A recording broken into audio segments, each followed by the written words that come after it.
Alright, motherfuckers. Welcome the fuck back in. We are causing more chaos and mayhem on a nice planet today. So as a brief fucking recap. Holy shit, it's my boy Clementine. How you doing, buddy? I've been talking your ass up a little bit the last week. I hope you know that. I don't know if it's helping you get more viewers, but I'm trying. It's just so difficult to like work directly with you in any way because, as we've discussed, you're like 7 or 8 hours fucking ahead of me.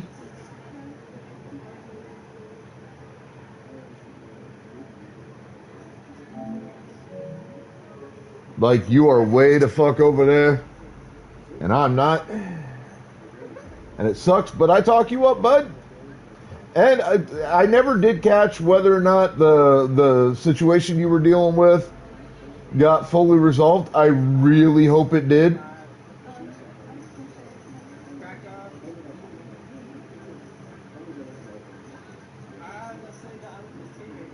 Yo, Chef, what's up, buddy? How you doing?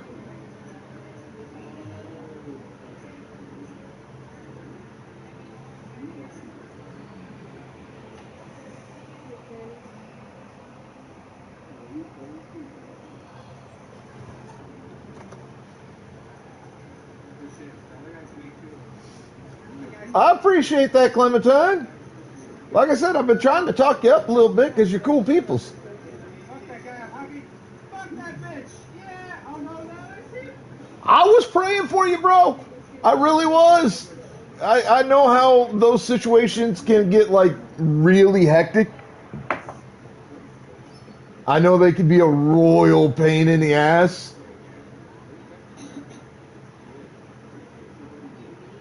Like, I've got a buddy in a similar situation,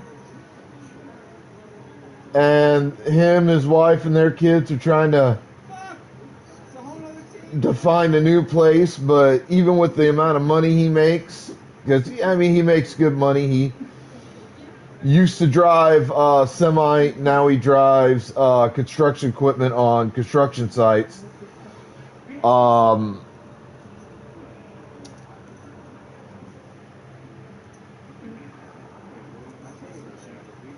Like, he makes good money, and she works at a grocery factory place. So it's not like they can't afford it. It's just the market is total shite right now. Especially here in the States. Like, I can't speak to how bad it may or may not be in Europe. But, like, over here in the U.S., like, the market has just gone to hell in a handbasket. And finding houses out here can be so bad. Like, I've got another buddy who's been purposely saving up for years now to go buy a house. And he's actually actively looking. But he can't fucking find anything in his range. And it sucks. And I've located a few that I guess he's looked into, and turned out they were affordable for him. And I'm just like, I feel so bad for him because he wants to be a homeowner. He wants to take that next step in the American dream. But the market's just so shit, he can't afford to take that step.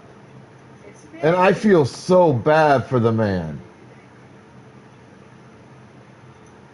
And it's so bad, like, we're getting fucking, like, I don't know if Europe has gotten this bad. But, like, I'm at the lower income bracket. Like, my income bracket would basically be, like, just a little bit above homelessness. In terms of, like, living on my own like I do right now. And folks like myself are getting priced out of being able to afford fucking apartments these days. It's so bad.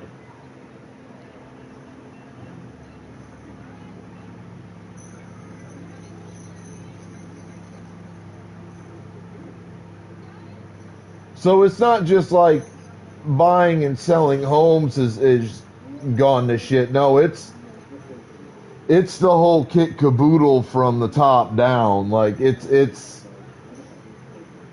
every fucking thing.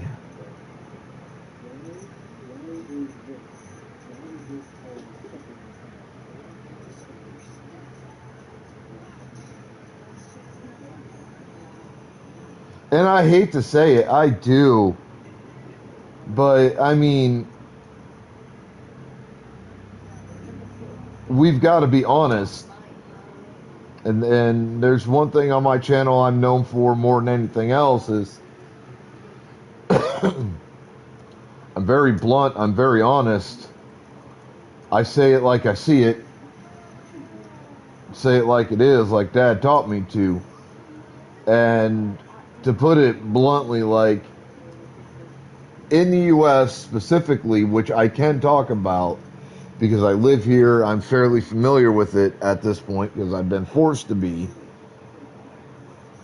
Housing of any kind out here has gotten to the point where affordability is more of a luxury than it is a right of any kind.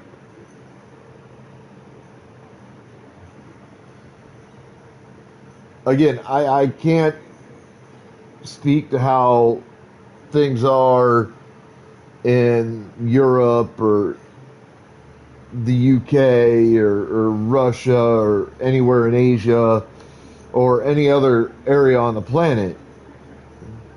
I can only speak to my home country because it's the only thing I know anything about, however little that may be. And housing here has become at best unstable, and affordability here in the States is now a luxury versus a right, which absolutely is not right. Like, that is not, by any metric, that is not how it should be.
Alright, let's get some Pokeballs in the chat.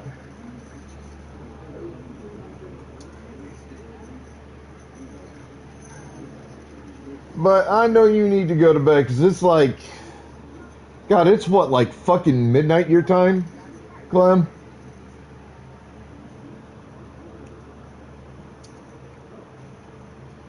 Like, I know it's super fucking late, and I know you got at least one kid and a wife, so you got responsibilities.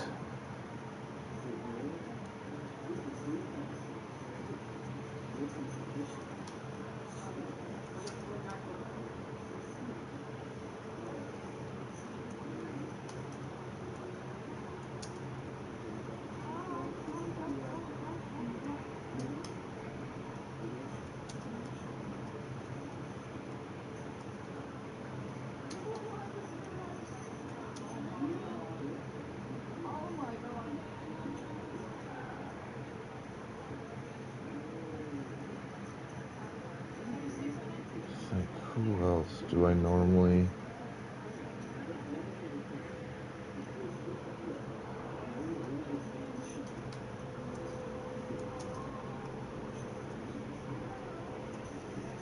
There's one of the names I was trying to think of.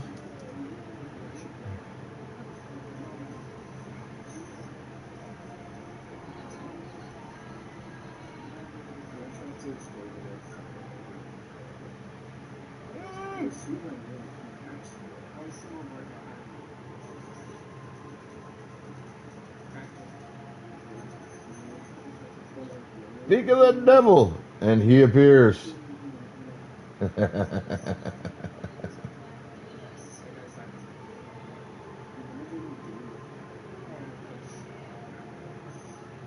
Or in this case, give him a shout out and he appears.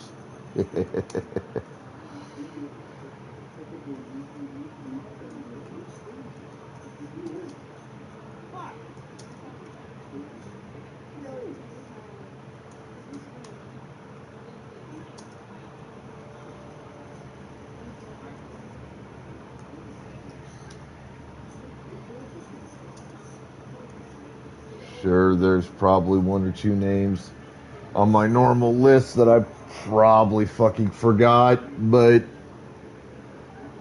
I'm old. You'll forgive me. And Danhausen now, showing off in the... Police call this less lethal, but does that mean it was justified? Seawolves? San Diego... My parents sued me.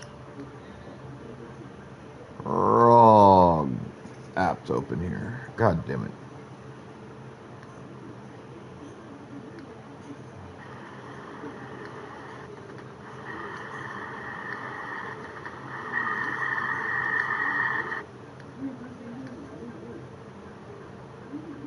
My parents sued me, claiming...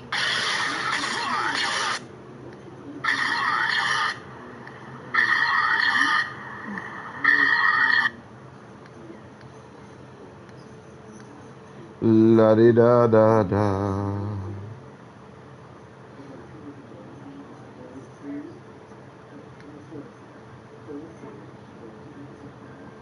Alright, let's get into the heart of this by finishing my Star Stream.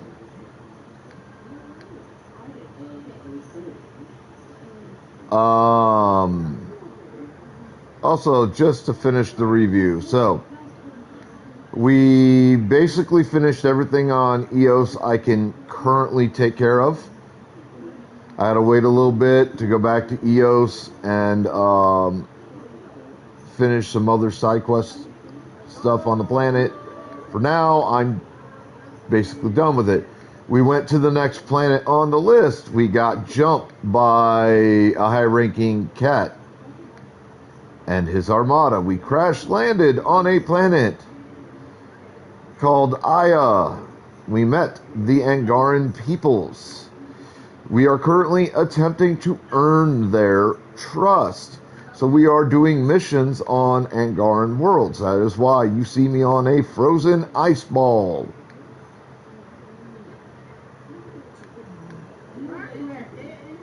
It is my current mission space.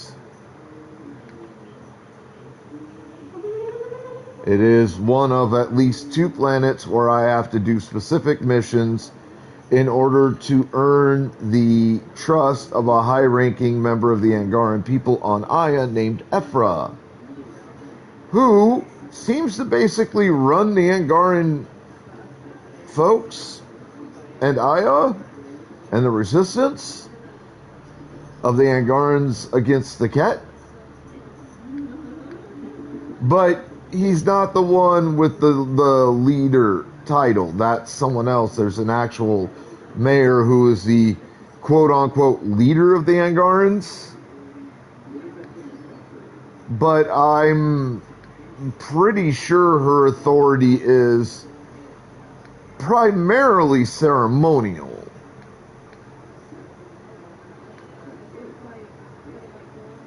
Based on the amount of sway that Ephra seems to possess.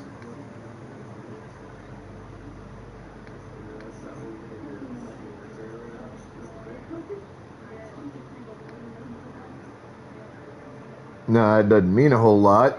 I could be wrong on that, but based on the one series of interactions we saw,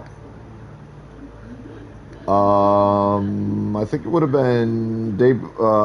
been Wednesday when we got to Angara. So Wednesday and probably a little bit on Friday. Yeah, it seems like Ephra is the true holder of ultimate power on Aya. But meh, we'll get the man's trust. We'll do a bunch of shit.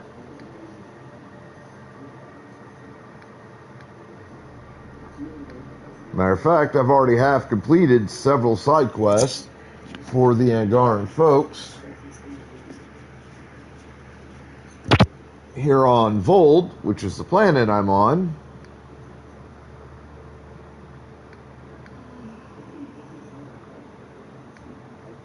And I will be completing more.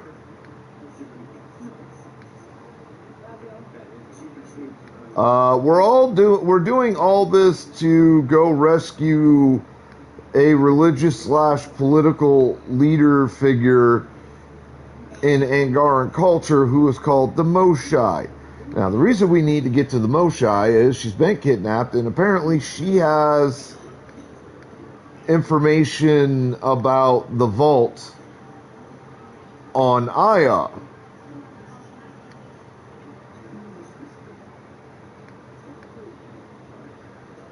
So if we want to get to the Iron Vault, which is the only one that seems to be functioning as it should be, we need the Mosha.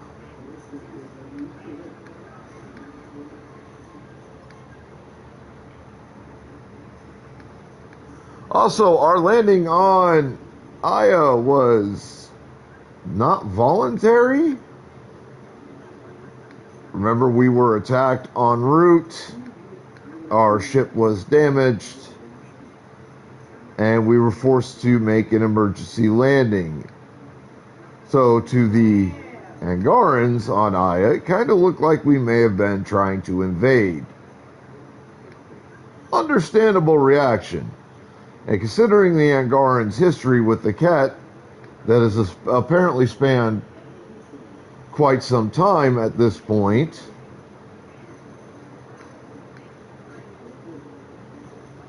they're understandably leery of outsiders. I get it. It's fine.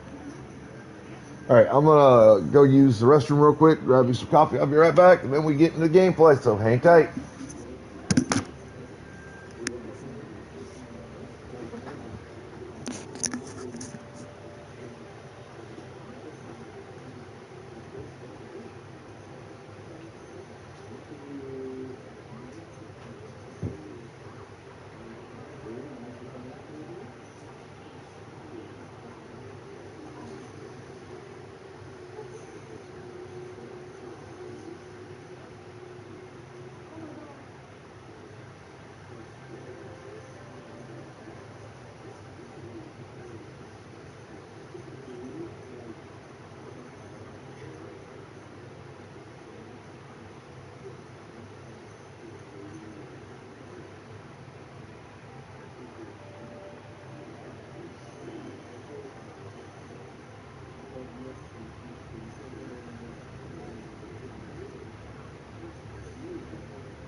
All right.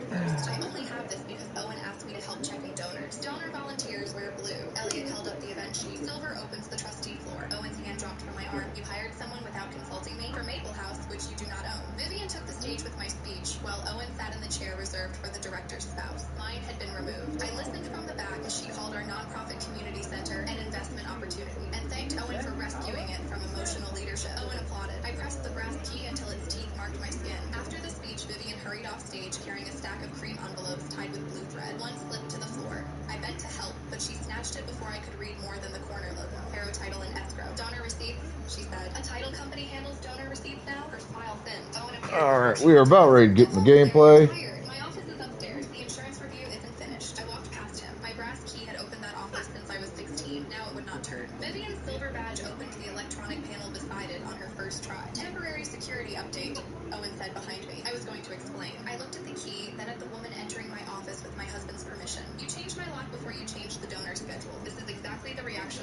Welcome in, Mystic.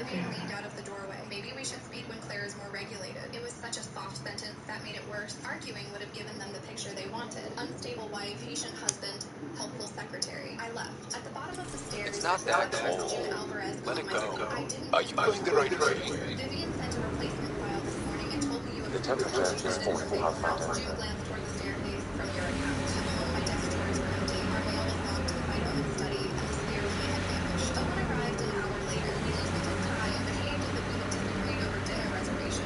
Fahrenheit. This resident site may have internet assistance.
Next is Brass would have loved to see Cash off at station with most of us.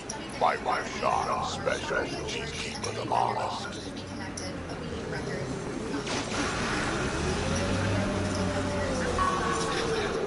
Here they come!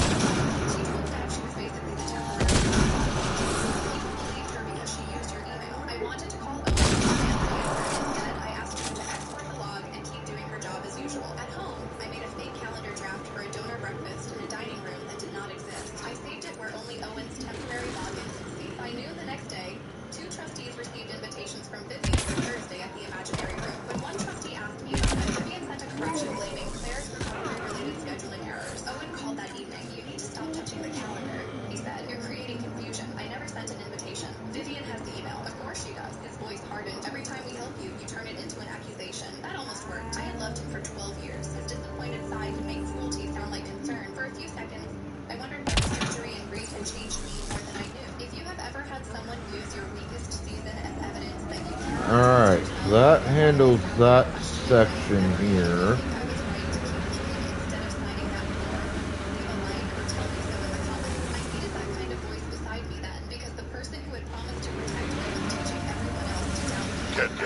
Watch out. Redevelopment board at a church volunteer breakfast after Vivian removed my name from the check-in sheet. Surrendering replaced our free pantry with private classrooms and a members lounge. Please don't make people choose between the children and your... Tell me about this F-9. Reverend Bell sought the reputation because they had Special.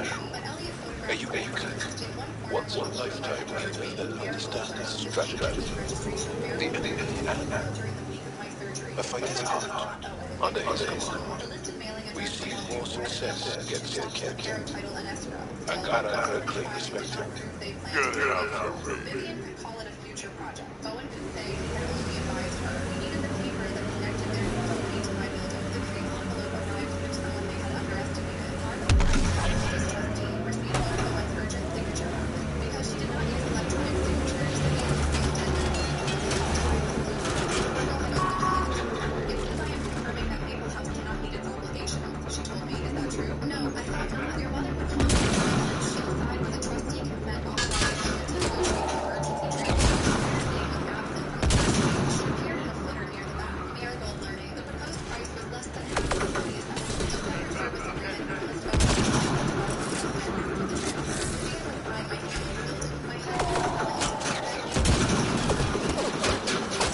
it. She read, he told me to pay the policy within a month. He created the late payment. Why would he do this to you? My mother's son. He wanted a building where my family could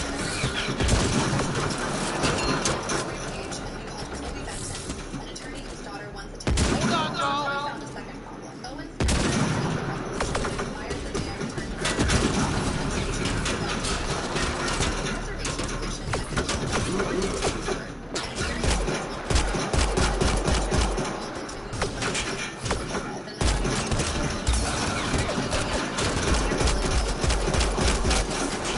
had touched the brass key with my throat. Then we let him present. For 4 days, I gave them quiet compliance. I ignored Owen's lectures and Vivian's claim that I was taking personal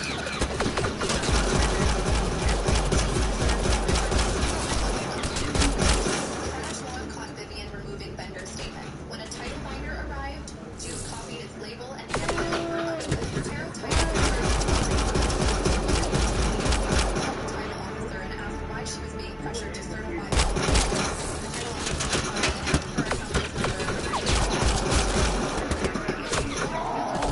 It claimed I was my signature appeared in the I've never seen the page. Notary Denise Cole. Her journal showed she had notarized Owen's signature that day. It listed one signer, one identification card. My signature had been added out. Denise agreed to attend the hearing. Friday evening, the city Vivian sat at the citation table wearing the silver badge, the green title binder before her. My name was missing from the speaker list.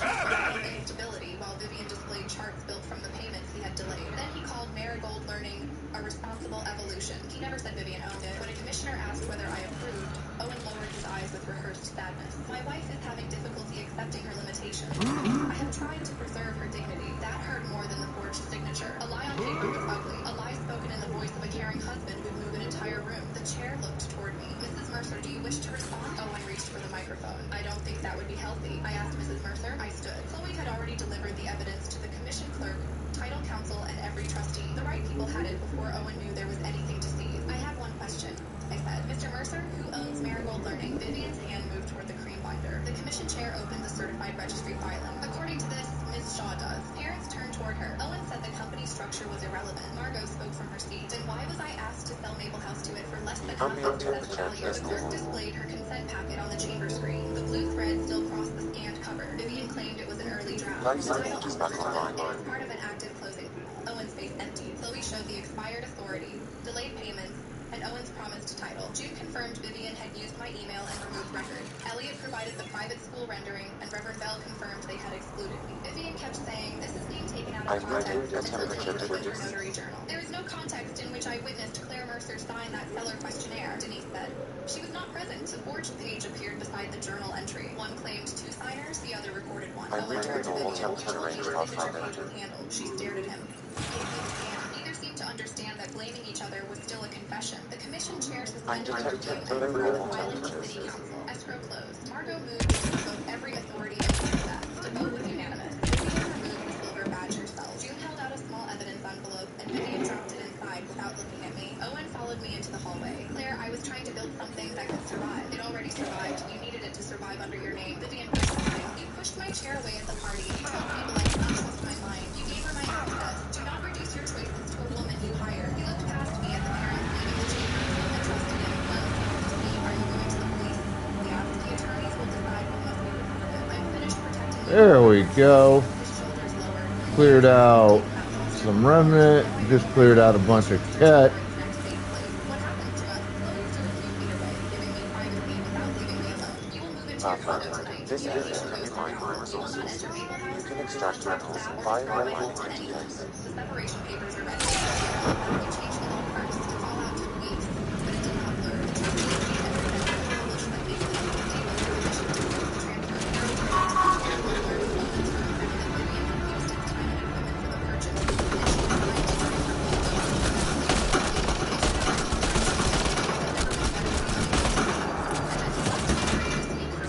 bring her own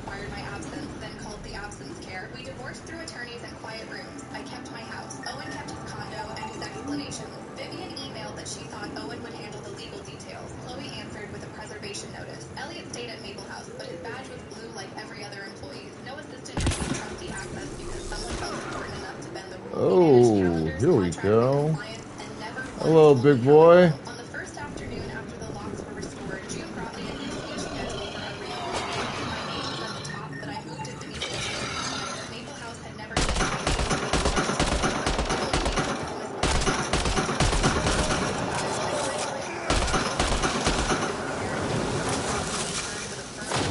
inside Owen's redevelopment. The green envelopes were sealed in Chloe's evidence box. On the wall beside my desk, Elliot had hung the original wooden keyboard. I placed the silver trustee badge on an empty hook as a reminder. Then This closed area the can be locker mined for door. Downstairs, resources. children were You beginning can to laugh extract in the reading metals room. via All mobile the doors were interface. open. I took off the necklace, threaded my mother's key onto its hook, and watched it settle beneath my own name. Then I locked the office. Still running a big game out here. We had thresh laws. Gotta kill one to prove you're of age. And if you didn't kill him, Then you didn't live long. seems like you could skip the battles. Keep a look out. Keep me calm.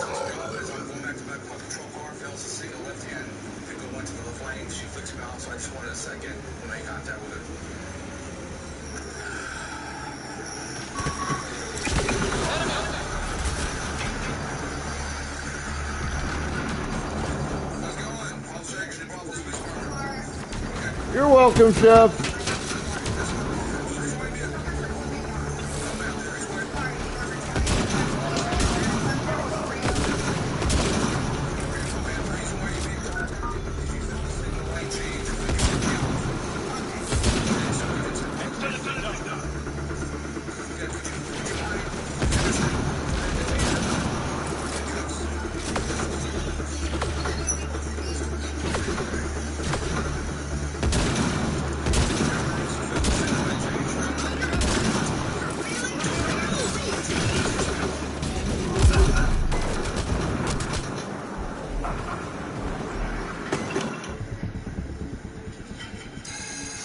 Well, that didn't go quite so well for me, now did it?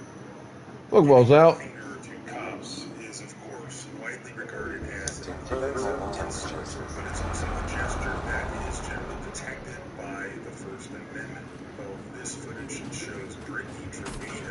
San Rafael, Texas. Basically,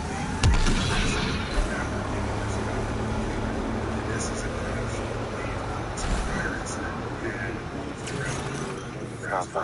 This area can be mined for resources. You can extract minerals via your mining interface. That looks like Kent Selfish. Be careful, Ryder. As this particular officer is walking back to get into his vehicle, where he's driving by, he spots it.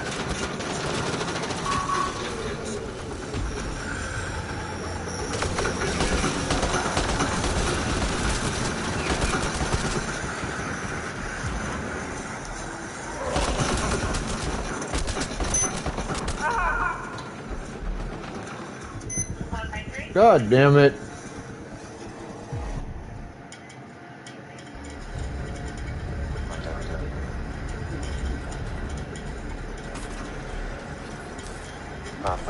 This area can be mined for resources. You can extract minerals via your mining interface.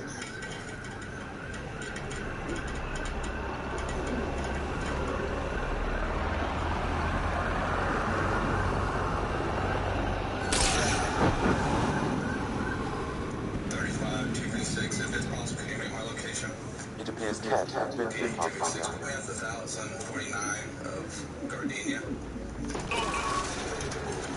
Got him all.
Would you mind just transporting? You're not doing anything else other than transport. I'll be there. 826.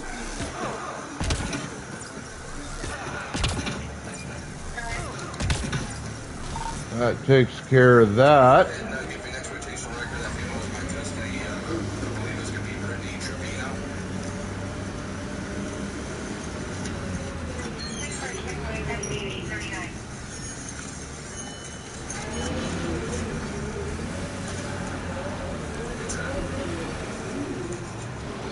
She has a driver's license, but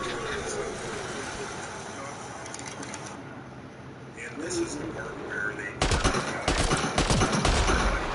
so that they can say things that they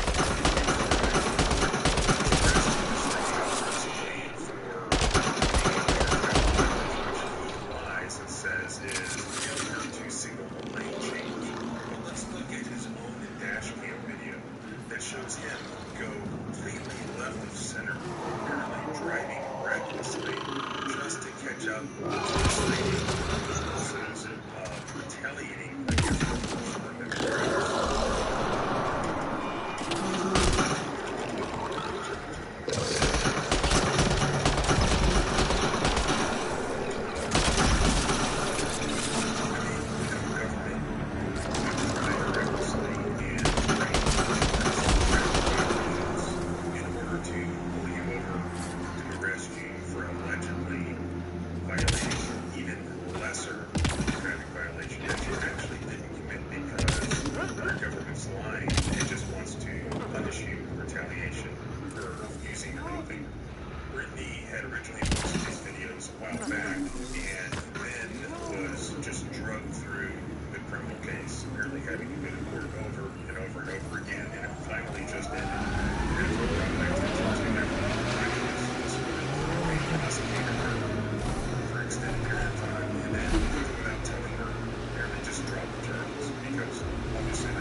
When I mentioned the woman who broke my heart, you said you understood. Yeah, I did. Can you tell me why? Did someone break your heart? Hearts. Krogan have 4. And I'm not saying shit.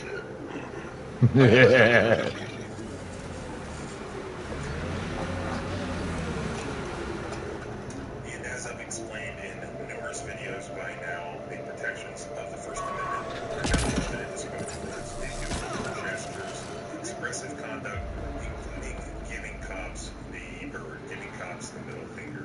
I'll put all that case law link below at the blog post. I've used it several times, but there is actually a certain precedent here that will bind these cops and probably deny them qualified immunity should she sue them, assuming that she can prove that this was the reason for the retaliation, which That's what I was looking for. Thank you. U.S. Supreme Court, by the way, has also said that cops basically can't lie to get qualified immunity if they're caught in Scott versus Harris. So there is a case out of the Fifth Circuit that Yakova versus Luigi, which basically says, Alright, let's see if this bad boy will let me climb. police officer is a offensive gesture, but nonetheless, under current precedent, constitutionally protected speech activity, and that is probably illegal. So no doubt that would still be a law there. As I said, watching these described in the area that we have to see rights clear, that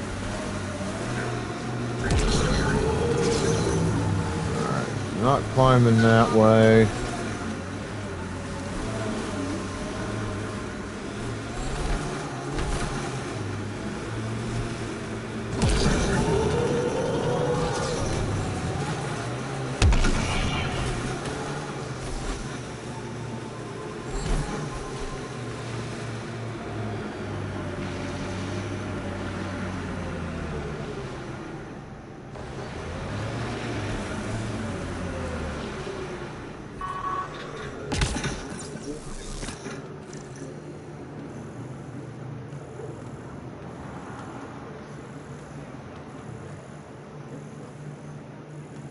Looks like the site of an ambush of some kind.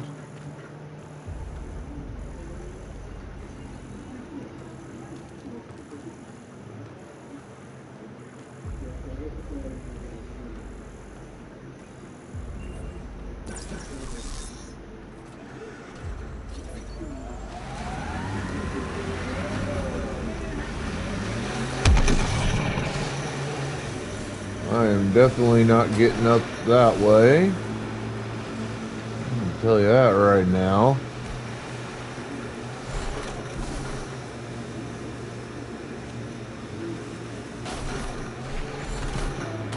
This might work.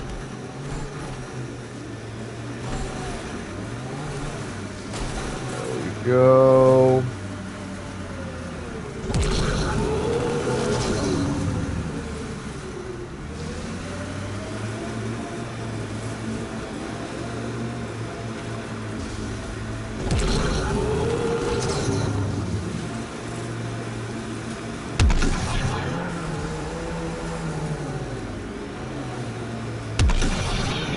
Alright, that's not going to do it.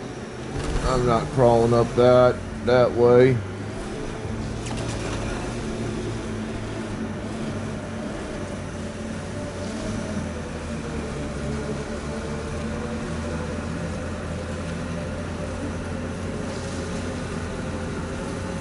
Well, that might actually work though.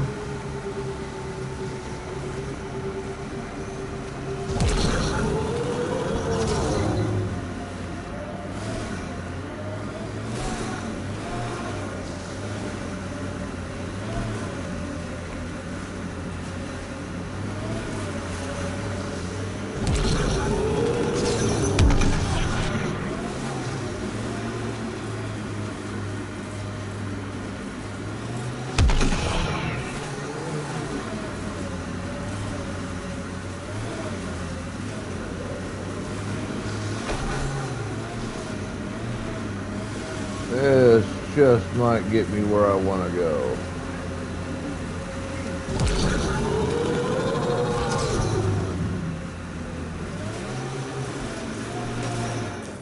Pathfinder, this area can be mined for resources. You can extract metals via your mining interface.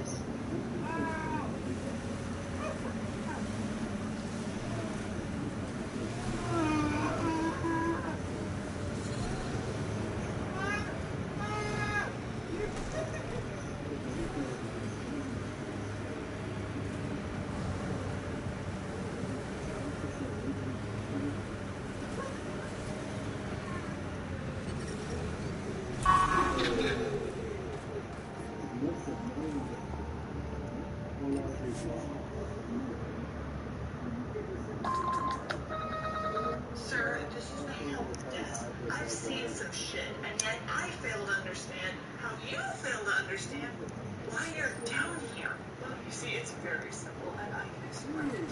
The suspense is killing me faster than cancer. Well, technically, cancer isn't medically the fastest way of dying. I know this. The suspense is killing me faster than the drunk driver did. It works every time. Yeah, dude, can you hurry this up? Because we're having a very meaningful conversation. It's very simple. Oh. Oh my god.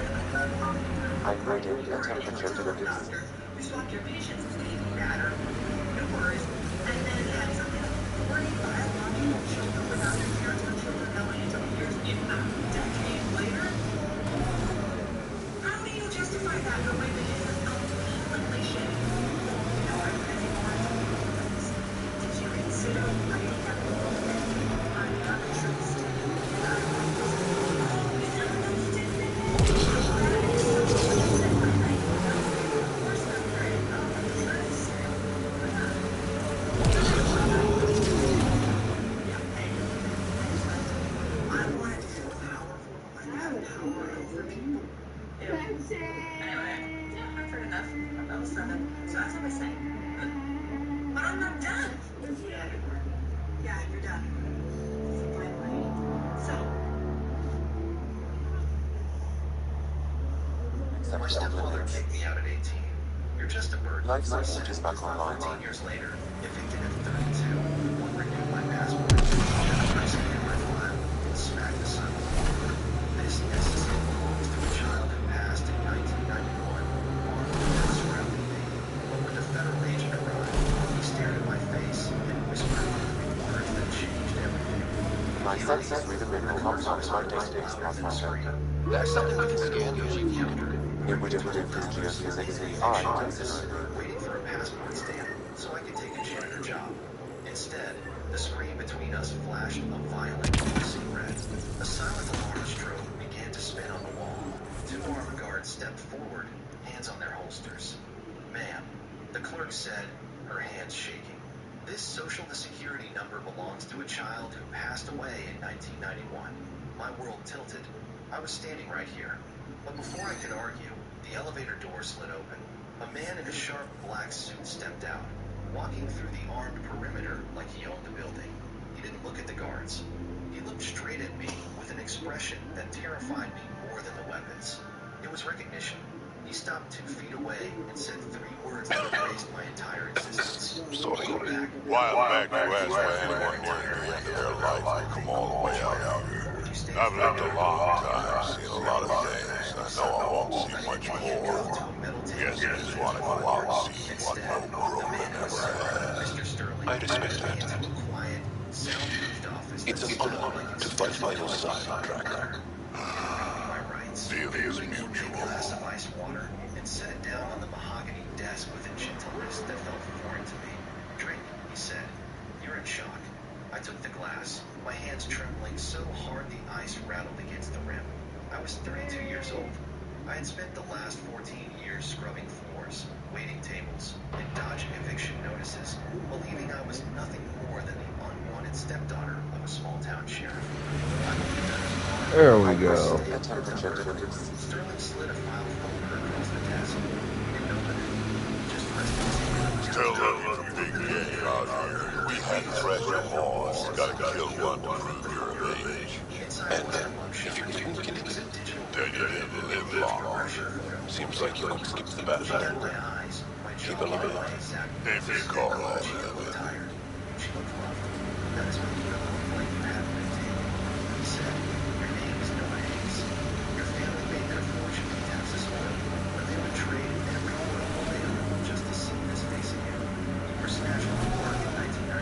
This is the Cat Labor Camp ski out talked about.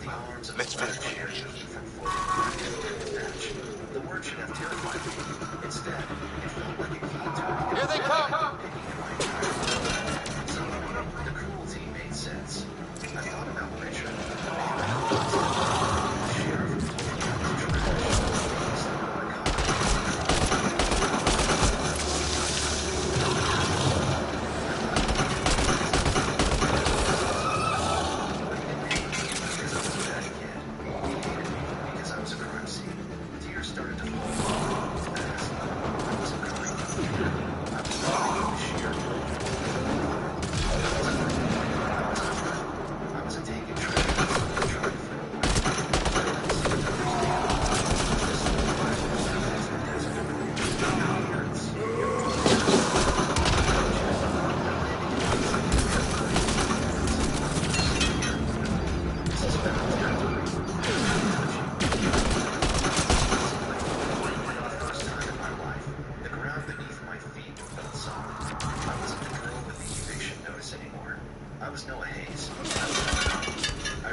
Unless you want to instruct the fellas to rest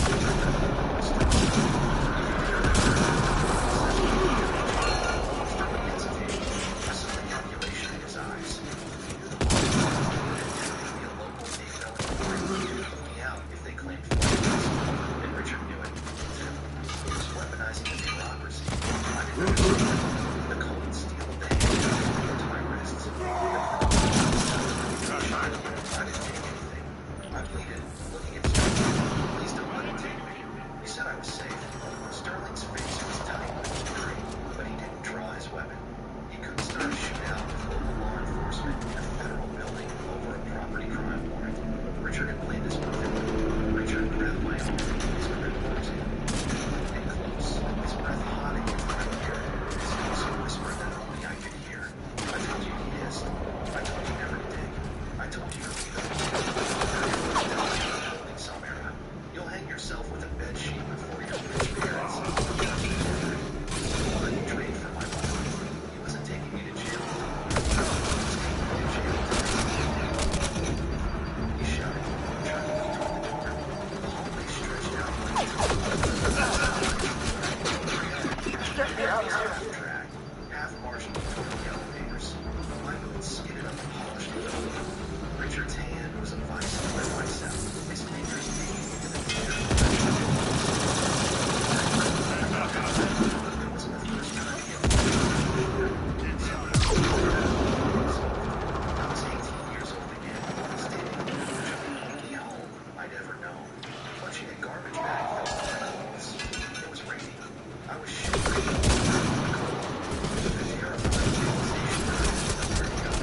Inside the house, through the big window, I could see them eating dinner. Richard and his biological daughter. They were cutting into thick, eating steaks. Light and shit here, dinner off the crystal glasses.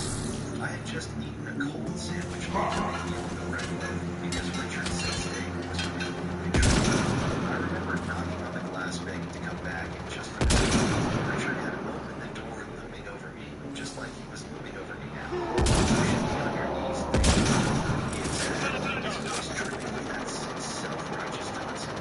I kept it over your head for 10 years. I fed you. I clothed you. And you weren't even born. Do you know what a burden you were? Do you know how expensive it is to make a mistake? And I had believed him. God help me. I had believed him. I had fallen to my knees on that wet concrete.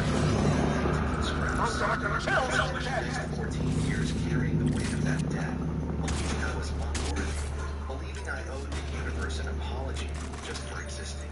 But that was the trap. The realization hit me harder than the handcuffs. It wasn't shadow. It was camouflage. The reason he stepped on it. He had been hiding a witness. Every time he made me feel small. Every time he told me I was lucky. He didn't throw me in the street. He was grooming me. He was training me to be grateful for my own prison. He needed me broken so I wouldn't ask questions. He needed me desperately so I wouldn't look at my own birth certificate. He wasn't my savior. He was my warden. The fear that had been choking me since I walked into the building evaporated. It didn't fade. It was incinerated by a white-hot flash of pure, clarifying rage. He thought he was trying to scare me. He thought he was handling Mara the Burglar. Mara didn't exist anymore. I wasn't to the floor. I stopped fighting the deputy. It's a trick you learn when you're trying to move heavy furniture. Dead weight is impossible to move gracefully. The sudden drop caught them off guard. The deputy on my left stumbled, his grip slipping. We jerked to a halt. Without making a scene, I didn't get up. I planted my feet and slowly straightened my spine, pulling against the handcuffs until the chain was done. I turned my head and looked directly into Richard's eyes. For the first time in my life, I didn't flinch. I didn't look down. I looked directly at the man who had taken my life, and I let him see exactly what he had created. The witness was awake. She was about to burn his world to the ground. Just in time. Would have given us another day, honest. Thanks for running the strangers. It wasn't a plea for help. It was an order. The deputies hesitated. See what I mean? Down at me. For a split second, Did you find on anything? their faces gave me the opening I needed. I didn't try to stand Your up. nephew's ski out was trying to get you Eyes arrested. with Sterling.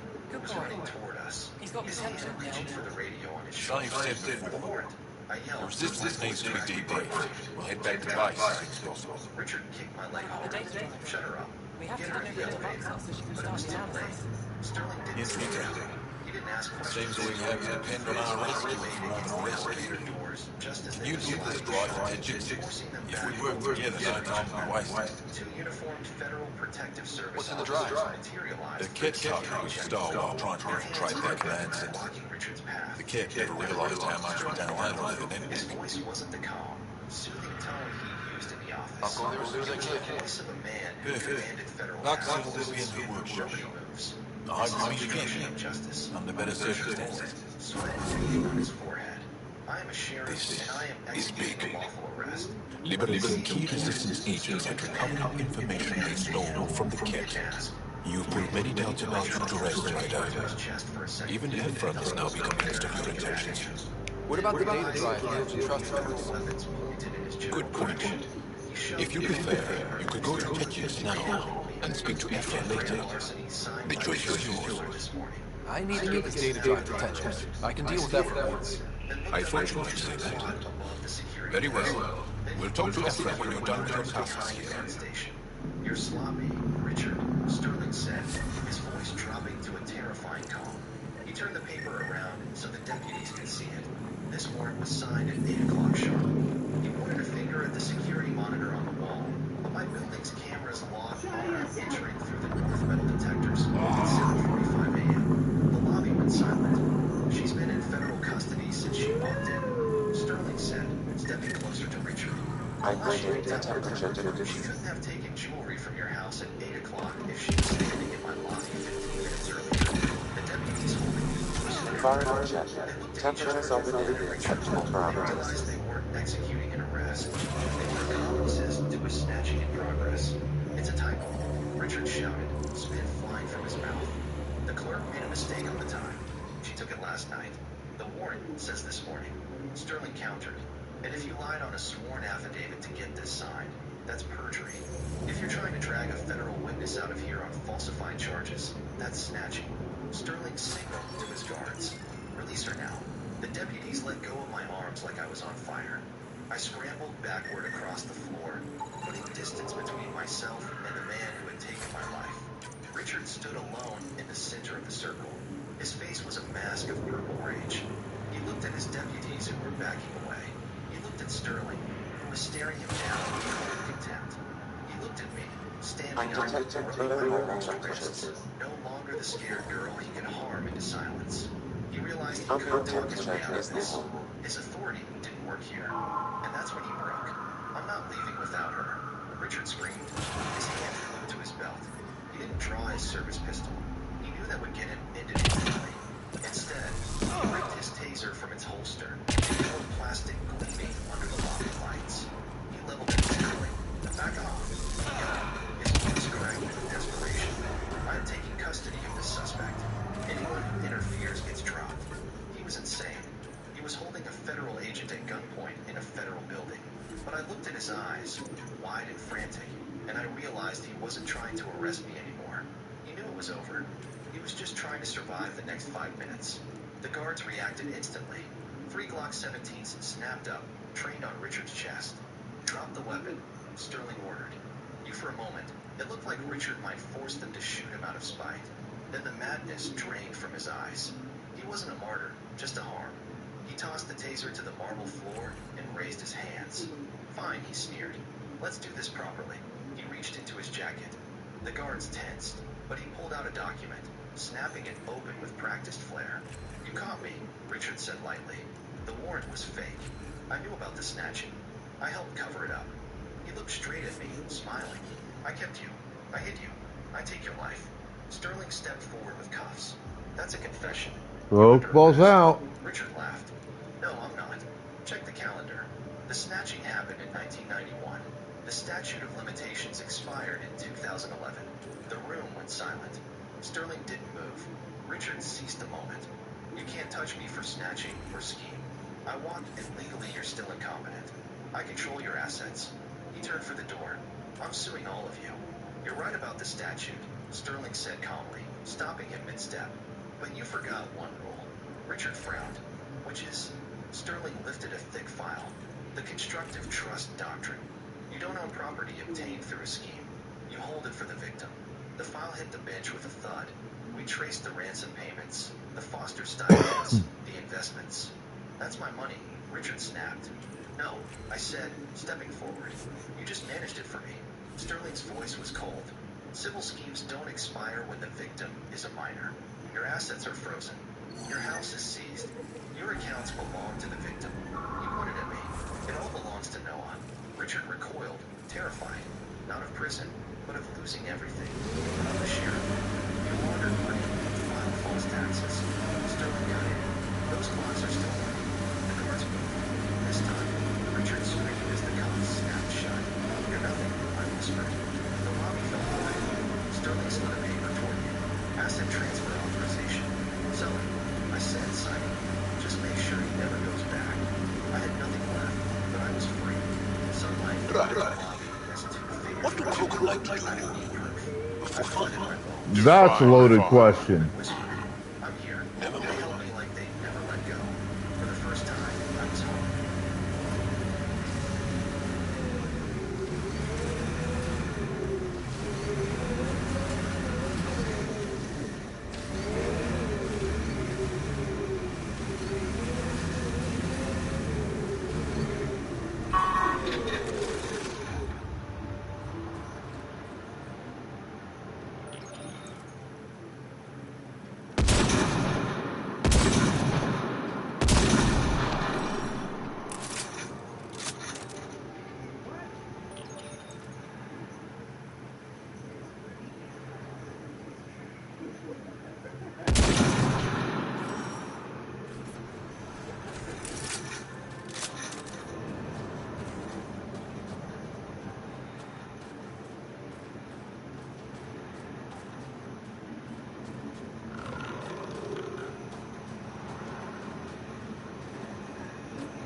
Gotta love having a Krogan on your team.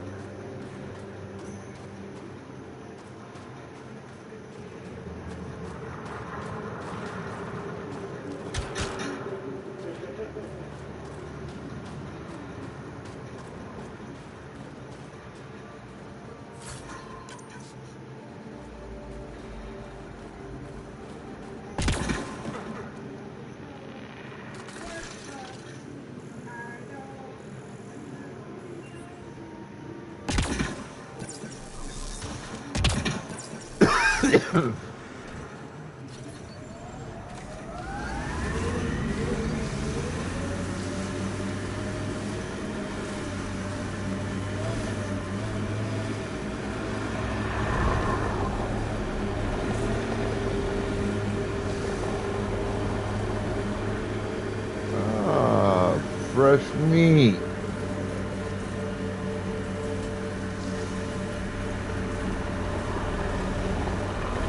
My senses are detecting cat technology, Pathfinder. Your history is interesting. How many times did your people say the rest of the Milky Way species? One too many for some of us.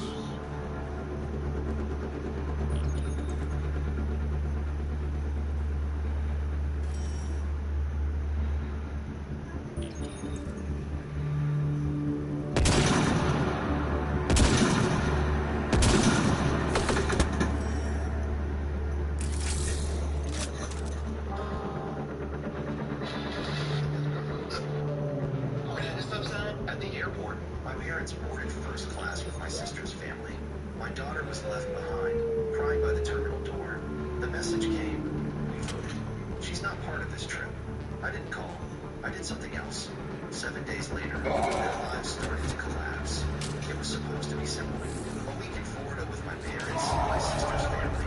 Sunshine, rides, laughter. The first big trip for my 7-year-old daughter, Ellie. She'd been buzzing for days, counting down on a calendar she used. Every square filled with glitter and crooked stickers.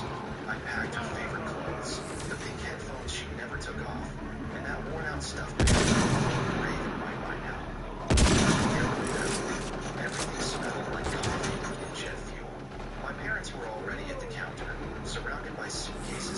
on, you dumb son of a bitch. My sister Melissa was scrolling on her phone.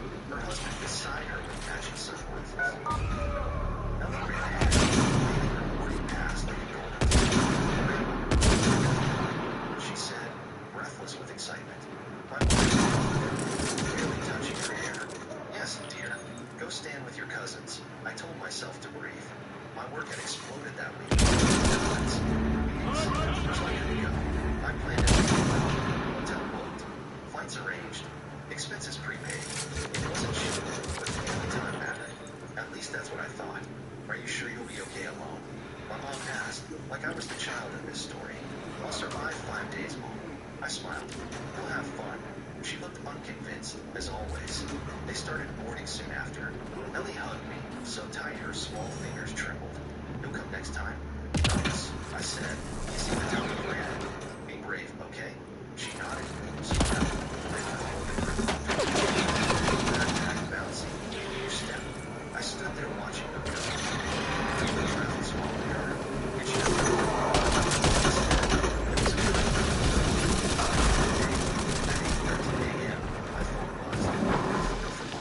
Ellie smiled. Departure sign. I smiled and she went to work. Good work. She's off on her first adventure. She said, raised a brave one. And for a while, I believed that everything was fine. Until 10:47 a.m. That's when my phone buzzed again. One message. No photos. No emojis. Just words that didn't make sense.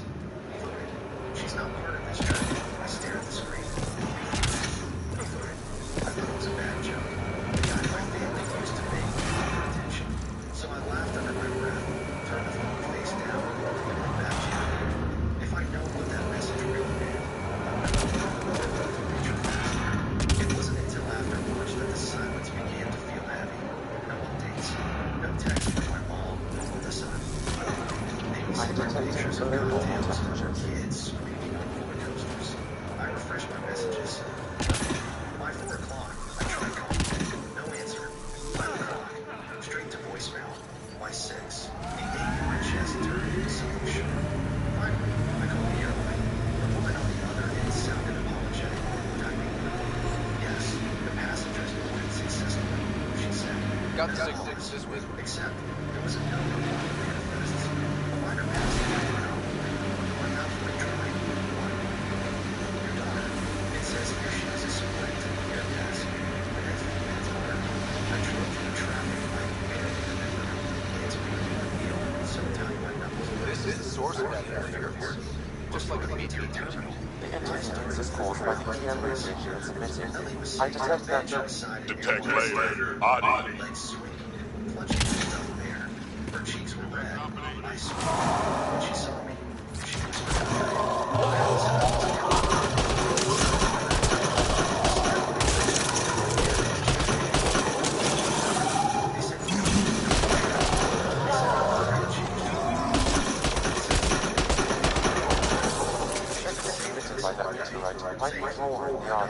as well as drives him into a frenzy. strangers while her family drank champagne. How do we shut it off? I signed the papers, thanked the staff, and took Perhaps the scan will tell us more, She fell asleep in Pathfinder. the car halfway through, clutching my Pathfinder, hand. I can modify your orbit to dampen the signal. Mommy, was I bad? I told her no, that she was perfect. That grandma and Aunt Melissa were wrong. After I tucked her in, I sat in the dark, phone glowing in my palm. She's still there. She's not. I didn't call.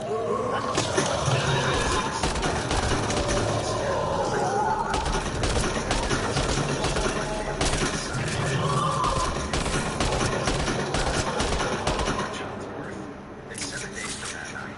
They've learned what it feels like to be left behind. That night, after Ellie fell asleep, I sat at the kitchen table, staring at the glow of my laptop. The house was too quiet, except for the low hum of the refrigerator and the ticking of the clock. Every sound felt louder, sharper, like the world was holding its breath. I scrolled through my phone again, through old texts and photos. Years of family messages that suddenly looked I suggest we return to the Nexus for analysis. You can learn more about the Scourge. With our family group chat. Messages from True. my mom. Disrupted comms, driving wildlife into frenzy. Trees. There's too much here to Glasses. We need to stop it. Tiny umbrellas. Hopefully the Jar scientists won't have any more trouble with their Just comms. vacation updates, like nothing had happened. Then I noticed the last line of the photo caption from my mom. Finally, some peace and quiet. Peace and quiet. My 7-year-old's tears had brought them peace. I thought about calling, but what was there to say? They voted, apparently, a democratic betrayal. That was the thing about my family. Everything was always decided by majority growing up. It was how they justified everything unfair. Who gets the bigger bedroom? Who gets the new bike? Who's right, even when they're wrong? They called it fairness. I called it domination disguised as democracy. I typed and deleted a dozen messages that night. Everything I wrote felt too small, too polite. So within the acceptable parameters. Inside a text bubble. Like just stable. I shut the laptop and sat in the dark, tracing the outline of Ellie's snug hair with my fingers. The fur was matted from her. You know, John, you are tougher than you look. My sister. And you're smarter than you look, Contractor. Stop it, though. You talk like stubborn and smart aren't the same thing. I was the capable one, the one who didn't need help. It started with her kids. Well, I mean, they're not. And I'd have to let her win to keep the peace. If we both got sick, I would let her soon tell me her That best signals detected ahead of Pathfinder. By the time we hit high school, the pattern was set in stone. Melissa could crash a car, skip classes, and still get sympathy. I could bring home awards, scholarships, perfect grades, and be told not to show off. My father once said, "You should work." She's not. You'll understand one day. Maybe I do now. Maybe strength in their language meant expendable. When I went home for college, I thought there were always emergencies.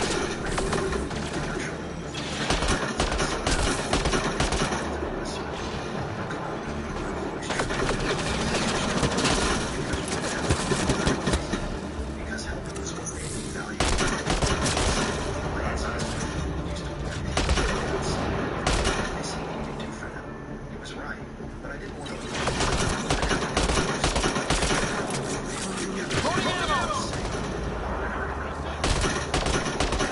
But after a year, I couldn't lie anymore. The next morning, I woke to a text from Mom. Glad you picked her up. She'll be fine. We thought she'd make a scene on the plane. Didn't want to risk it. Enjoy your quiet week. I read it twice, then a third time. My hands were shaking, but not from sadness. From disbelief. Didn't want to risk it. Like my child's luggage too fragile to take. I didn't reply. I detected I early wrote normal the numbers where I temperatures. kept all the receipts. The Florida tickets I paid for. The hotel room in my name. The rental car deposit. Every expense had my signature. Every charge. Doesn't stand just freak you out, John. A bot whispering in Ryder's brain, healing him think. Not at all. I'd like to fix it from apart. It was financial. See how it all works. Though I need more information. That excluded my daughter. Schematics. PM. A new photo. I wouldn't want one to kill him. Goes without saying. Melissa had captioned it. Missing a few. We're all good here. Missing a few. She meant Ellie. She meant me. Conversation over. Ellie asked if Grandma had called. I told her no. She just nodded and hugged her bear tighter. Maybe next time she'll let me go. She said softly. My throat closed up. Maybe next time we'll go without them. I said, when she was asleep, I opened my laptop again. This time, I didn't scroll aimlessly. I started writing. Not to them. Not yet. But for me. I listed every favor, every loan, every family expense that had my name on it. It looked less like generosity and more like a ledger of manipulation. I don't know how long I sat there, but when I looked up, dawn was breaking. I looked around the quiet house. For once, it wasn't silence that filled it. It was focus. Same. Yes. Another memory trick. One of Father's memories is now accessible. Return to Sandhurst on the Hyperion to investigate further. Pokeballs out. Is that they never imagined the giver will stop. They would learn soon enough. 7 days from now, they'd understand what it means to be excluded, truly, completely, from someone's life. And unlike them, I wouldn't need a vote. 3 days passed before I spoke a single word to my family. I wrote and told every end of my life. But inside, something was shifting. Every message from my mom went unanswered. Every photo from Melissa, poolside drinks, matching t-shirts.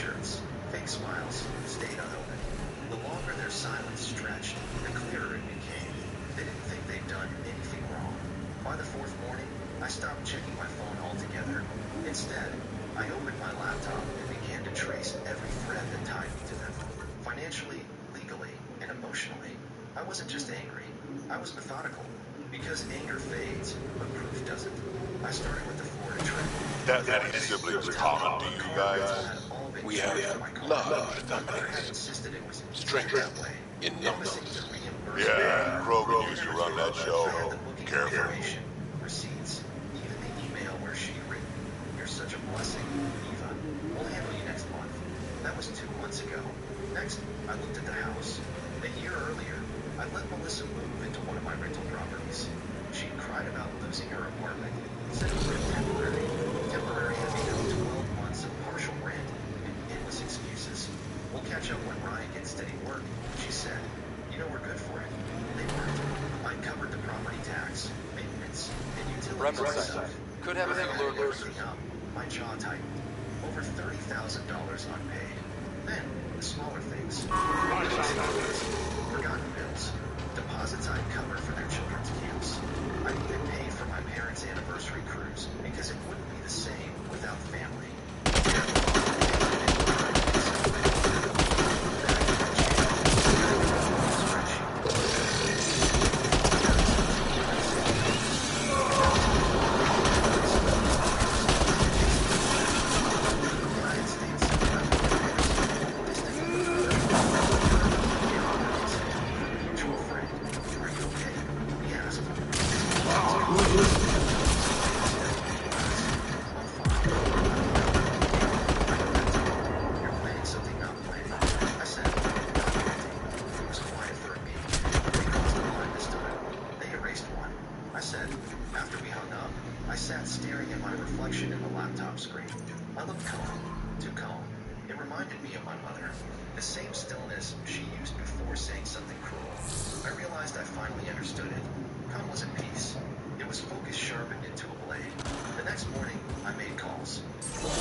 If there's any way we can help you guards deal with the cat, we're gonna do it.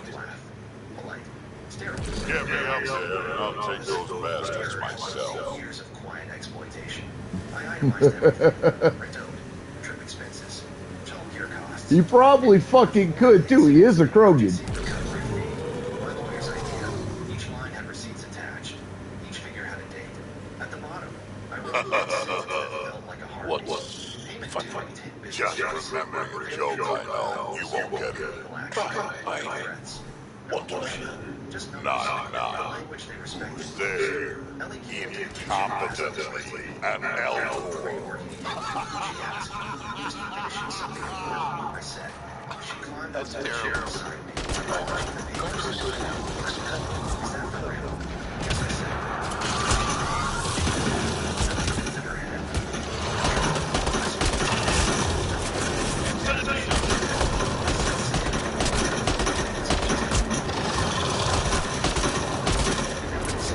God damn it.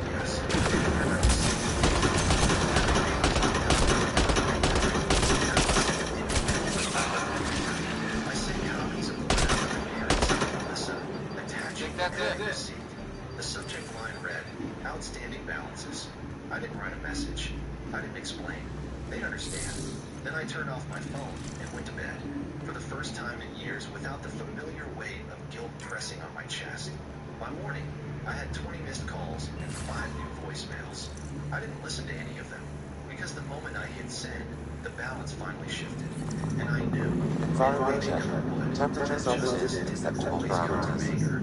Sometimes it Blood came surface is not proof. online. 7 days wasn't over yet. Their lesson had only just begun. By noon, my phone wouldn't stop buzzing. Calls, texts, group chat notifications. My mother, my father, Melissa, even my brother-in-law, all demanding explanations. I ignored everyone. I spent the morning drinking cold coffee and watching sunlight crawl across the kitchen tiles. The house quiet except for the distant refrigerator and about 1 p.m. a video call. I almost didn't answer. Curiosity got the better of me. Their faces appeared on the screen. Mom in her beach hair. Dad beside her. What was Lieutenant Eliza tracking? If you back up far enough, same as this one, big rocks floating in the void. And if you look closely, Aliens killing each other for reasons that don't seem worth it. so still the same. $50-something thousand. You've lost it. Dad folded his arms. You're overreacting. This is family business, not a transaction. I waited until they ran out of goods. You left my daughter at the airport.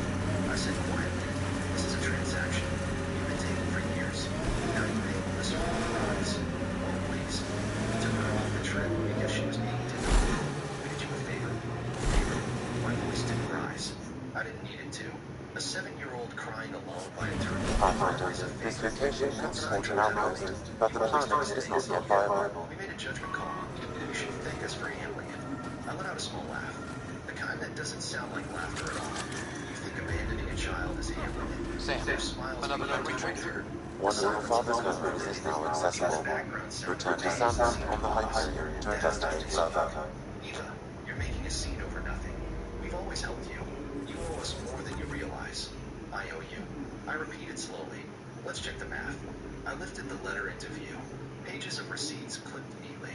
Flights, hotel, rent, repairs. I've been paying for your vacations and Melissa's home for years. You didn't help me. You drained me. Melissa's voice cracked into a higher pitch. You think you could charge your own family? Who does that? The kind of person you left behind, I said. 10 business days. After that, the lawyer takes over Maybe I said, but at least my regrets will save me at home. Then I looked over. The sun was there. Shouting at me. I stared at my reflection in the black screen. Calm, almost detached. For the first time, their guilt wasn't mine to carry. By evening, the guilt parade began. Text after text poured in. We're worried about you. This isn't like you. You're tearing the family apart. You're being cruel. I read each one and deleted it. Every line sounded like a recycled script. The same manipulation dressed in concern. When they realized guilt wasn't working, they switched tactics. Melissa posted a picture on Facebook. Her drink raised. Caption, money changes people. I commented, proud of you. Can we talk about what your people call By morning, my the inbox ginger was phase? Messages from cousins asking if I really sued my own You family. want me to just casually talk about one of the most painful things about being Crow? Within hours, Yes. he sent a short. My clan's stronger than most, and this trip, time, let's just say we're working on it. Vanished the same afternoon. In their place appeared. Misunderstanding cleared up. All love here, accompanied by terrified emojis. That night, they showed up at my door. 3 sharp knocks. The sound of entitlement. When I opened it, Mom smiled the way she used to with waiters. Cat, Practice on the bridge. Where there's a cat, Let's talk. there's This trouble. is just a We misunderstanding. have to deal with this. No, it isn't, I said. Dad stepped forward. Let's go inside. We can settle this privately. Our murder here. Melissa crossed her arms. You're blowing this out of proportion. It's about Maddie, isn't it? She was misbehaving. Eva, you're letting emotion control you. You left her alone. I said evenly. You don't get to call that parenting. Mom's voice dropped lower, trembling with manufactured pity. You've changed. You're cold. I learned from you. I said. The words hung between us like smoke. Tracy tried again, her tone slipping from charm to threat. You'll be sorry when this ends up public. I met her gaze. Then maybe people will finally know who you really are. Dad exhaled loudly, shaking his head. You used to have respect for your family. I still Some sort of guard post. There's a dart That ahead. keeps breaking me. That's attention, according to me. We should speak to Buxton about her brother as soon as possible. I think we're even. The air is still. Can you help me with something? Birds outside. There's a race cloaked near you. I stepped I've back. lost its movement. You scan for it, let me know where it's hiding. A small, final sound that felt louder than their shouting could ever be. I leaned against the door for a moment, heart pounding, but not from fear. Relief. It was over, or so I thought. The next day, a letter arrived from their lawyer. A single page claiming unreasonable financial demands. Daniel handled them without blinking. He sent back every contract, every signed lease, every record of payment. Let's see them try to argue with math, he said. That night, I sat beside Ellie while she drew on the living room floor.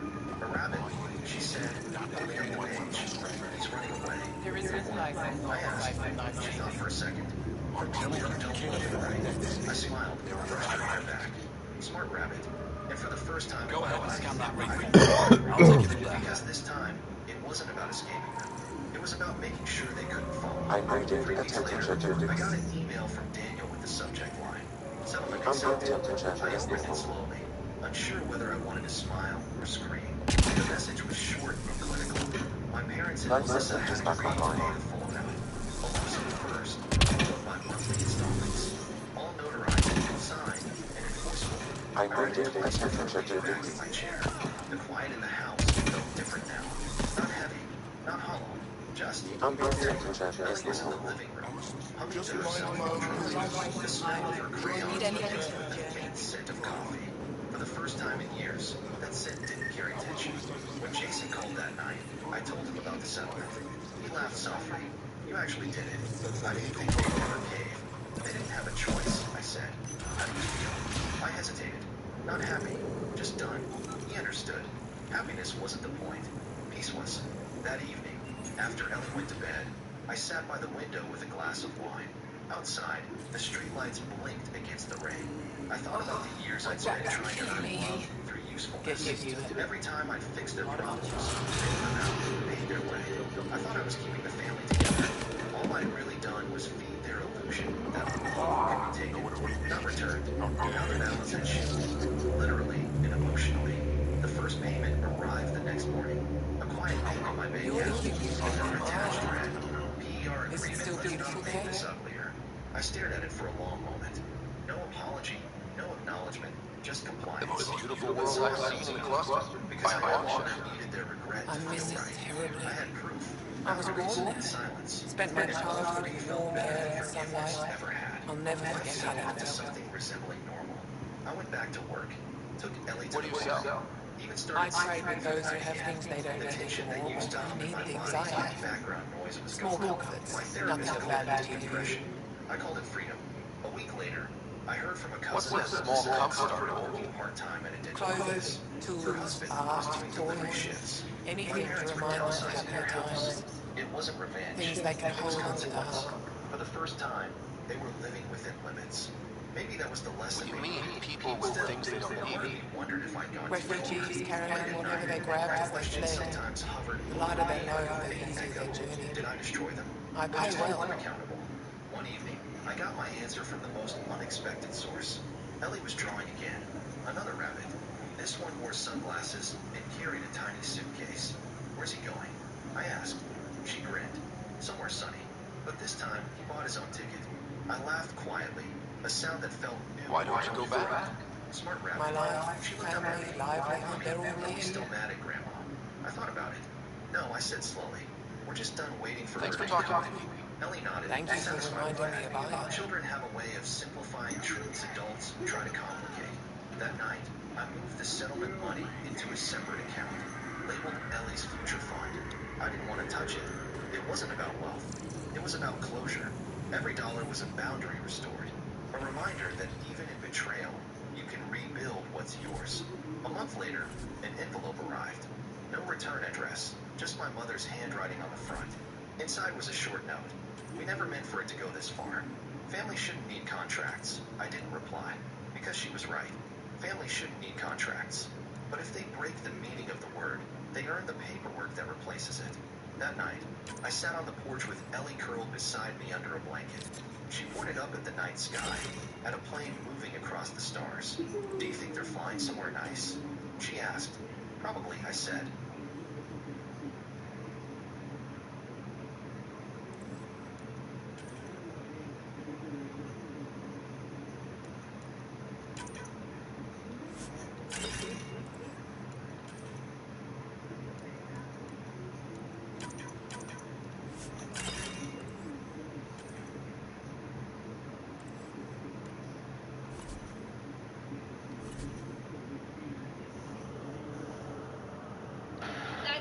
my birthday dinner, Mom leaned over to Dad. Since everyone's here, have your son changed the locks at her apartment? My brother quietly got up and left. An hour later, he came back ghost white and whispered, Mom, someone's there. Someone was there. 3 people, actually. The building superintendent, a city housing investigator, and the attorney for the nonprofit that owned my apartment. They were standing beneath the hall camera when my brother Aaron arrived with a drill, a replacement deadbolt, and a work order carrying my forged signature. But at the breakfast table, nobody knew that yet. My mother, Denise, kept slicing roast as if she had only asked Aaron to pick up ice. My stepfather, Paul, pushed peas around his plate. My Aunt Marcy asked whether we should light the candles around. Alright, let's get the controller plugged in. I had lived at Harbor House for almost 5 years. The My renovated translator house lost belonged to a nonprofit What's that a bar? provides leases to hospital workers, teachers, I qualified after the course because I worked full-time as a respiratory therapist. Denise had been paying my rent and lodging during my night shift. Still, she hoped that she had allowed me to live there. That's how we started with the ceramic table. When I moved in, Denise gave me a chilled bowl painted with white birds. She placed it beside my door and dropped it. Yo, what's up, Goonie? She said. 3 weeks before my birthday, I came home after a double shift and found the phone turned sideways. The spare key was gone. In its place sat a folded grocery receipt from a store near my mother's house. I called her before I even took off my shoes. Did you borrow my key? She laughed softly. Why would I need to borrow a key you gave me? The spare from the bowl. Maybe Lily moved it. Children touch everything. Yo, Blue Daisy. See ya. Nothing looked stolen, but my lease binder was on the wrong shelf. A photograph of my late grandmother June lay face down on my desk. Behind the frame, I kept a cream envelope containing Grandma June's letter and original Harbor House membership certificate. Grandma had helped establish the nonprofit, and her certificate gave one named descendant the right to apply for a protected lease. She named me. The envelope was gone. Denise called back before I could call her again. By the way, she said, sweet enough to make my shoulders tighten, Aaron and Beth are having a terrible time finding a place before the baby comes. You should be grateful you never had to struggle like that. I looked at the empty space behind Grandma's photograph. I struggled plenty. Not really, Claire. You were handed that apartment. Denise had married my father when I was 7. After he died, she married Paul, yet still called herself keeper of What the fuck did you do to your hip? Grandma had placed beyond her reach. I asked if she had been inside my apartment. You sound tired, she said. Sleep before you say something ugly. Then she hung up. I changed the lock without telling her. The superintendent, Mr. Alvarez, installed a registered key cylinder and showed me the entry log. My old spare had opened the building twice while I was at the hospital. Well, Activision got bought a while back by, like they bought Blizzard, and then Blizzard, or Activision Blizzard got bought by Microsoft. So technically, COD got bought out like a while back. It's been like over a year now.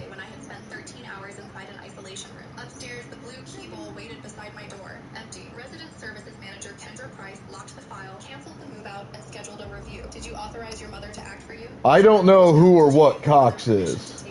No, someone attached a family consent letter. It says all living descendants agree. My father had been Grandma's only child. Denise was not a descendant, and Aaron was her son from her first marriage. We grew up as siblings, but he had no legal connection to Grandma. At the review, Kendra compared the archive certificate with Aaron's. Isn't that like a cable company or something? Strip covered my name. Eligible household descendants as designated by Denise. Ooh, you did the unintentional splits. That does not sound very pleasant. Can you tell who submitted it? The packet came through a document courier. The cover sheet lists the family services company. Oh, well, I'm not surprised at that. Think about it. In the last decade, monopolies have basically become the thing with business, so that those monopolies can manipulate and control price and fuck over the majority of the people. Children wore paper crowns, and volunteers read stories into a microphone that kept squealing. Denise arrived uninvited with Aaron's wife, Beth. So given that that has been the trend in the last 10 to 20 years, why are you surprised that a smaller internet company got bought out by a larger one? I mean, think about it. US Cellular just got bought by T-Mobile. Like sometime in the last year or so. And US Cellular is like one of the biggest, or at least was one of the biggest fucking cell companies at least in the U.S., possibly in the world. And they just got fucking bought out by T-Mobile. By T-Mobile. Like, it doesn't surprise me Cox got bought out. Like, Cox may have been a big company. I don't know. I don't really know who Cox is. I'm pretty sure we don't have them where I'm from. But given that, like, Blizzard got bought out by Activision last year, and Blizzard was one of the biggest, if not the biggest, computer game company on the planet, and one of the biggest fucking video game companies on the planet. And then Activision Blizzard got bought out by Microsoft months later, after Activision acquired Blizzard. And Activision is, again, one of the biggest video game companies on the planet. Now we've got the company that's doing Mass Effect 5 just got bought out. US Cellular got bought by T-Mobile. Like, if you look at the trend over the last, like, 25 years, you'll notice that, at least in America, we're not enforcing anti-monopolization laws of any kind on any level for any reason, apparently. And companies have been abusing that to just buy all these other companies. And then, like, half the time, once the companies are bought, they get split up or shut down or a combination of both. Like, they get fucked. And then the consumer pays the price.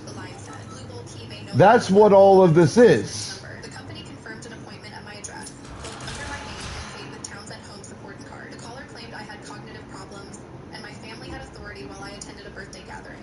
Cox being bought out is just another example of monopolization of companies to lessen competition on the market, so that the companies who are who control the monopolies can basically charge what they want when they want. That's all it is. It's the absolute worst side of a capitalistic market. That's all it is.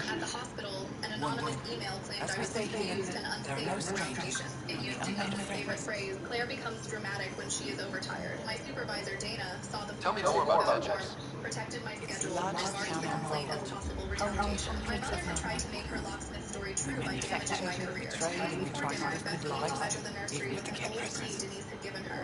It did not work. Erin said you wanted to tell her. Did I ever say that to you? No. Did you sign the transfer package? She admitted signing one page that Denise called a house phone. I showed her the altered certificate and judgment, and Beth told me Erin had used called yourself Stewart. What's that? Before leaving, she ordered Denise to share family calendar. My birthday entry has been out. Claire away from me. Erin and locking it at 7. Paul brings certificate to her office Friday morning. She also sent Denise a voice message. Once his bosses are inside, Claire won't drag a pregnant woman onto the sidewalk. She hears talk about looking at Denise was using Beth's pregnancy as a shield, my reputation as a restraint, and my apartment as Erin's bunker. Beth drove to her sister's house and called a lawyer. I sent everything to Phil. On my birthday, I took Lily to her father's house. She had packed the blue bowl without telling me. It belongs at home, she said. I set it beside the new lock. Empty no longer looked like missing. It looked like a decision. Denise's dinner started at 6. Everyone was seated when I arrived, including Grandma's 2 old friends. Denise wanted witnesses to my supposed instability. She hugged me at the door and whispered, "Tonight can be easy if you let it. I hope it is." Erin avoided my eyes. Paul checked his watch. When Aunt Marcy asked about Lily, Denise announced that she was having a difficult week with all the changes. There are no changes, I said. Denise smiled at the table. We cannot mention anything before 7. The public judgment had arranged for dinner. Denise told Grandma's friends I had outgrown Harbor House, and Erin had... Alright, I need to run to the restroom real quick, grab you some coffee. I'll be right back. Hang tight.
One simple. Ask him a question he couldn't answer, and you went to heaven. Ask something he could answer, and you went straight. Alright, so this video was sent to me. I'm just gonna play it from the way that it was presented to me. Like, I watched it, and it was just kind of like, I hear what I think I heard. Let me play that, and If anybody knows of a white G35 sedan in the Mesa, Phoenix, Gilbert, Chandler area, or in the surrounding areas, let me know. Someone just came to my house tonight. They blew it up. And Oh, I feel better. Why would the red one have to? On dating for useful things rather than killings. Good tech. Machines always left me alive until now. They blew up my house. That's what it sounds like, and that's what it looks like. Yeah, it's all about monopolization in capitalism these days. Like, here's the thing. Go online and study the difference between the last, like, 25 years of businesses buying other businesses versus the 25 years before that. You were misinformed. I can't. And look at the difference in companies purposefully creating monopolies versus anti-monopoly laws being enforced and companies being prevented from doing that in the last 50 years.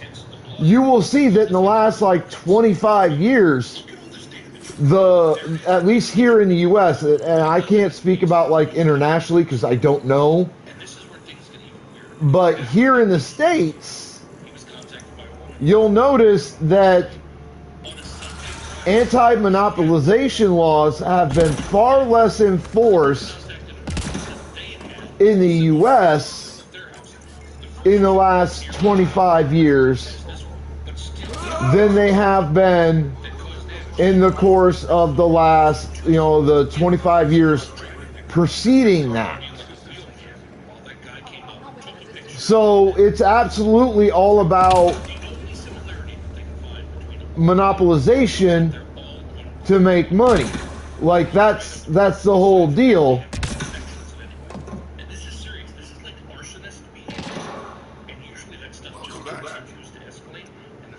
They're just trying to control the market, and to control the market, what they've got to do is get rid of the competition.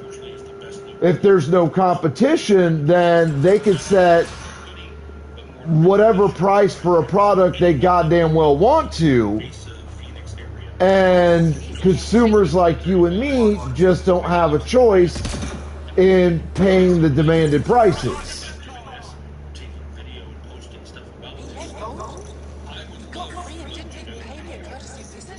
I'm sorry. I can't say more. Like, that's the whole blueprint, that's the whole plan. And all these companies that are doing the buying, every single one of them is owned by a multi-billionaire. The 1%. And they're not just multi-billionaires here in America. We're talking worldwide multi-billionaires. Billionaires from across the planet. So it's not just local American billionaires.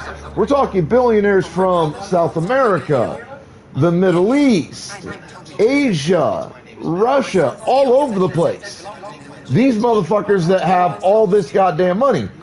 So it's the top 1% worldwide, as well as the top 1% in America. And those two are not necessarily the same thing. People tend to forget that. When you say the top 1% bracket of wealth, people tend to think either locally or internationally. They don't understand that the top 1% bracket of wealth, like, for example, here in America, will include some of the top 1% bracket of wealth internationally, but it will not be limited to the top 1% bracket of wealth internationally. There will be people who are top 1% bracket of wealth in America that do not qualify as top 1% bracket of wealth internationally. Like, that's just how it goes. So, when we talk about these multi-billionaires, top 1%, that control these companies that are buying all these other companies, we're not talking just American billionaires. We're not talking just the American top 1%.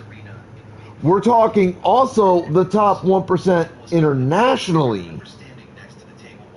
And that's not the same thing. They're similar but different. And yeah, these are the motherfuckers that are buying up everything. Either directly through companies, or they build these complicated series of like shell companies and shit, and they use those to do it. But one way or another, if you trace it back, if you dig through the fucking bullshit and the layers and all that, it all traces to the top 1% bracket of wealth, both in America and internationally.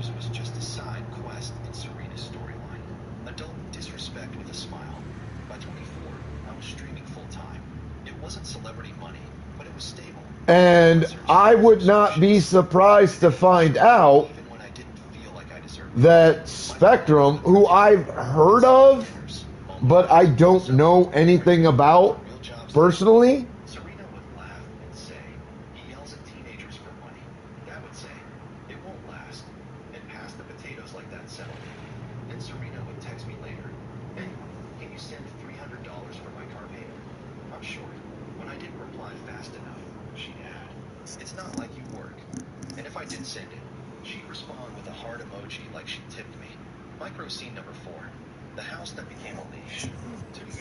like, I would not be surprised to find out that Spectrum, whoever they are, again, I know nothing about them personally.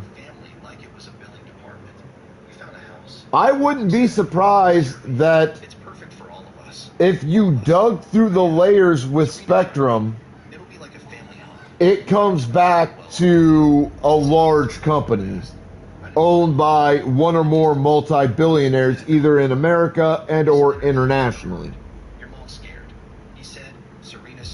That wouldn't surprise me at all at this point, because that's been the pattern in the last 20 to 25 years. You get this company to be like huge,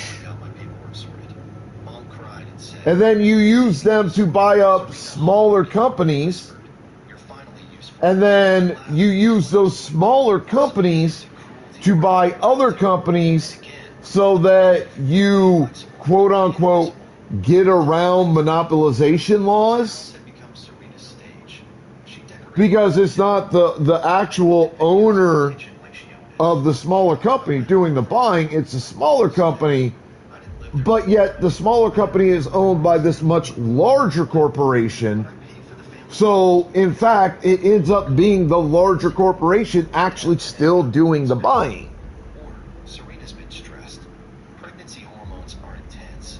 Like, it's a weird, fucked up way that these companies use to get around anti-monopolization laws in America and possibly internationally. I can't speak internationally because I don't know.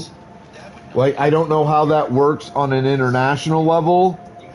I don't know what the laws are or any of that.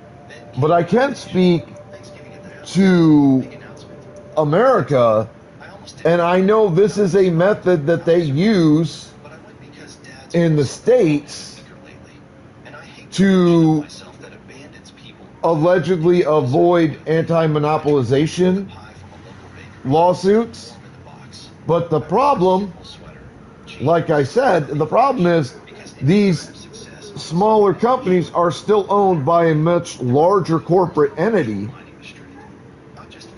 And even if it's technically the smaller company doing the buying, they're doing the buying on behalf of their corporate entity master.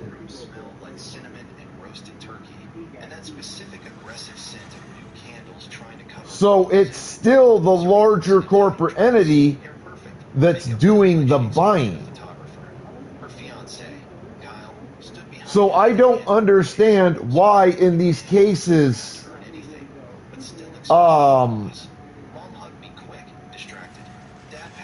they're not applying the anti-monopolization laws like they fucking should be.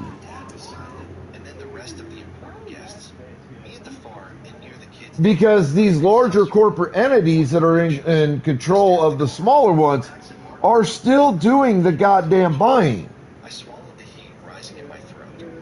Like, they're still responsible for the purchases of these other companies.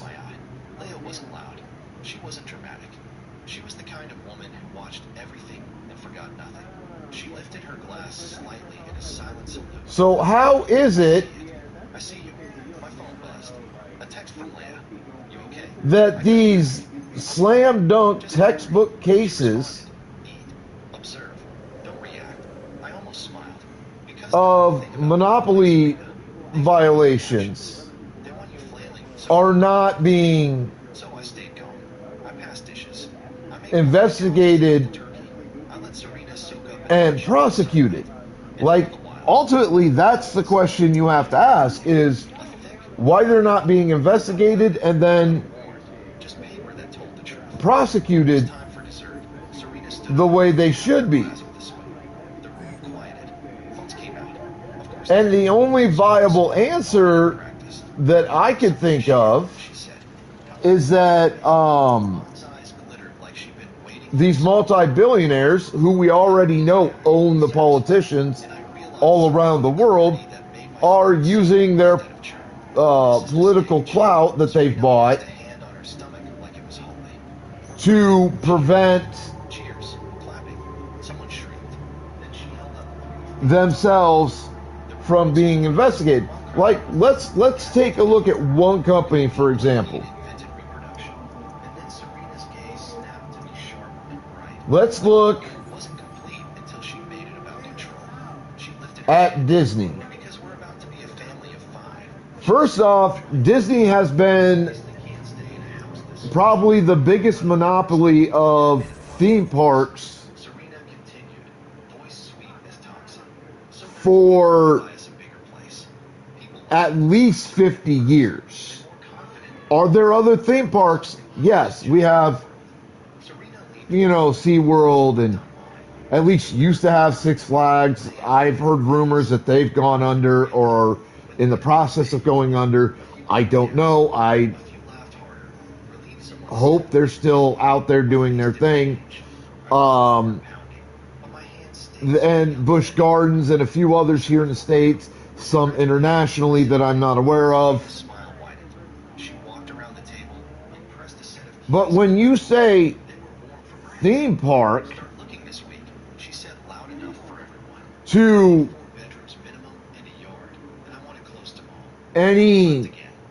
anybody in a random group of 100 people,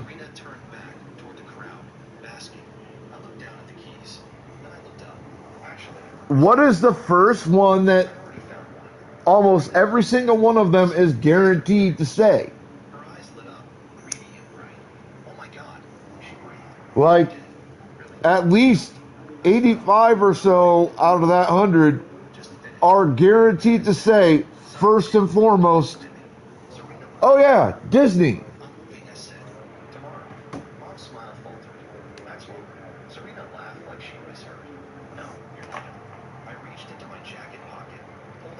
That's going to be the first theme park they think of.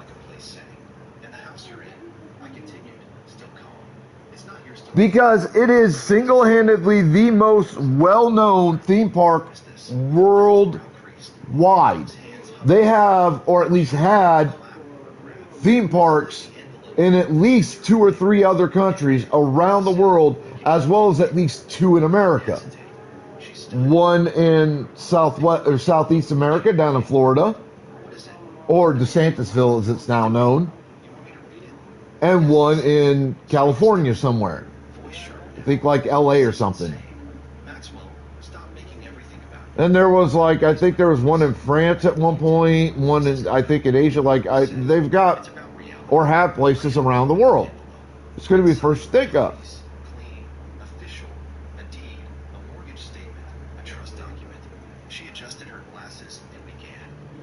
Now, take what I'm about to say with a grain of salt, because I don't know if this is true or not, so I'm prefacing the statement by saying that. I don't know if this is true or not. But to the best of my knowledge, currently, Disney has not bought out other theme parks. So, in terms of the theme park section to Disney, there's no monopolization that you can really go after, because they're not going after their smaller competition and trying to buy them out. Because we still have Adventureland, we still have, as far as I know, Busch Parks, we still have SeaWorld, we still have, I think, Six Flags. There are other multiple theme parks scattered across the U.S. and, as far as I know, around the world. But in the last 25 or 30 years, Disney has monopolized in terms of buying, like, TV companies, animation studios, and all kinds of other shit. If you actually go online and look, Disney owns 30 to 50 companies outside of their theme parks, or IPs. Companies or IPs. Star Wars, Marvel, ABC, the Disney Channel itself, a ton of animation studios. So while, as far as I know, you cannot legally go after Disney for being a monopoly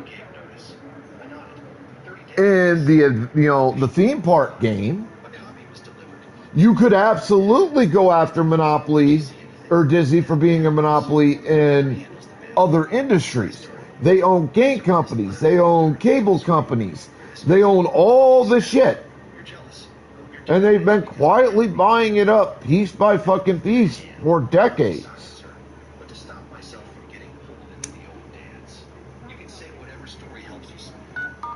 But somehow, if they get investigated, which I don't think has happened more than a couple of times, those investigations inevitably lead absolutely fucking nowhere. Nothing ever happens, and they're never forced to pay fines or lose companies under their umbrella or anything.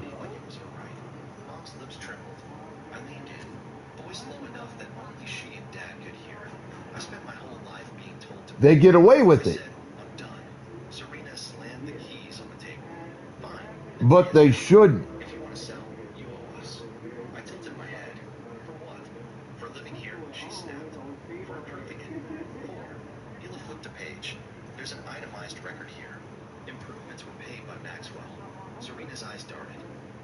Let's look at another pair of companies this time.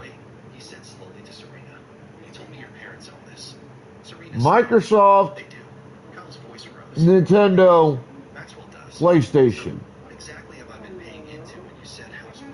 For decades, they've been known as the big three in video gaming for consoles and you know, releasing games and shit like that. Now, Nintendo, as far as I understand it, hasn't been as bad at this. And again, take that with a grain of salt. I'm not entirely sure. But my understanding is they haven't been quite as bad about trying to be a monopoly. They stick to their shit. That's basically it. Like, they're not actively trying to aggressively buy out other game devs and game companies. But PlayStation has had a history of doing that. They have a bunch of them under their umbrella. And as I've discussed, Microsoft has gotten into that market recently in the last 20 years. Like, we know about the purchase of Bethesda. We know about the purchase of Activision Blizzard, which gives them three of the biggest game dev companies in the world now owned entirely by Microsoft. Three of the biggest, most popular, and most well-known game developer companies in the world are now owned exclusively by Microsoft. There are very few game developer companies in the world as well known and as huge as Bethesda, Blizzard, or Activision. Square Enix is one of the only companies I can think of off the top of my head that comes even remotely close. And Microsoft owns Bethesda, Activision, and Blizzard. If that's not a monopoly, I don't know what the fuck is. But again, they're not being investigated. They're not being criminally charged with violating monopoly laws in the United States.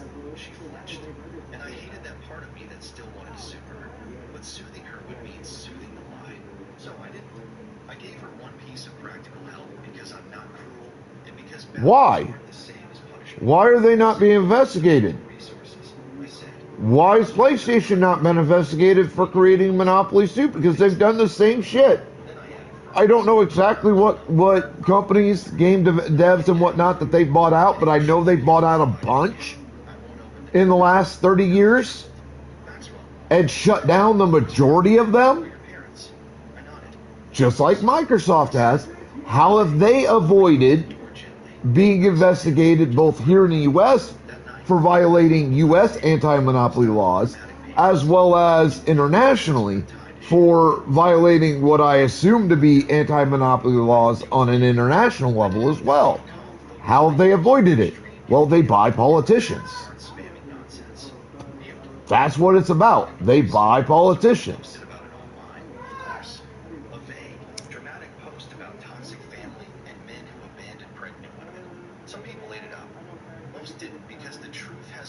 And then they use those politicians to basically have their way legally and politically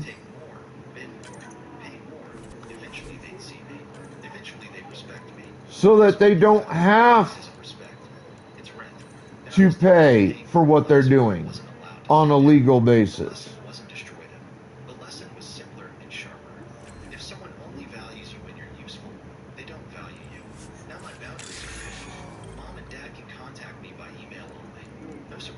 Like, that's what it is. Realistically, that's all it is. They think that money equals power.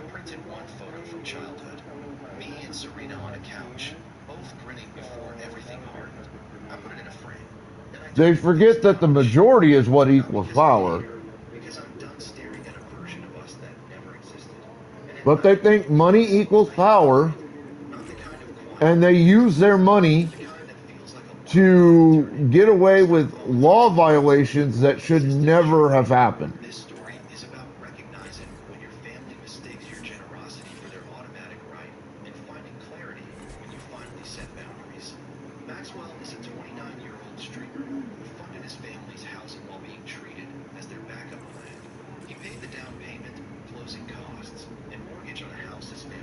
you still here? So when I hear about I just have a couple of questions. companies But try to answer quickly. like Cox, like Blue Daisy mentioned, which is apparently an internet company of some kind, being bought out by at least slightly larger internet company, in this case Spectrum, I am a data analyst. Sometimes hacker. my first and only real thought about it is, oh look, another violation of monopoly laws that they're just going to get away with because they own the politicians. Because I know, I just instinctually know that Spectrum is owned by a much larger corporate entity of some kind. Who that is, I could not tell you. But I bet a fair bit of money on it. Funny, because he could never keep his voice down when we were children. Anything you can tell me about the Cat Command Center? That base is the center of cat operations involved. The labor camps, bombs outposts, even the ticket jargon. I'll let you go. Good. We need to take down that bat base while we can. So them buying out, Spectrum buying Cox, doesn't really surprise me that that happened. It doesn't even surprise me that there's no investigation into it to make sure that monopoly laws aren't being violated left, right, and center.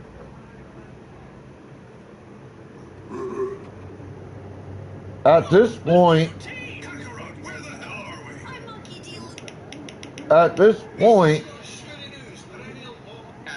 I would be more surprised if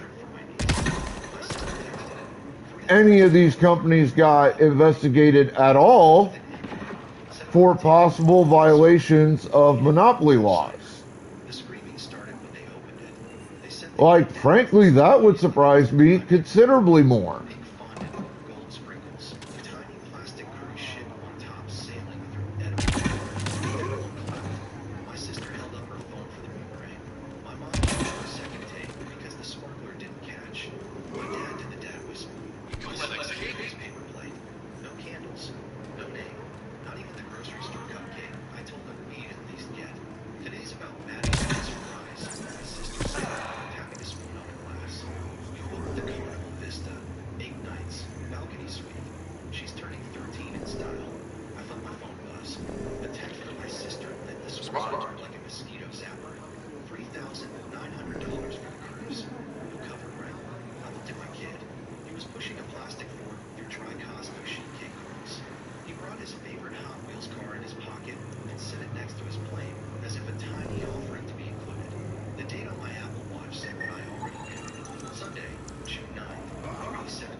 Spiral notebook for bills and a jar of orders for laundry. I'm the quiet helper.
receipts.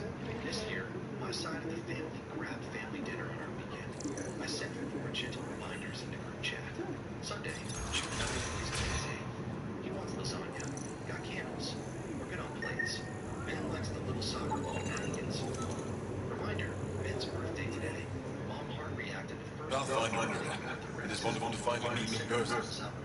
I'm Harry Baker, scholar and chronicler. I followed your activity with great interest. Chronicler? Like a historian? Quite so. Denied memory of the past, hope for a future will become dust in the void. The table had Bon Voyage confetti sprinkled like rock salt. A glossy folder sat by the centerpiece. Processed by Sharon. LLC, in teal script. I looked at Ben.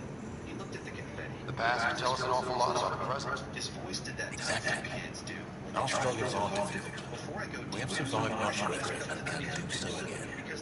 It is my life's work to document the events that shape our world. The arrival of visitors beyond the galaxy is a significant development, of course. Capital One, card now present attempt. Sea Breeze Cruises Miami, Florida, declined. I froze the card from the app. Then I saw the save payment profile screen. Is there anything we can do to help your work? They have always been curious about how the Ket invasion began. I remembered. They must have records of those contacts. We have none of them. Where would you get that information? The Ket are military people.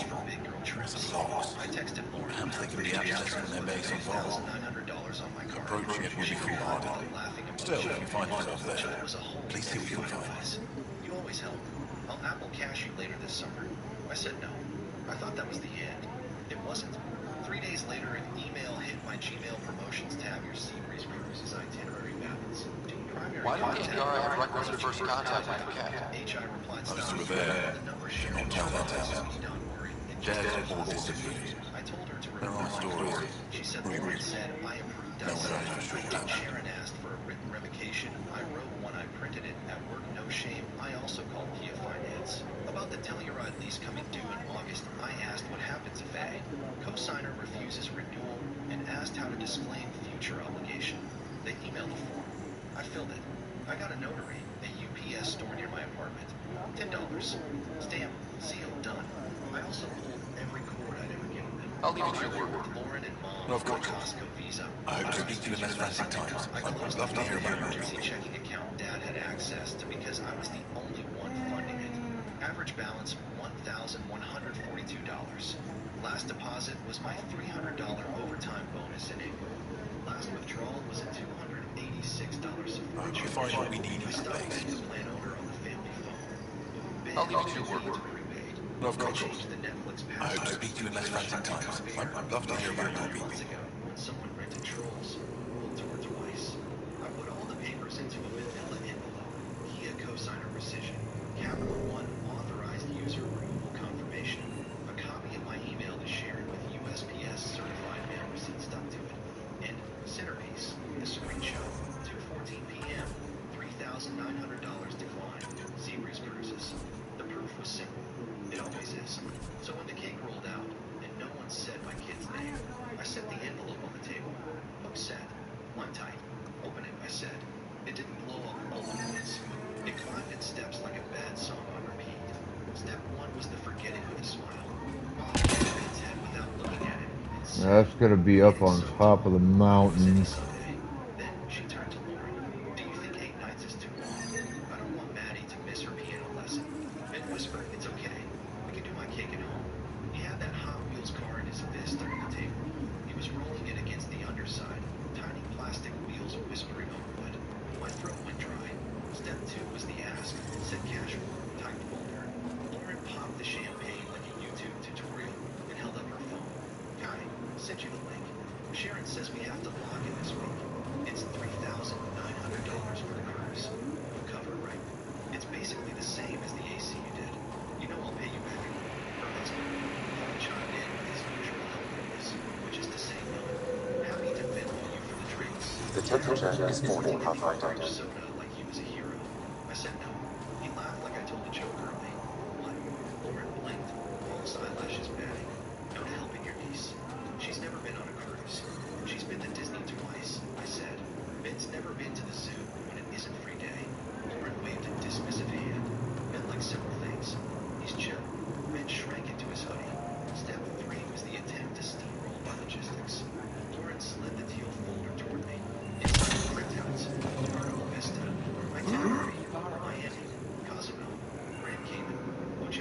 I don't think they did. Are you here to observe the Yavara? What are the Yavara? Walk onto the frozen lake and you see them beneath the ice. They've lived on Vol for millennia. Stories about the Yavara are the only Angaran folktales that survived the Scourge. They're beautiful, intelligent creatures. Our closest ties to our past.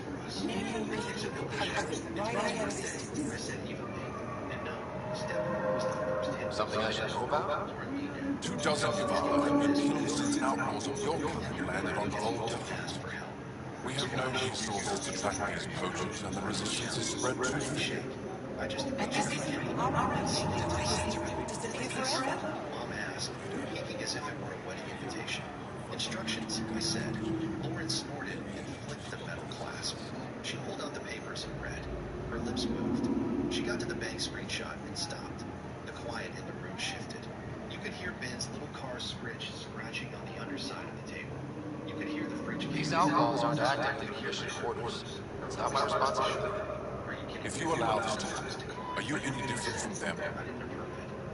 You said you have folk tales about the Yavara. Somehow, Yavara stories are the only ones that survive the Scourge. Most of them have the same theme. A Yavara song is so beautiful, it can coax the sun out of hiding, reveal the stars. Yes, stories are cool, but when your entire history is lost, stories are precious. I see why the Yavara are important to you. You all are God. They're a symbol of what the Scourge took from us. We can't lose them. You're right. I should stop the outlaws hunting the Yavara. The poachers will follow the Yavara. You can track them by listening for their distress song through your comm. Talk about it now. The proof did the work. It always does. You have a question? The certified mail receipt was the wedge. Tell me more about the Yavara. They're amazing creatures, able to communicate through intricate songs. Long ago, we could have heard the songs in person. But the Scourge trapped the Yavara beneath the ice. Now we have to sever the static field recordings. How do they survive on the ice? No one knows. We've dedicated our lives to studying them, and we still can't find the answer. They're cut off from food and oxygen, yet they still persist. My colleague here has a theory they may be remnant. We have no way of confirming this, of course. Another bang alert lit the screen like a flare. I'll leave you to your work. Is your shared travel agency declined one per I said I turned the phone so everyone could see that fraud I said Lauren face. Went gray. She get shows every time I play this one. Sharing and set it to retry.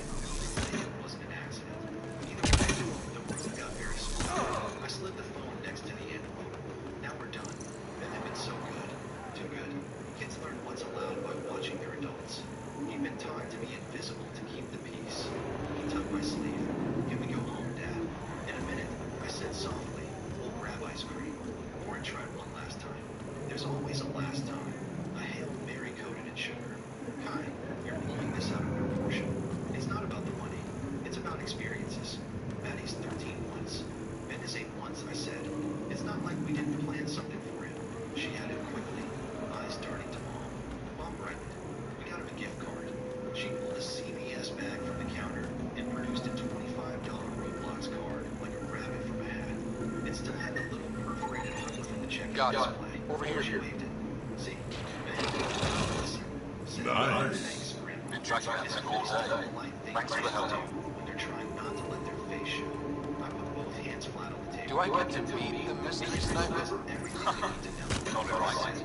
Comes on. The Kia letter is notarized. The travel agent has my revocation certified mail. I removed my cards and closed the account tab and kept tapping for emergencies that somehow looked like Sephora. There you are. PC case. Nice shot back there. Family phone plan. Thanks. My father taught me as soon as I was old enough to hold a gun. Dad bristled. I paid you back for DC case. Life must be harsher. He taught you well. He's always prepared. Made sure I could shoot, hunt, and make a camera. Lauren's voice went high sharp. So you're cutting us off over a misunderstanding. I met her eyes. You say Do you ever shoot remnant out here? I don't see them too often. I heard some big ones somewhere, but I never found out. 47 cents today. That's not a misunderstanding. That's theft with better lighting. She pushed her chair back so fast. Did the cat come around here a lot? Only some. Resistance patrols keep most from getting through. I pick off distractors. Usually raiders like the one you helped me with. You ever miss one? Miss? Never. It was a silver Nissan Skyline. He was tracing the outline with his thumb. Little steady circles. I thought of every time I'd been to quiet. Stay safe, Doctor. See you around. Life support at 100%. $129. The Venmo, can you spot me rent? $900. I forgot my wallet. Dinners that I paid with tap to pay and went home to an overdraft text. The picture of the family trip I'd have funded that I wasn't invited to because space was limited. But somehow there was a second suite for Lawrence friend Jim. I stood. I didn't raise my voice. I didn't make The temperature is 45 and took out one more page. I hadn't planned to show it, but the second bank alert made it simple. It was a printed copy of my credit fees Outdoor temperature is normal. TransUnion and Equifax. Dates, June 6th at 8:10 p.m. I sent the prints to the king. He said,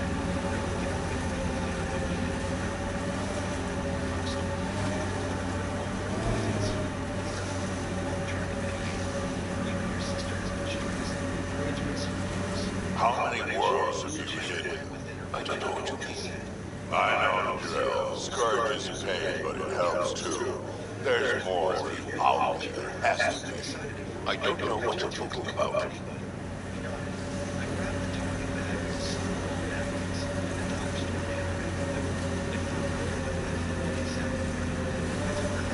Old balls are getting stiff. Do you have to hit every bump?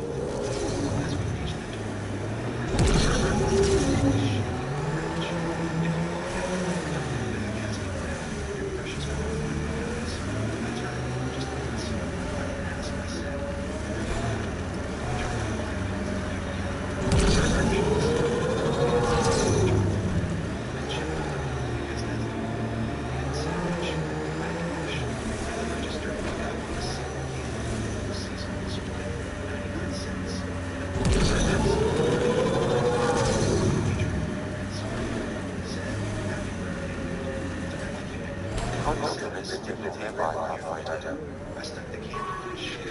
He sang, just as quiet.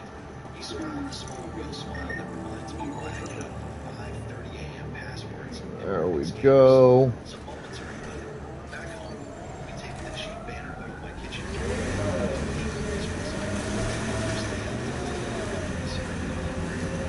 His mom faced up at 8. His son with us. It's the morning day of the next weekend. The sleep smell of his cereal. So, watching that sky.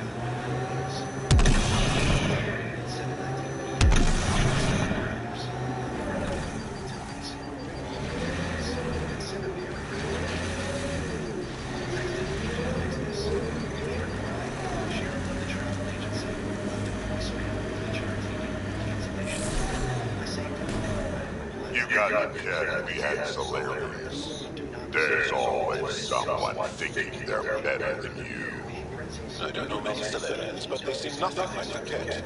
You're right, you don't know many Solarians.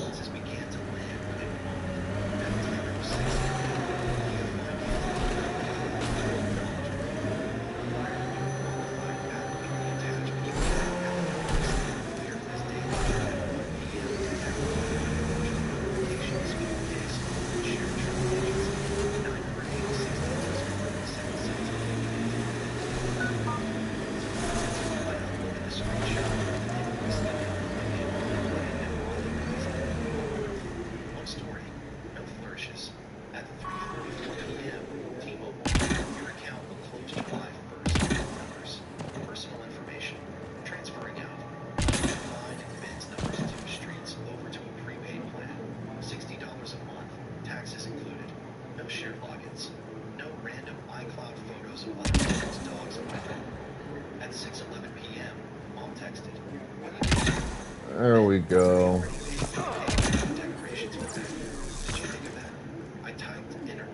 Life support is stable. Ben's birthday was June 9th. She didn't answer. On Wednesday, a certified mail notice popped in my informal. I went to the post office and signed a green card.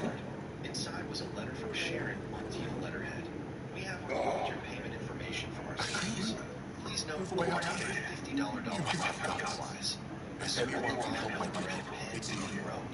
No what? The cat destroyed a dog not far from here. Retaliation of resistance pushed them out. The people were either killed or driven off. They left everything behind. Sometimes that's enough. Thursday morning, Lauren showed up outside my apartment. Do your people have somewhere to stay? They take care of it. But now we have a problem. I'm a historian. That dog was linked to a precious and rare artifact. A map of ancient Thorwald. I sent two of my colleagues to retrieve it, but they run into trouble out there. The cat came back to finish the job. I need someone to help my people fight their way out. Don't worry, I'll dig them out of trouble. I'll give you that one. Friday, Dad called. He never calls. He said, your sister is in Paris. You made a scene. I said, I didn't yell. He paused. Then he surprised me. She says the dealer wants a new co-signer by Monday. I'm not it, I said. Okay, he said. And then, softer, your mom is stubborn. She frowned. I didn't ask him to make her. Not my job anymore. Saturday, Lauren posted an Instagram story of Maddie blowing out candles in their kitchen. The caption, Plan B. I watched it once. There were 2 candles shaped like a 1 and a 3 stuck in a Costco cheesecake. Good choice. No boat on top. In the background, I could hear Lauren say, smile baby, and it used to twist something at me and it didn't at 8:03 p.m. I got a quiet text from an unknown number. Hey, Uncle Kyle, Can you tell me about that reference? Oh, I wouldn't know anything about that. The remnant is strange and creepy. Mindless machines, waiting for something. I don't like them. No boats. On Sunday, we did Ben's party in my living room. 3 friends from school, 2 pizzas, a soccer ball cake I baked from a pan I bought on clearance at Joann's for $7, a banner that said Happy 8 that we deserve. He blew out the candles while the cat tried to climb the gift bag tower. He asked if he could invite Grandma next year. I said, we'll see. He nodded like he already knew the answer. Here's what changed and what didn't. I didn't send a mass text announcing a cutoff. I didn't post screenshots. I didn't THRA. I just put the logs where they were. I removed every I closed the session.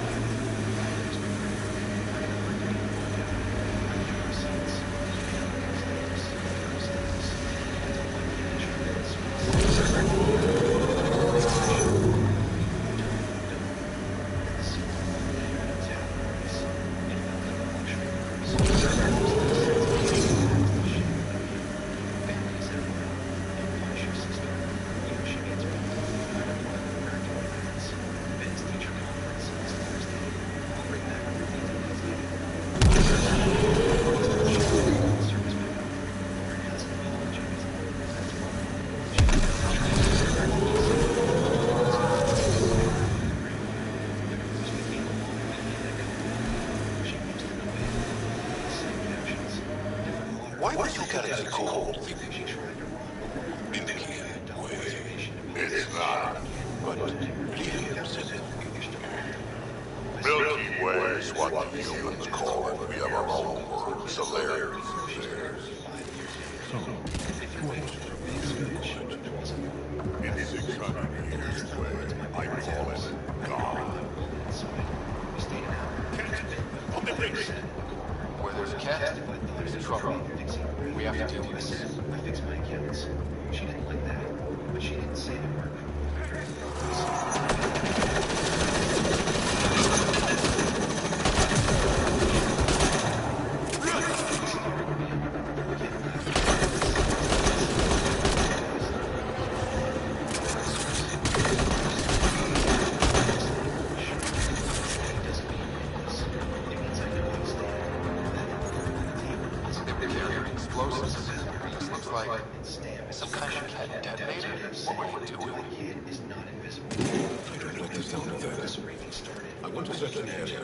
I just left, holding a little hand, with a Hot Wheels car ticking against my palm like a sad, better heartbeat.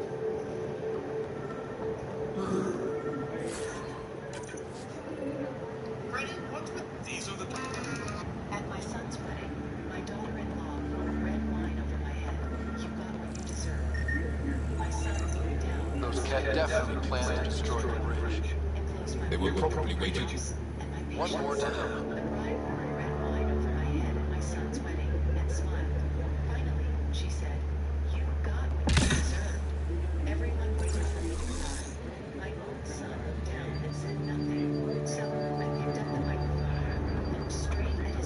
Okay, that wasn't gonna work.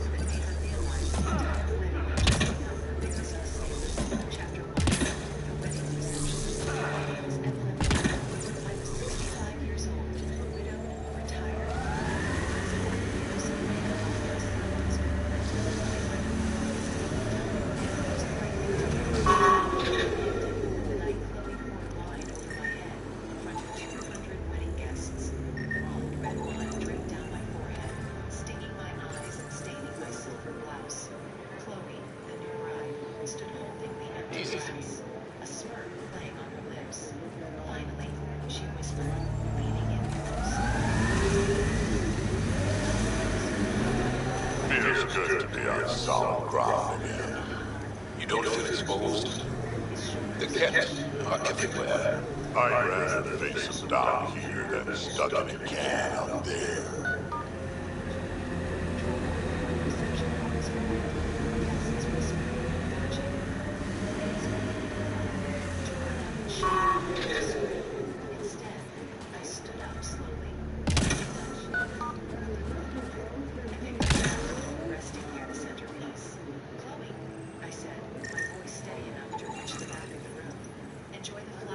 The champagne, and every person you wanted to impress tonight. Go. Because after this evening, I'll all live in my house.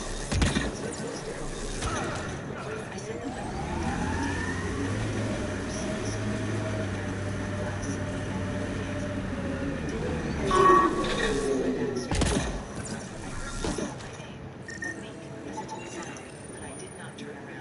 that should be all of them. I think that's all. Thank you, Ryder.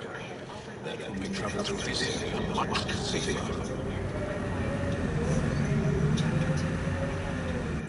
Morning sun warmed my kitchen as I sipped my black coffee. Mark and Chloe came back from the hotel around 10 the next morning, dragging their overnight bags through my front door. They expected breakfast. They expected apologies. Chloe dropped her bag on the hardwood floor with a loud thud. I cannot believe you ruined our reception, she announced, crossing her arms. You embarrassed us in front of everyone. I took another sip of coffee, placed the mug on the counter, and looked at her. I simply responded. Let's go upstairs and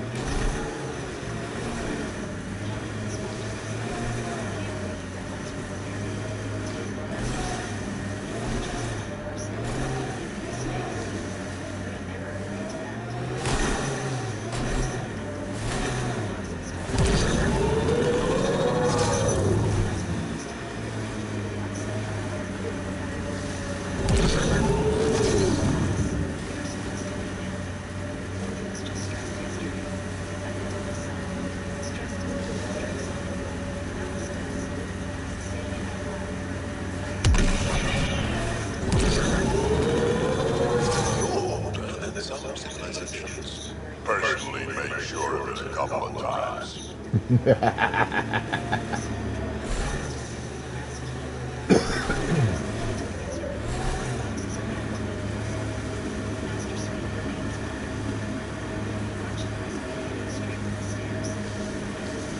That looks like Kett.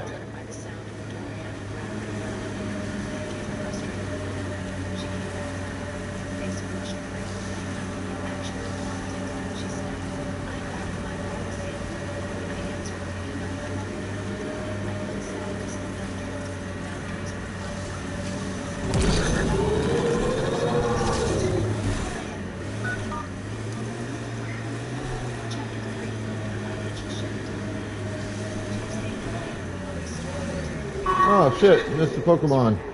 Oh well. Approaching your resistance. Emergency limit. 1 down, 2 to go.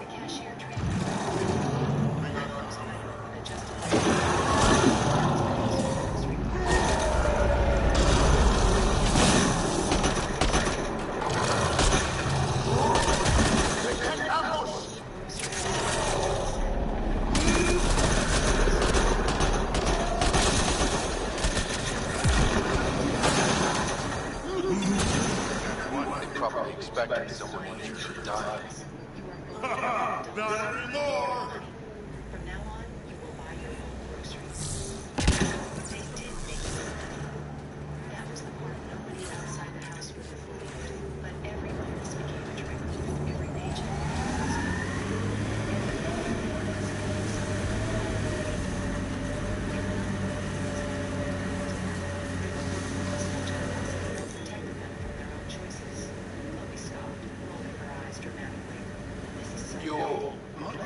larger than the rest of the initiative species. You'd think that'd help. Don't trust small people. Do anything to get their shots in. I stopped paying the premium on the car insurance policy I had kept active for you.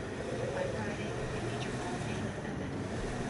These relays are carrying power along. We can't afford all of these bills right now. We just paid for extra money cars. Then you should learn how to budget properly. I said picking up on it again. I will not fund disrespect. Financial independence is a very valuable lesson. Remnants have overtaken this area, Pathfinder. It may be worth investigating.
Is it for respect?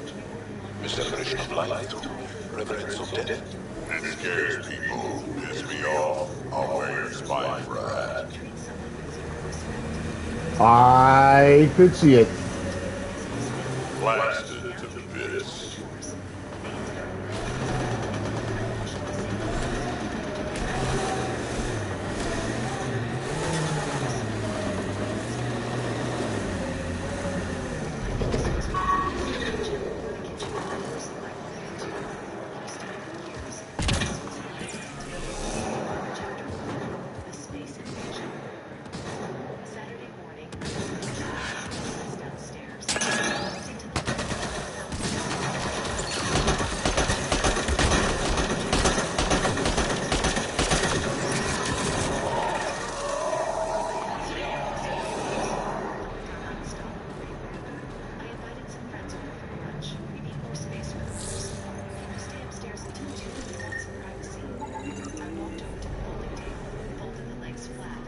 I'm reading a temperature degrees.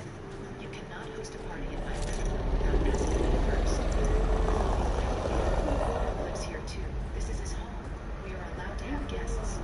Mark is a guest. I corrected her. I pay the rent. I pay the property taxes. I pay the electricity bill. We both live here for free. If you want to host parties, rent a room. I grabbed my spot near me. Then I sat down and picked up my phone. My friends were there, so I suggest you take them to me.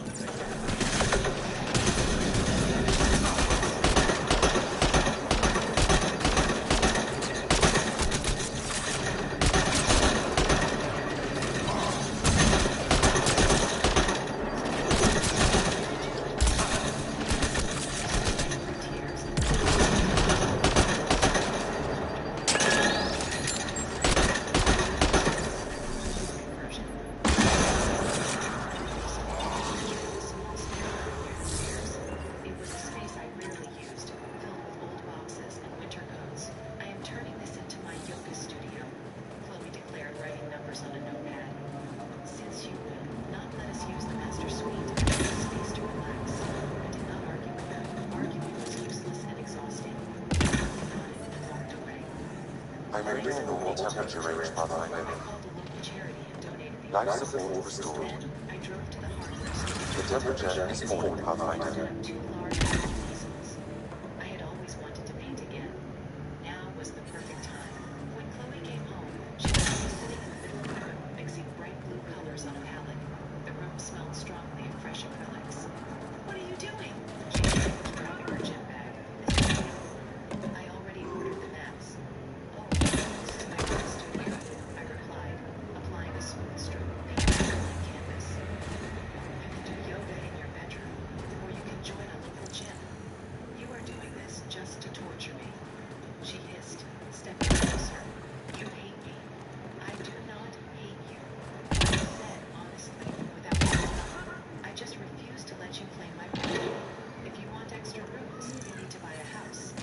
She stomped away furiously. I smiled and painted a bright yellow sun. Reclaiming my space brought me immense joy. I realized Environmental temperatures my action was much That's stronger than doable. shouting matches. Every brush stroke felt like a small victory for my independence and peace. That room smelled like paint, not resentment. For the first time in a long while, something in that house belonged only to me. Chapter 7. The Grand Plan. While Mark and She has lost a lot of blood. clothes, I was busy planning my actual future. I knew living like this forever was I just toxic. stopped bleeding. I needed a Supply crate was empty. not a constant war zone. On Tuesday afternoon, I met We brought the a supplies. agent named Sarah. Leave them in the cache and I can help myself. Do you need to get supplies to the other locations? Working on it. In dire need. The deed was entirely in my name. What happened to you? Paid off years ago. My patrol was escorting a caravan of specimens from Hajara. The Ket ambushed us.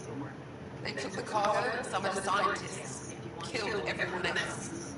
I pretended to be dead. It kept me alive. Cowardly. You fought to protect your people. You crawled, bleeding, hoping to live to fight again. I don't see a coward anywhere. Thank you. If you're alright, I'll get going. Go. Thank you. And inside eventually, whoever you are. Right.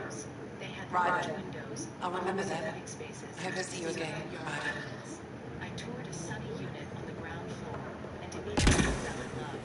It was perfect for one single person. I wrote a check for the deposit that same day. I did not need Mark's permission. I did not need to explain myself.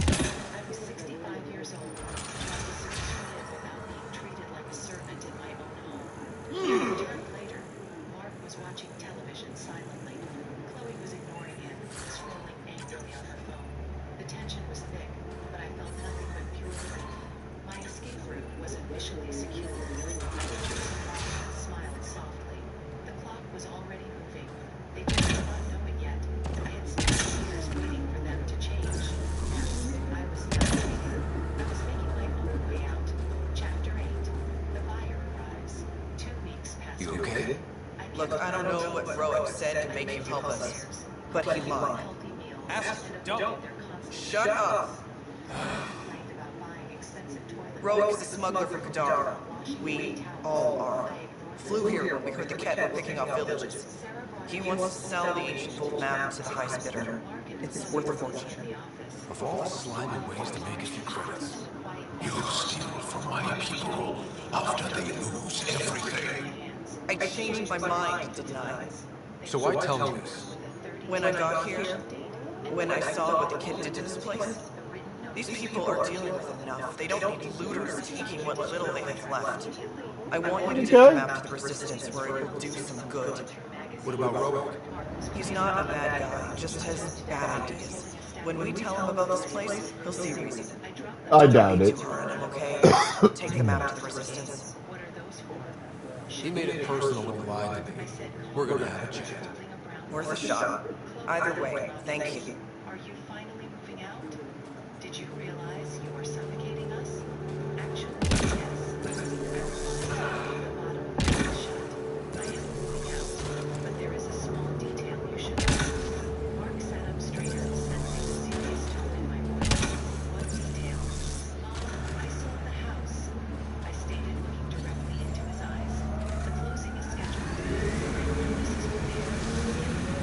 Let's get this forward base down.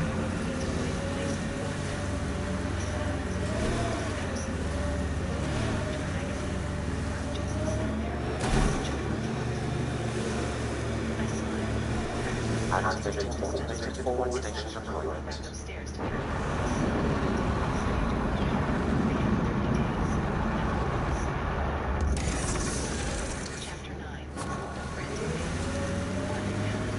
My insights in this region are available, Pathfinder. I've added them to your map system. Yeah, I'm not worried about the mining zone so much right now. Trying to kick the Ket off the fucking planet. That has to be priority.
I'm reading a severe temperature drop. My paintings hung on the walls, adding bright splashes of color everywhere. For the first time in years, the doorbell rang softly. I went to the standing in the hallway. I opened the door slowly, holding my tea. "Hi," he said, looking down at his shoes. "Your new place looks really Activating automated forward station deployment.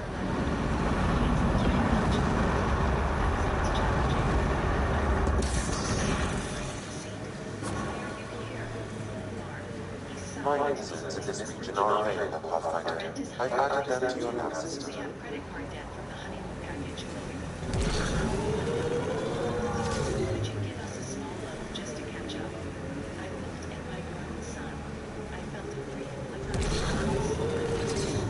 He was still my child. That was what made the burden enough. Being his mother did not mean becoming his emergency fund every time his choices caught up. Pokeball's out. No. I said firmly, I am done funding your mistakes. You chose to let your wife humiliate me. You chose silence over respect. Now, you must choose to fix your own finances. Mom, please. He pleaded. I love you, Mark, but my bank is closed. I stated clearly, when you learn basic respect, we can have coffee. Until then, goodbye. I closed the door before he could argue, locking it with a satisfying click. Walking back to my sunny living room, I picked up my paintbrush. My life was finally mine again. I did not need courtrooms, dramatic revenge, or clever legal traps. I just needed absolute boundaries and practical actions to protect my own peace. My future stretched out before me like a Ambient temperature is normal. quiet and untouched. I dipped my brush into blue paint and smiled for the first time, without forcing it.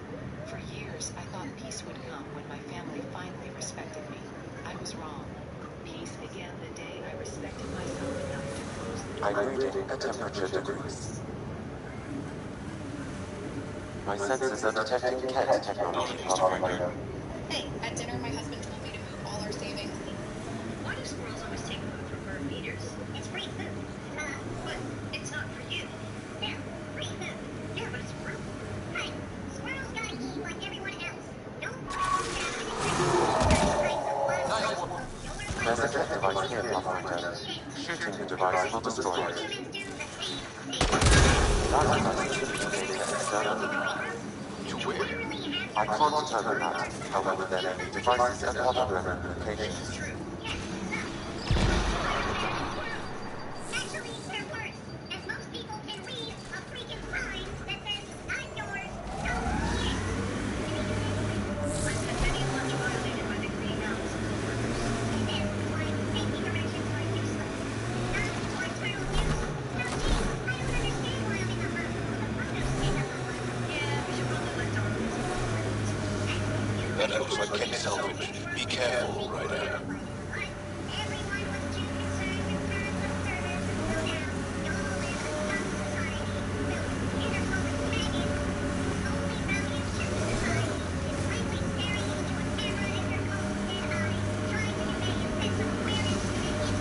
If the power lines go up, we'll have to find a way around. No way up this time.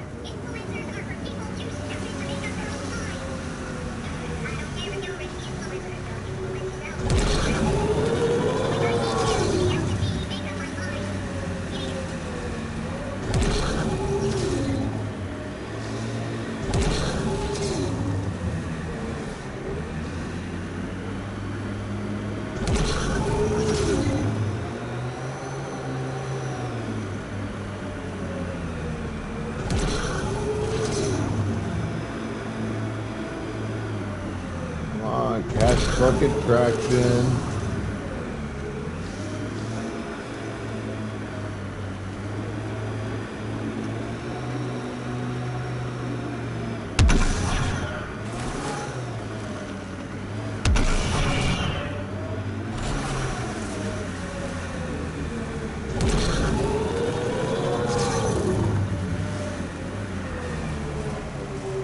Just to be safe, he died 72 hours later. Then my son and his wife showed up with a lawyer and said I was hiding their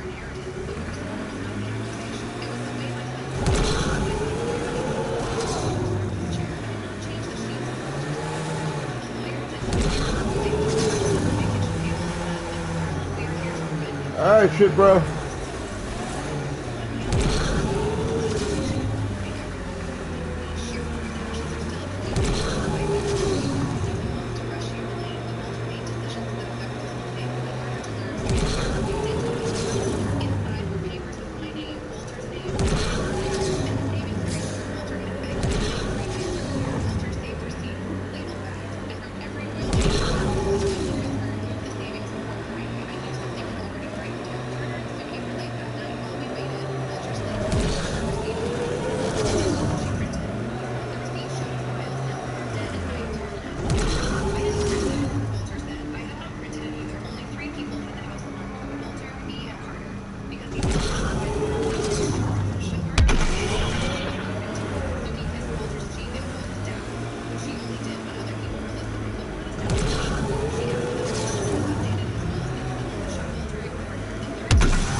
What the hell?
Get ready to fight!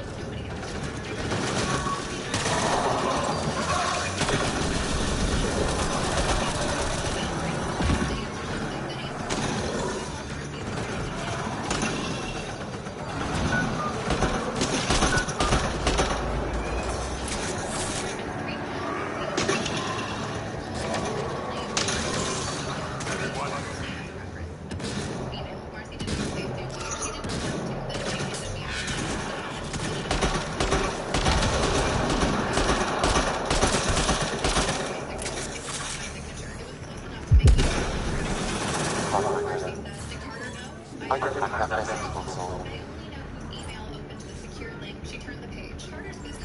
I've identificated assembly of the passcode. How many more consoles do you need? One will be sufficient. I created a temperature decrease.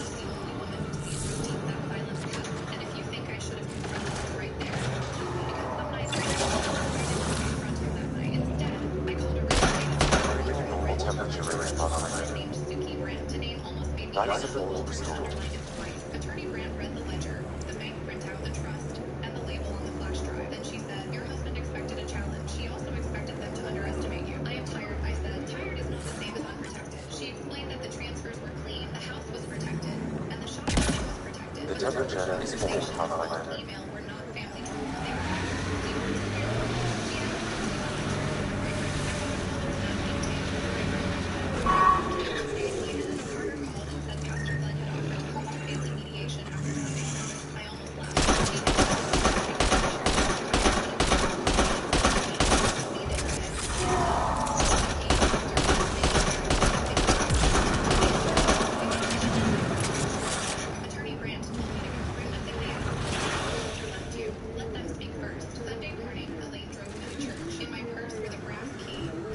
Alright, that handles that.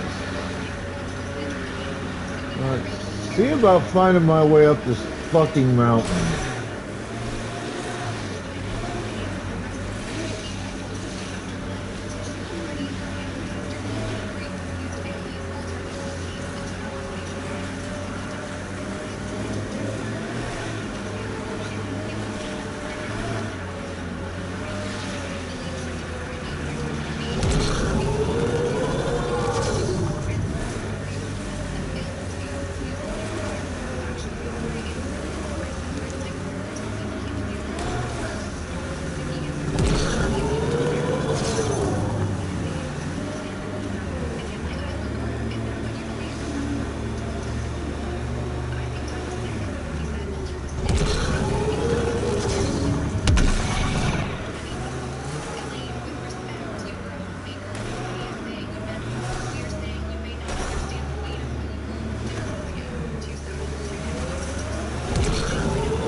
God damn it, you fucking piece of shit! Wish it was a Mako!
turn, you piece of fucking shit!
How the fuck do you get up this godforsaken mountain? I don't fucking remember. I think there's a...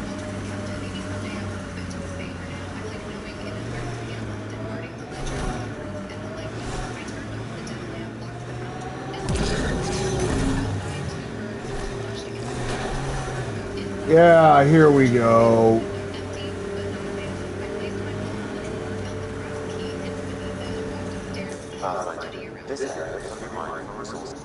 Don't drive us off this cliff, kid. Relax, I got this. I have always liked Vold. It is harsh, but beautiful. Outside temperature is in free fall.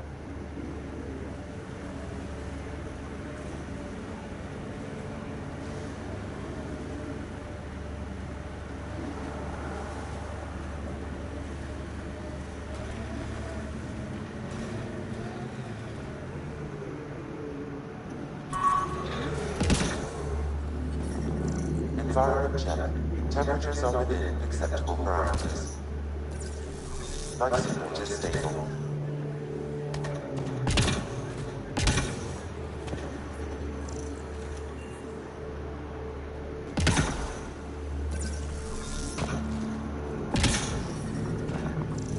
Environment check.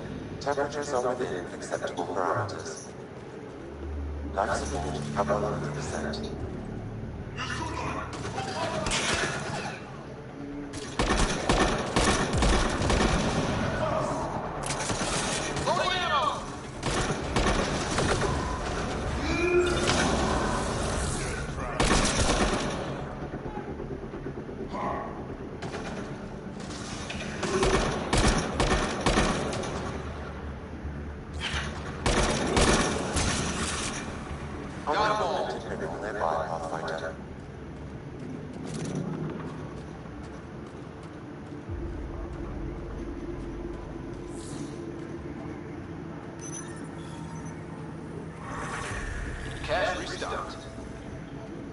Emergency medical caches are back in business. Excellent news. Come back when you can. We just go use the claws or something. I'll give you my phone. I woke up Will from do. a coma to an empty room. No siblings. Just a note from my dad we stopped paying. Good luck. I cried for an hour. Then my lawyer walked in with a man in a suit I didn't recognize. Your father made a mistake. The lawyer grinned. My name is Andrews. I'm 28. I woke up from a 3-week coma to an empty hospital room. No father, no brothers, no flowers, no cards, nothing. Just a single sheet of heavy stationery on my bedside table. Watermarked, printed with Andrews Residence, Greenwich, Connecticut at the top. My father's handwriting underneath. Karen, we've decided to stop covering your medical expenses. Your brothers agree it's time you handle things on your own. Good luck, Dad. I read it 4 times. Then I cried for an hour. But my father made one mistake. He forgot what my mother left behind. And he definitely forgot about the man in the gray suit who walked into my room on day 3. Now, let me take you back to the beginning. To the house I grew up in. And the family that taught me silence was the same thing as love. I'm an ICU nurse. Night shift. 12 hours on, 12 off. At a mid-sized hospital in Stamford, Connecticut. I live alone in a 1-bedroom apartment with thin walls. I pay my own rent, buy my own groceries, drive a 9-year-old Honda Civic with a dent I never got fixed because there was always something more important. A power bill, work shoes, another student loan payment. The Andrews family lives 26 minutes away, but it might as well be another planet. My father's house is a 5-bedroom colonial in Greenwich. Stone facade, wrought iron gate, heated pool, a 3-car garage where his Range Rover sits next to my stepmother's Mercedes and my brother There is a Preston's resistance emergency cache nearby, Diane sets 4 places at the walnut dining table. Harold at the head, Diane to his right, Preston across from her, sometimes Graham, my younger brother. There was never a 5th chair. I stopped being Extreme surprised cold by is this detected, The Pathfinder. last time I tried showing up, Diane smiled from the doorway and said, "Oh, Karen, we didn't expect you. Let me see if we have enough." There were 2 untouched ribeye steaks on the counter behind her. My father didn't look up from his phone. That was 3 years ago. After that, I just stopped calling, stopped driving to Greenwich, stopped pretending that if I was good enough, quiet enough, useful enough, they'd eventually make room. But I should explain why I was always the one trying. For that, I need to go back to when I was 12. My mother's name was Margaret Ellis Andrews. She was born in a way that doesn't announce itself. The kind of person who named out to lunchbox and remember exactly how you liked your eggs. She came from the honest side, though she never talked about it. What I remember most is her hands on the piano keys, teaching me scales on Saturday mornings, and the Cartier watch she always wore. Then, band, a gift from my grandmother, Eleanor. She never took it off. On March 2nd, I had a piano recital at school. My father said he'd pick me up at 8:30. He didn't go. I'm waiting 45 minutes, calling his number. Voicemail every time. Finally, I called my mother. She didn't hesitate. "Stay inside, baby. I'm coming." It was pouring. The kind of Connecticut first that turns woods into rivers. My mother drove her sedan out into a standing alone in a school lot the Andrews way with dancers. Here we go. She was pronounced dead at Stanford Hospital at 9:47 p.m. My father arrived an hour later. I was sitting in a plastic chair lobby, still wearing personal dress. He stood up. He didn't kneel. He didn't pray. He said, "Your brother drove out that school because of you." My grandmother, Eleanor, met me in the funeral 3 days later in Rosemary. Your bitch should have been taken care of. I didn't understand what you meant. I was 12 and I just learned that love can be a thing you get punished for hating. Diane surrendered her lives 2 years later, polished and great. Never tried to leave. Within 6 months, she moved in. Within a year, within 2, everything that had been ours was gone. I retain normal temperature range, Pathfinder. Then the piano, bringing the space for Preston's Life place. support is back online. Then my bedroom, moved to the attic room with a slow ceiling and a closet. Preston was Diane's son from a previous marriage, already in college, but Harold treated him like the firstborn he always wanted. The family Christmas card that year had 4 people in it. You should be able to locate these glyphs, I asked Pathfinder. my father once, around 15, What if I if did my anything mother had left any papers, any documents. He set down his fork and said, "Your mother didn't leave anything, Karen. She left dead. I cleaned it up. Don't bring her up again. You've done enough." So I didn't. 16 years. That's how long I carried that sentence like a stone. It shaped everything. Why I didn't fight for my bedroom. Why I didn't push back on the piano dispute. Why I turned down a partial scholarship and went to a cheap nursing home. Because my father said, nursing is fine for someone with your limitations. I believed him. Because when you're 12, that you caused the worst thing that ever happened to your family. You spend the rest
temperature is 4 Pathfinder. Something came up.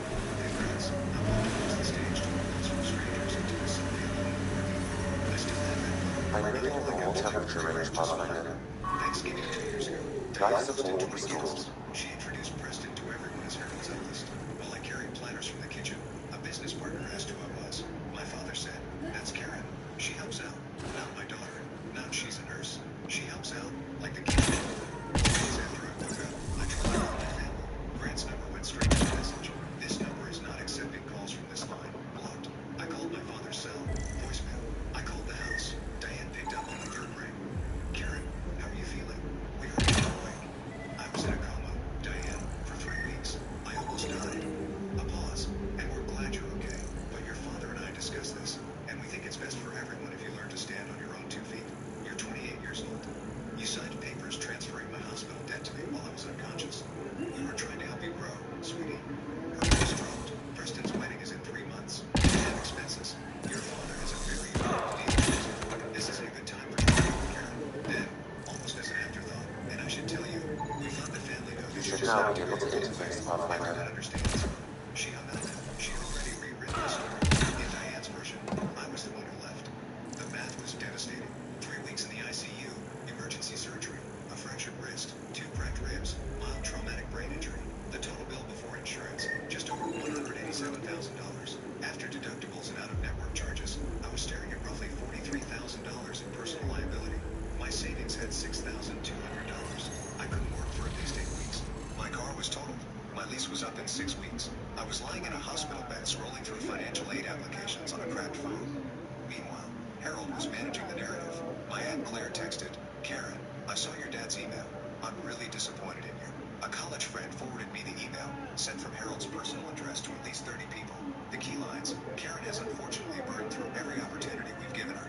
She's refused to take responsibility for her life. We've made the painful decision to step back from her own. And in the end, her mother would be ashamed." He wrote that about me. The daughter lying in a hospital bed.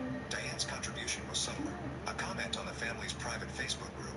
"We tried everything. Sometimes you just have to let them fall so they learn. Praying for her." With a heart emoji.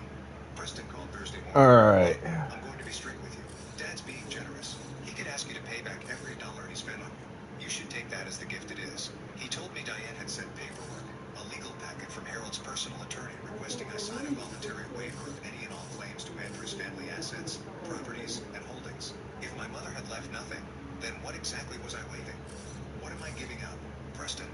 A beat of silence. "It's just a formality. Dad's reorganizing the estate for a new development deal. Some old trusts need to be cleaned up." "Old trusts? I'm not signing anything I don't understand," I said. He hung up, and for the first time in 16 years, I didn't feel guilty. I felt suspicious. Why does a family that claims you have nothing need your signature to prove it? Diane came in person the next day. Cream cashmere coat, leather gloves, white tulips. She closed the door and the smile vanished. "You're making this difficult, Karen. Your father's deal closes in 6 weeks. If you cause problems," she smoothed her coat. "He has relationships at every hospital in this region. Board members, donors. One conversation and your little nursing career disappears." "What am I signing away, Diane? If Mom left nothing, why does Dad need my signature?" Something shifted in her face. "Because the trust company won't." She stopped, pressed her lips together. "Because it's just paperwork. Don't overthink it." "The trust company," she heard herself say it. I saw the flicker of calculation in her eyes. I told her I wasn't signing anything. She picked up her gloves and walked to the door. "You were never as smart as you think you are, Karen." But she'd said it. Trust company. And suddenly, a torn envelope in a big box and my grandmother's whisper in a funeral were the next few days were the lowest order. I arranged a payment plan I couldn't afford, filled out financial aid forms at 2 a.m., and watched Harold's ego continue to rise in my relationships. But one thought kept me going. I've been paying for a rent that was never mine. Grant called at 11 p.m. on a Tuesday with a number I didn't recognize. His voice was low, rushed. "I'm using a friend's phone. Dad put something on my line. Listen to me.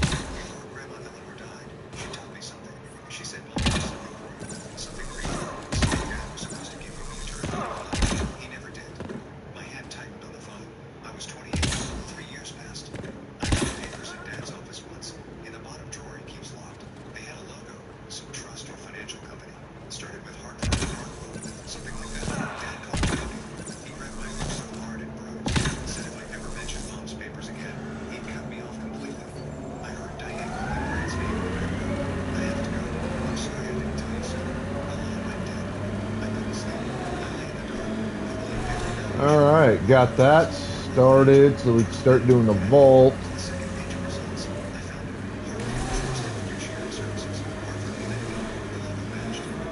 I detected abnormal temperatures.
My original normal temperature range, Pathfinder. Life support is stable. I cried because my mother had loved me enough to plan for this. I cried because my father had hated me enough to hide it. And I cried because I'd spent 16 years apologizing for existing in a house that was mine. When I finally wiped my face, Calloway asked, "What would you like to do?" The trust papers, the receipts. I thought it was mine, and I want him to hear it from me. Calloway provided a post invitation. The Andrews Foundation charity gala. Harold was being honored. Then we need to talk about time. An undocumented mineral has been detected, Pathfinder. Commercial development deal. He'd submitted documentation claiming ownership, but the deed was in my mother's name, transferred to the trust. At minimum, it was misrepresentation of asset ownership. At worst, mortgage fraud. If the lender, First Capital Regional, discovered the collateral didn't belong to Harold, There it is. the deal would collapse. I didn't expect it, but I didn't want to do this through letters Harold could intercept. I want the truth to be in the room where he usually lives. The gala was in those days. Harold was being honored. Representatives of First Capital would be present. Calloway placed the $1 on top of the stack. Your mother prepared the shield. Karen, I'm simply here to make sure you know you're holding it. I was discharged on a Thursday. Grant booked a room at a Hampton Inn using his own card. Texted me the confirmation from the murder phone. I spent days healing, walking hallway laps, sleeping 12 hours at a stretch. On the fourth day, I stood in front of the bathroom mirror and practiced not a speech, just the sentences I needed until they stopped shaking. Calloway had sent me a manila folder with copies of everything, including one thing I hadn't asked for, a copy of the police accident report from March 7th, 16 years ago. That's what I was looking for down here. I knew whatever was inside had changed something fundamental. Should be enough Not of about the this. matter of the house, but about the story I'd been telling myself since I was 12. The Andrews Foundation charity gala was held at the Del Mar, Greenwich's most exclusive boutique hotel. I arrived at 8:15. Through the double doors, cathedral ceilings, crystal chandeliers, white lilies on every surface. Harold was on stage, Diane at the front table in black velveteen.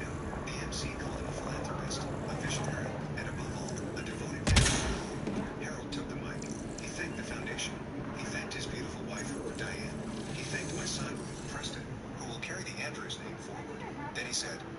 development project is built on land and assets that have been in my family for decades. Everything I have, I built with my own hands.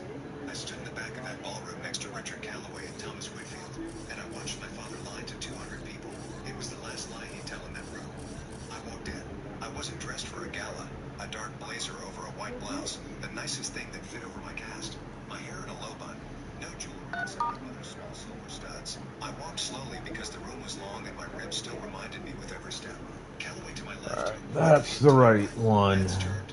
Conversations paused. Someone whispered, "Is that Harold's daughter?" Diane saw me first. The color drained from her face. Harold turned. His public face flickered, then reset. "Karen." His voice was warm, projected. "What a surprise. I didn't think you were well enough to be out." "I'm standing, Dad. That's more than you planned for." The silence filled every corner of the room. Harold's smile tightened. "This isn't the time or place, Karen. Why don't we step outside? You had 28 years to talk outside. You left me a note." Diane was already on her feet, crossing toward us. "Karen, sweetie, you've clearly been through a lot. Maybe you should sit down." I turned to her. "Diane, I'd like you to explain to everyone here why you signed for certified mail addressed to me 3 times and never told me." The hand on my arm went rigid. Diane's lips parted, but nothing came out. Harold's smile vanished. Richard Calloway stepped forward. "Good evening. My name is Richard Calloway. I'm the managing trustee of the Margaret Ellis Andrews Irrevocable Trust, established in 2008 by the late Mrs. Andrews." He looked directly at Harold. "My client, your daughter, is the sole beneficiary of a trust you were legally obligated to disclose to her 6 years ago. Should we continue here?" Successful! Richard preferred to step Good aside. work, Ryder. Harold chose to stay. Of course he did. Then, like Harold, I don't leave rules. That was his second mistake. "This is absurd," Harold said. "My late wife didn't have a trust. Whatever this woman has told you, this woman is she's in her views and manipulated." Calloway opened his big hands and ears to the documents. The original trust instrument was signed after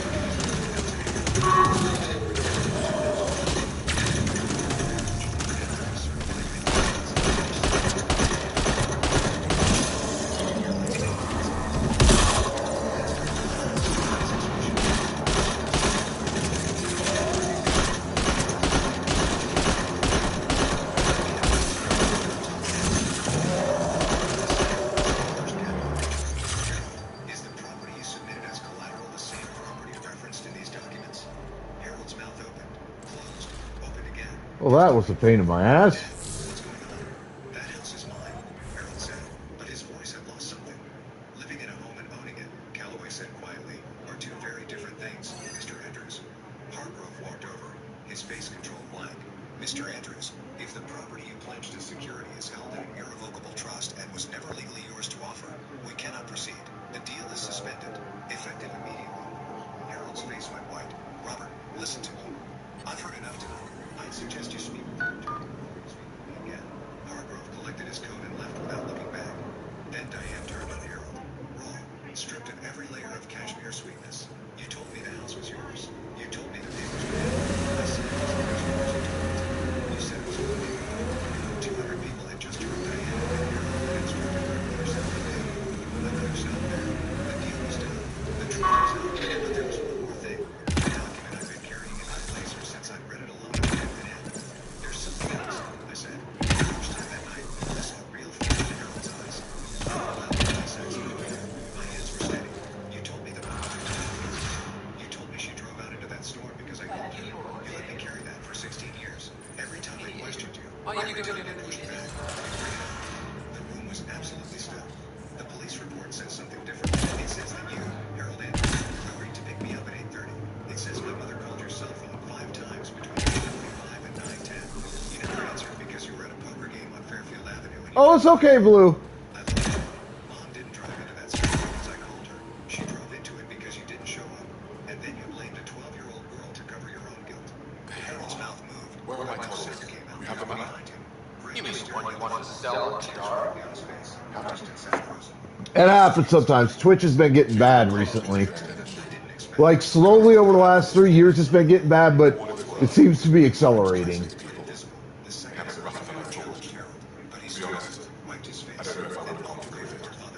Well, go ahead.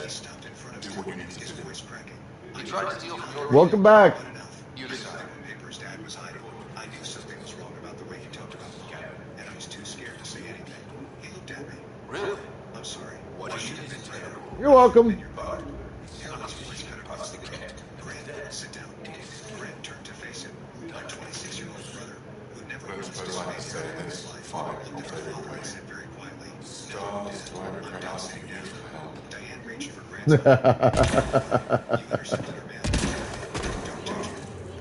I can't tell you how many times I've burned myself trying to cook.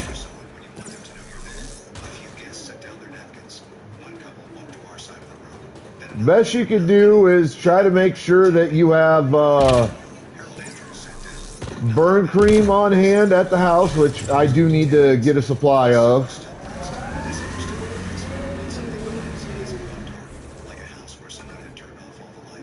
And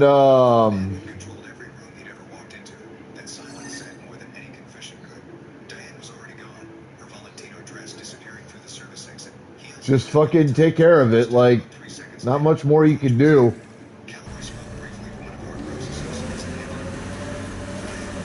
The temperature is 40 Fahrenheit. My medical supplies here at home are low. Because most of the time when I hurt myself, I just leave it out, wash it, and I just don't worry about it. I walk that shit off. I am Gen X. Like, that's what we fucking do.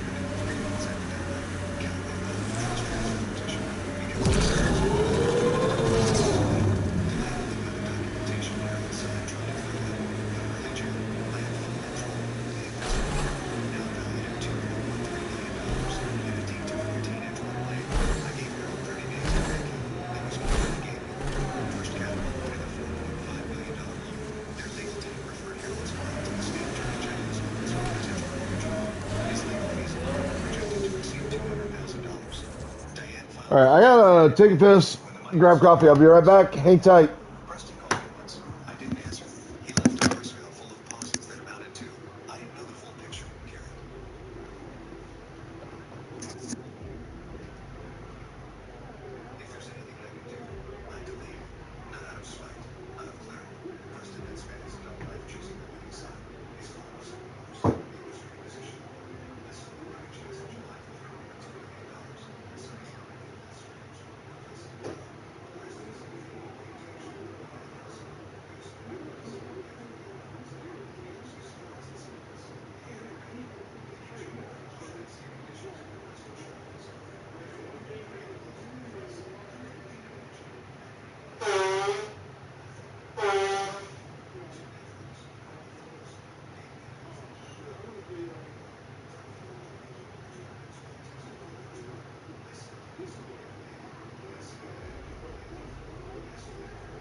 Okay. Trying to get through all that shit, figure all this shit out. Fucking, I needed that. The poachers aren't here. They must have continued recording where they are. We all forgot that it existed, and essentially sums up how free speech should be handled. Yeah, if someone says something you don't like, argue, disagree. If you can, use facts to back up your point of view. Violence? Nah, not the best thing to be doing to one another to prove a point. Because all you're doing is making the rest of the world think your side is absolutely insane. Because, believe it or not, most people don't like violence or murder. I know, it's disappointing, but that's the actual reality. Reality. Okay? Also, don't take this observation as support for either side politically.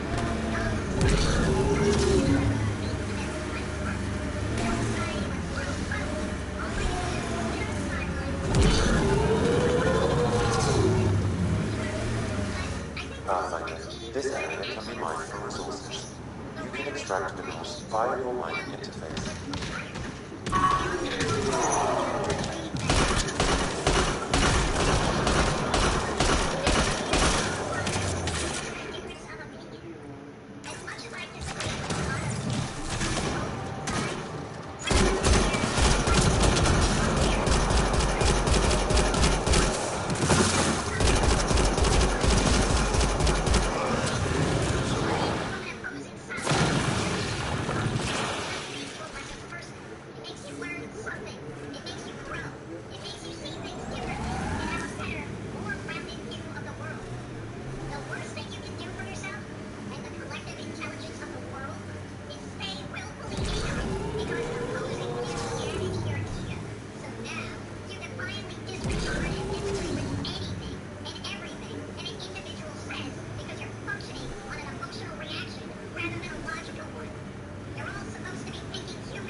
There's an active Andromada data device here.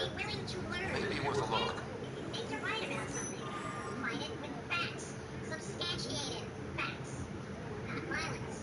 Simple enough. Now, let's get our crap together and make the world better, damn it! Do it for the squirrels! Think of the squirrels! Nice work. Or whatever other animal you like. Hey, you don't want your little puppy growing up in a private park, do you? Let's try to set that right. Don't be violent. Let me take it. Just saying. Oh, I gotta have coffee. Fucking right.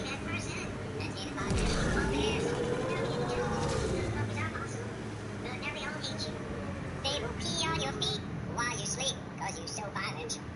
Be better for puppies.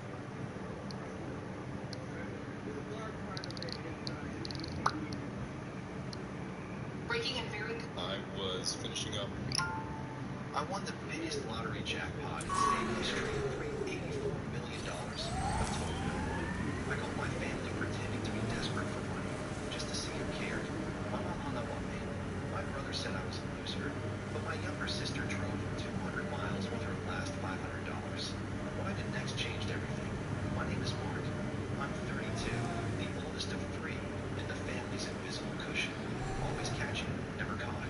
I'm a sales manager for luxury toilets. Yes, toilets. I can talk flush rates, rimless bowls, and birthday attachments like poetry. I spend weekdays in a bright show. Pretty intense catch shield for the middle of nowhere. That's Johnny. The kid think they'll find some remnant thing there. Our people can't break through that shield. It's controlled from the main command base. Is the golden child. He's 29 and working on a startup that lives on our parents' couch. He posts motivational quotes over photos of wrecking cars. Mom shares them with some proud captions. Dad nods like the Looks like the poachers have already moved on. My sister Hold on. There's a data pass. She works 2 part-time jobs and still texts me home safe when it snows. She wasn't born golden. She learned to be helpful. The trigger didn't come with fireworks. It came with roast beef and paper napkins. Sunday dinner. Dylan telling a story about a meeting with an investor at a bar. Mom refilling his plate like he was in training for the Olympics. I mentioned I'd got an employee of an order, like on my desk. A small bonus. Mom smiled at her glass. That's nice, honey. Dylan tapped his fork on the table. No idea what you are. to us. Just talk pretty. Dad cleared his throat. We'll take care of his poacher's job. I promise. Take time. I reached for the salt. Mom beat me to it. Oh, by the way, she said to cash understand. was weather. Dylan's credit card got weird charges. We're helping him sort it out. But creatures. Family helps family.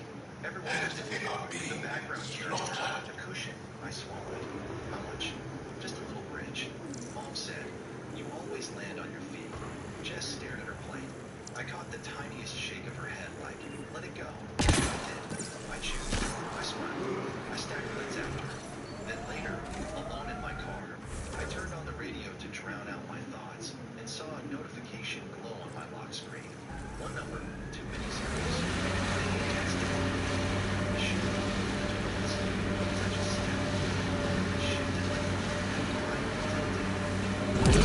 Let's get forward station out.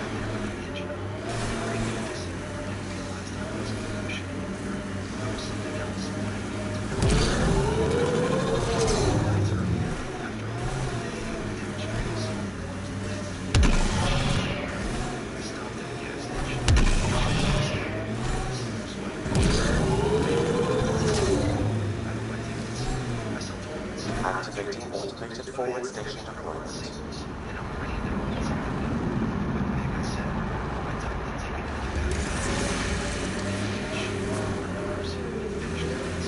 Saturday night, I was in bed scrolling past videos of people unboxing kitchen faucets when the results posted. I read them once, twice. I got up. I turned on the light. Alright, I compared numbers again. $384 million. Biggest in state history. One winner. My throat went dry. I did the math. Everyone does. Lump sum, federal state fees. The numbers shrank. It still didn't fit in my head. I opened my cabinets and laughed at my cheap post. The sound of foreman went back into the dishwasher. Made it work was the same. Just keep I'm reading a temperature decrease. Pathfinder, active remnant nearby. I suggest investigating. There's a tech device here, Pathfinder. An elderly couple came in asking about ADA heights. I showed them the comfort height models, the elongated seats. These devices seem to be extracting relevant data and sending it to a single location. Can we track it down? It's heavily encrypted. I may be able to break it with more information.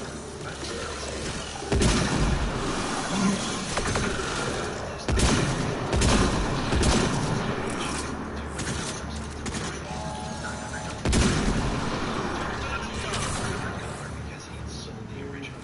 $3,100 for a bridge that became a bridge to another bridge.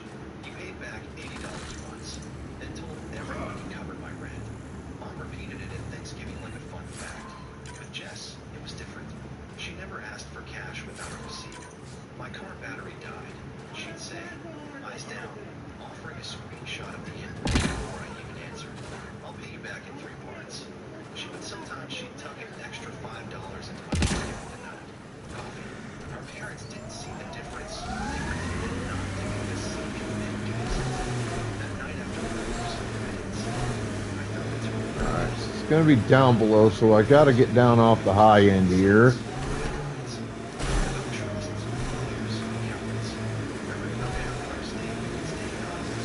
Looks like the cat got here before us. I wrote down terms like blind trust.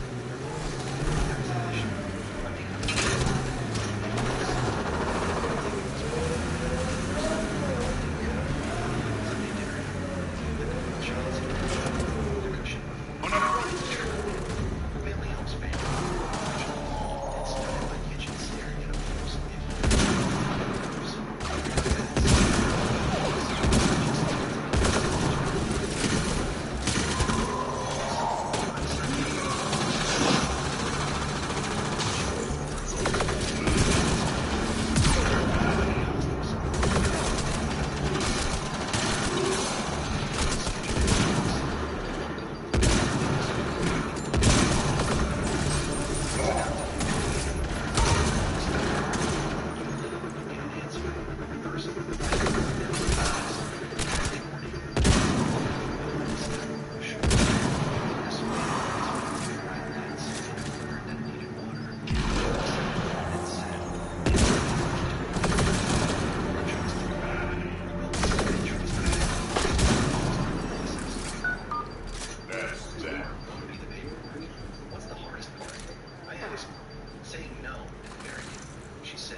I believed I was tired of paying admission to be in my own family.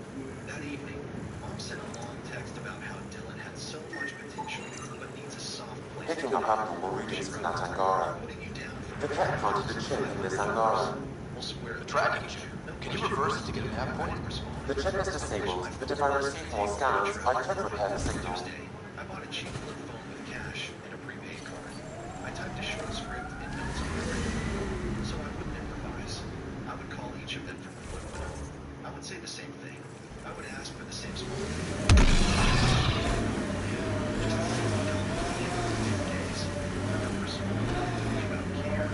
Let's do this! This must be St. Moses' town.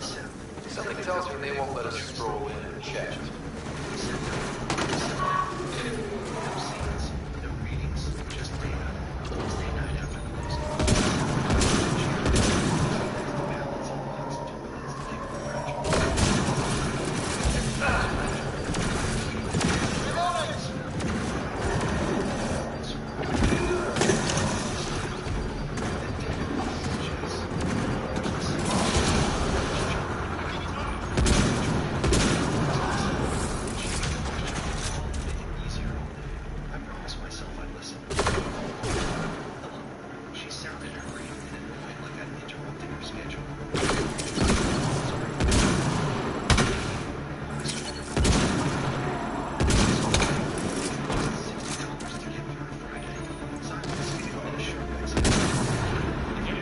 Fuck you!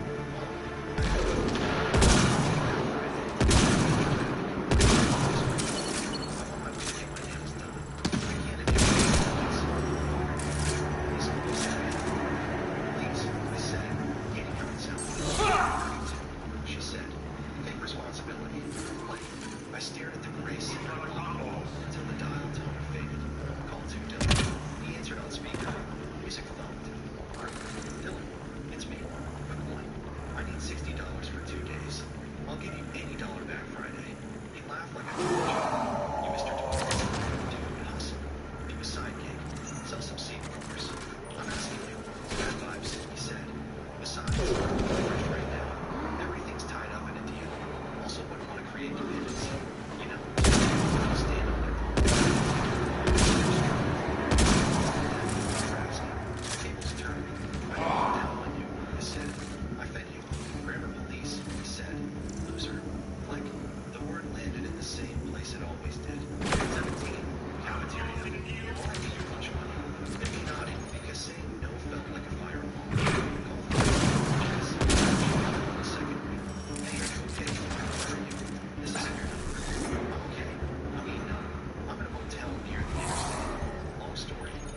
$60 until Friday. I'll pay you back if you can. I can. I have $520 in my account. She said, like reading a checklist. I'll bring you this. Jess, it's 200 now. I'll give you now, she said. Eat something if you can. Drink water. Keep the door locked. I'll stop for gas. Be there by midnight. You don't have to. I know, she said. You want to. The line went quiet. I put the phone down and let my head hit the wall. The warehouse filled the space like a soft anthem. 3.5 hours later, 3 knocks on a cheap motel door. Our old code. I opened it to Jess with a big but he she pressed an envelope into my palm. It's $500. I'll be okay. You're eating one. Life support systems are in peril. And told her the truth, not the number. I'm not broke, I said. I asked to see you would show up. She said, bed beside me. I figured, she said, I'm not surprised. I'm just sad. I'm sorry I tested you. She shook her head. You didn't test me. You gave me a chance to be who I say I am. We sat in silence, the air conditioner rattling, a train far off. My chest stopped burning. This isn't about revenge, I said. Finally, this is about closure. What does closure look like? She asked. Cash back tomorrow, I said. Then lawyers, then rules. Rules like what? Like we stopped paying to be loved, I said. Like, no means no. Not convince me. At 9 a.m., we met at the bank. I returned her $500 plus gas plus extra for a proper breakfast. She tried to push it back. I closed her fingers over the envelope. Not refundable, I said. She cried in that tiny,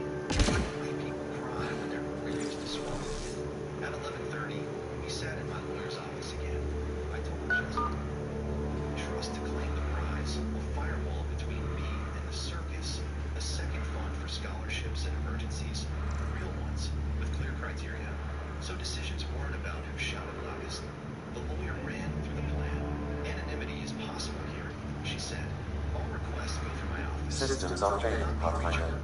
I know. Jess raised her hand like we were back in school. Can we make a scholarship for kids who can study and get told it's not enough? Yes, I said. We'll make it boring and strong. We kept it simple. No dramatic purchases, no headlines. The trust claimed. A benign statement went to the press from an anonymous local. In our town, doors grew legs. That's fine. Legs can run in circles. We'll start it anyway. Day one. 10 missed calls from home. One from Dylan. One from Dad. I let them ring. Mike's voicemail. I heard something. You didn't tell me because you're spiteful. Come over now. Environment check. Temperatures are within acceptable parameters. Day two. Life support is back online. Mom, this family runs on trust. Dylan, you owe me for The people I hired shot at you and you took care of them. I understand. Jess forwarded me. Now let's talk. Are you with him? He's being dramatic. Don't enable him. Jess didn't answer.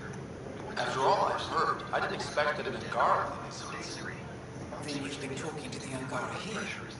I'm sure they told you the stories, how the Yavara are the only living history we have left. Money is complicated. But these creatures might also hold the key to our war against the I Ket. sent one text. Explain. Number to the I've been performing tests. An enzyme in the Yavara's skin could treat the effects of the Ket weaponry. money requests. If I'm right, our fighters could heal faster, push back against the Ket. Mom replied in under a minute. You're ungrateful. We gave you everything. I typed, deleted, You see, my people would rather cling to tradition than think about the future. different lighter. I still smiled at people who made jokes like Royal Flush. Even if the enzyme helps, the Angara won't accept it when they know the source. Between customers. At first, maybe, but the Angara had always been survivors. In time, we'll see reason. Jess and I met on Just let me continue my research for the future of our She people. wasn't punished for being alive. Dental. New tires before they explode. A line called Joy with All right, chat. I'm gonna let you choose this. So, do I allow the research to continue, or do I make her stop this research? So, in case you haven't been paying that much mind to the story here, there's an ancient set of creatures that swim in the oceans beneath the ice, who are culturally important to the Angaran people on Volt. And there is a strict, taboo, almost a law, about fucking with these creatures. This Angaran researcher has hired poachers from the initiative to hunt these creatures. Now, it may or may not necessarily be illegal to hunt them, but it is certainly culturally not accepted.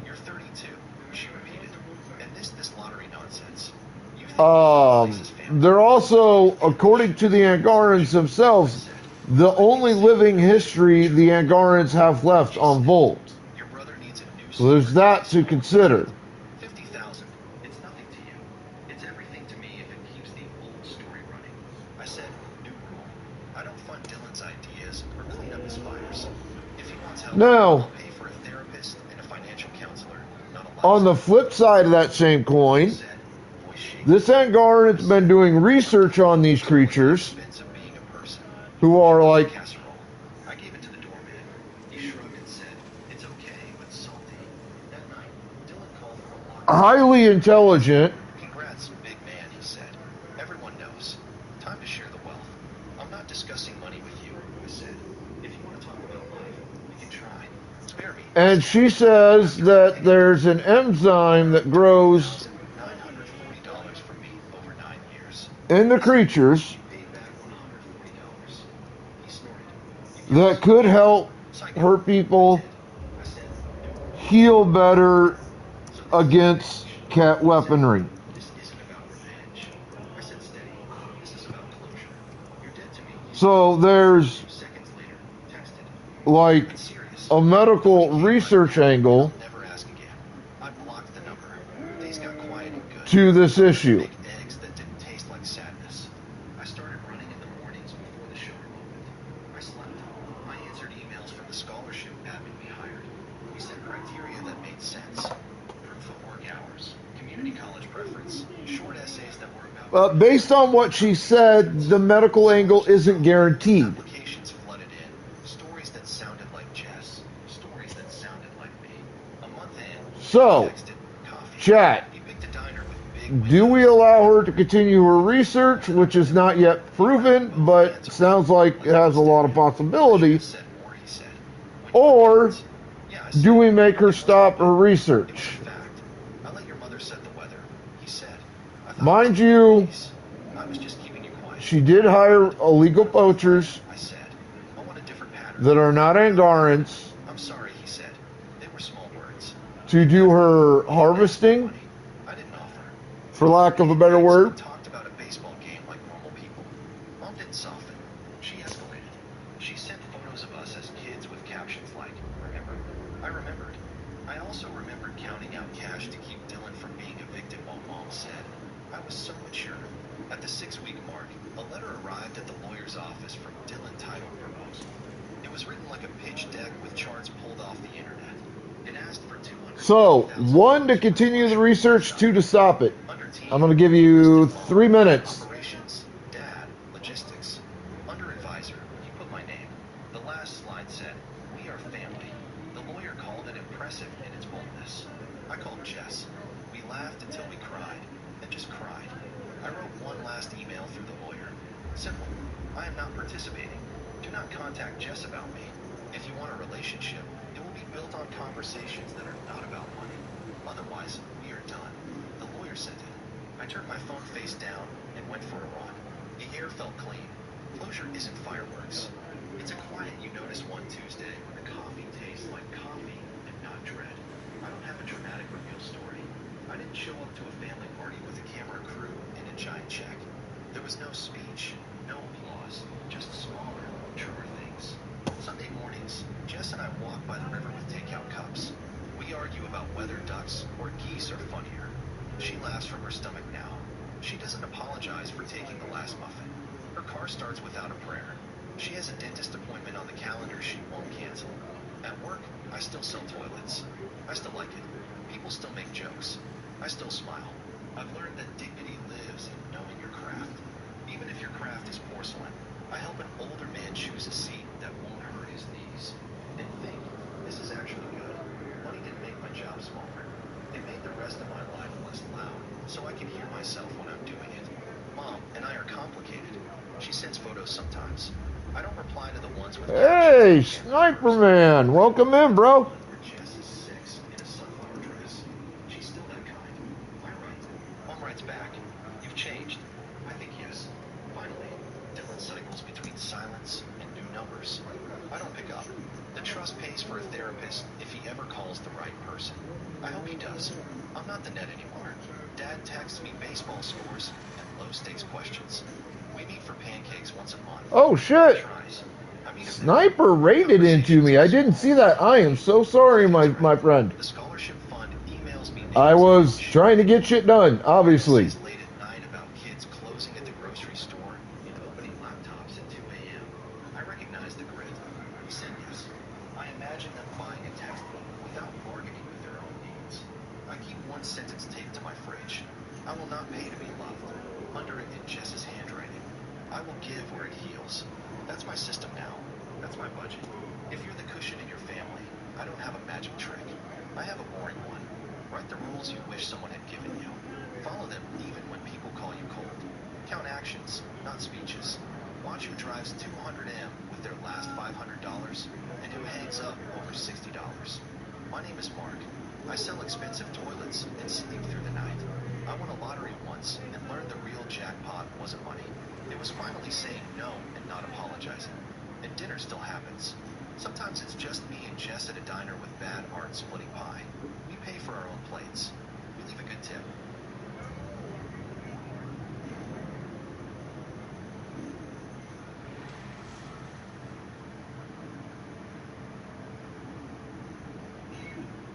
You know what's driving me nuts? Coffee. Freaking coffee.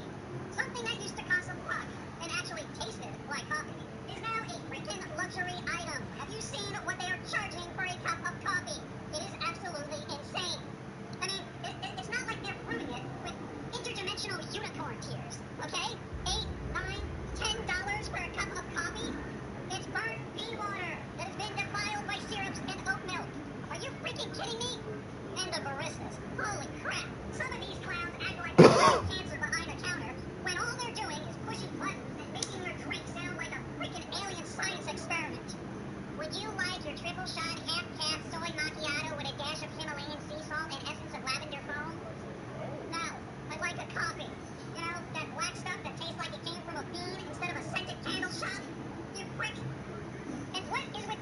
Alright, time's up. I'm gonna have her stop because... Sam, send her information to the Resistance. Transmitting data. I suggest you get off Vol before they get that info. You're making a huge mistake.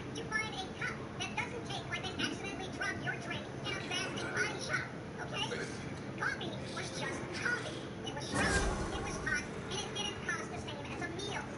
Now, you're forced to navigate this extra maze of nonsense just to get something that doesn't taste like it was brewed in a yoga studio. Just stop. Just give me a simple, good cup of coffee that won't require a second mortgage. Thank you. This coffee is real. Someone should open up a coffee shop called No BS Coffee. I don't want my coffee tasting like candles. Please, don't wear yoga sandals. And brew my coffee and reset your chi. Because I'm not here for that. Just want some food.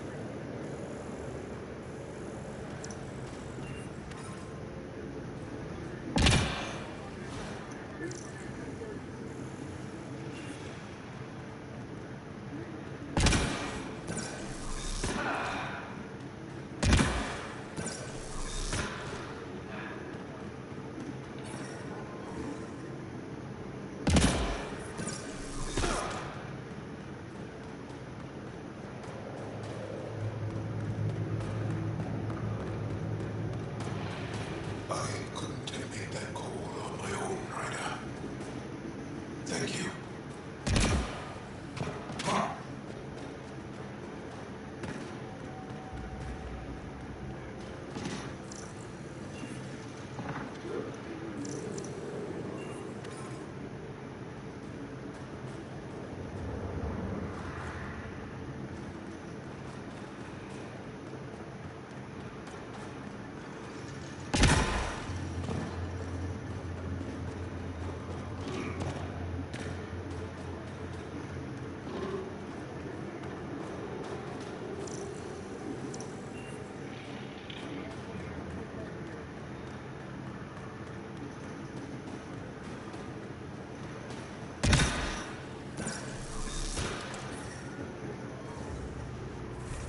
Animals I got left? At a family barbecue, I accidentally brushed against my brother-in-law. He slapped me in front of everyone and shouted, "Don't you ever touch me again!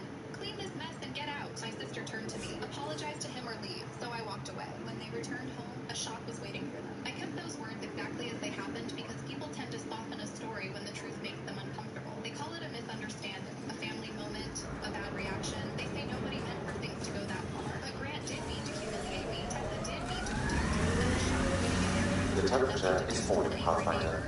A police car or a dramatic speech on television. I just can't technology, Ryder. A brass key and a decision I had been too afraid to make for almost 3 years. I told my chief parties and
I detect unusual signal.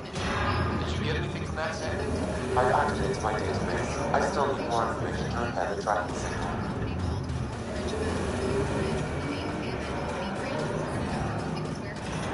I'm detecting below normal temperatures.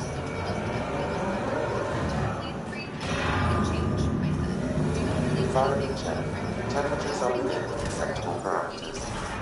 Life support is back online.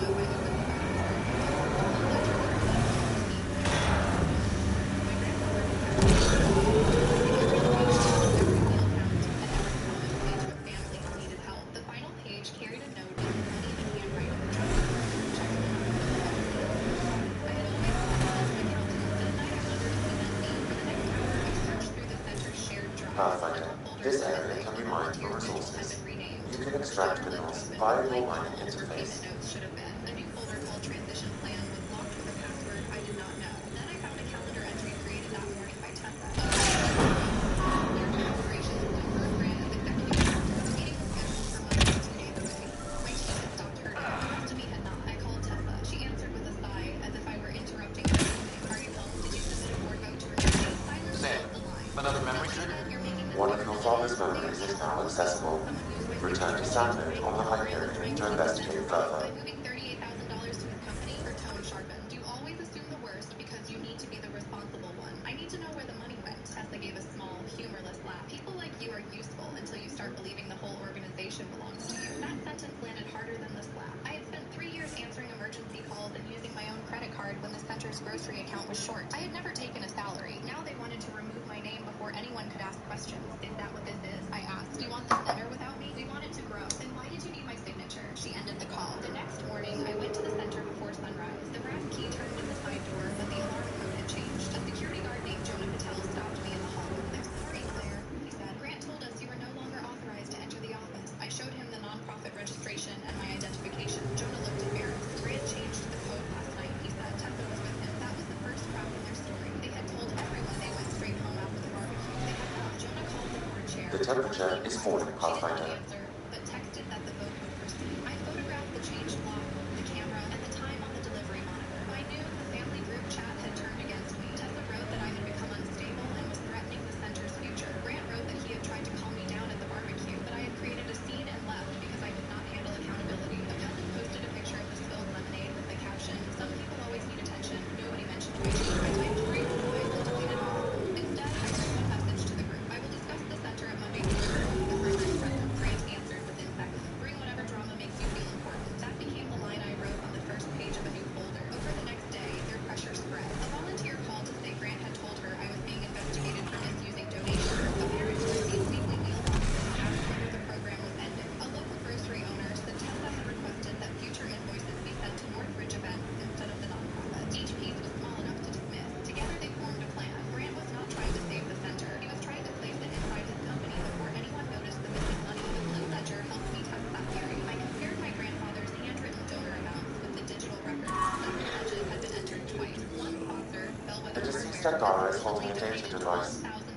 His family may want whatever's on it. Told me he had given $800 and received no receipts. Another name appeared beside a large payment. The Rosemont Family Trust. I called the trustee, Helen Rosemont. She sounded confused. Our trust gave the center $5,000 last year, she said, not $25,000. The difference was not an accounting error. It was a pattern. That evening, Jonah sent me a message. He had reviewed the security recordings before the system automatically erased them. The footage showed Grant entering the office with a black storage case. Tessa stood near the door while he opened the locked cabinet. Jonah wrote, "I'm not comfortable sending this, but you should know."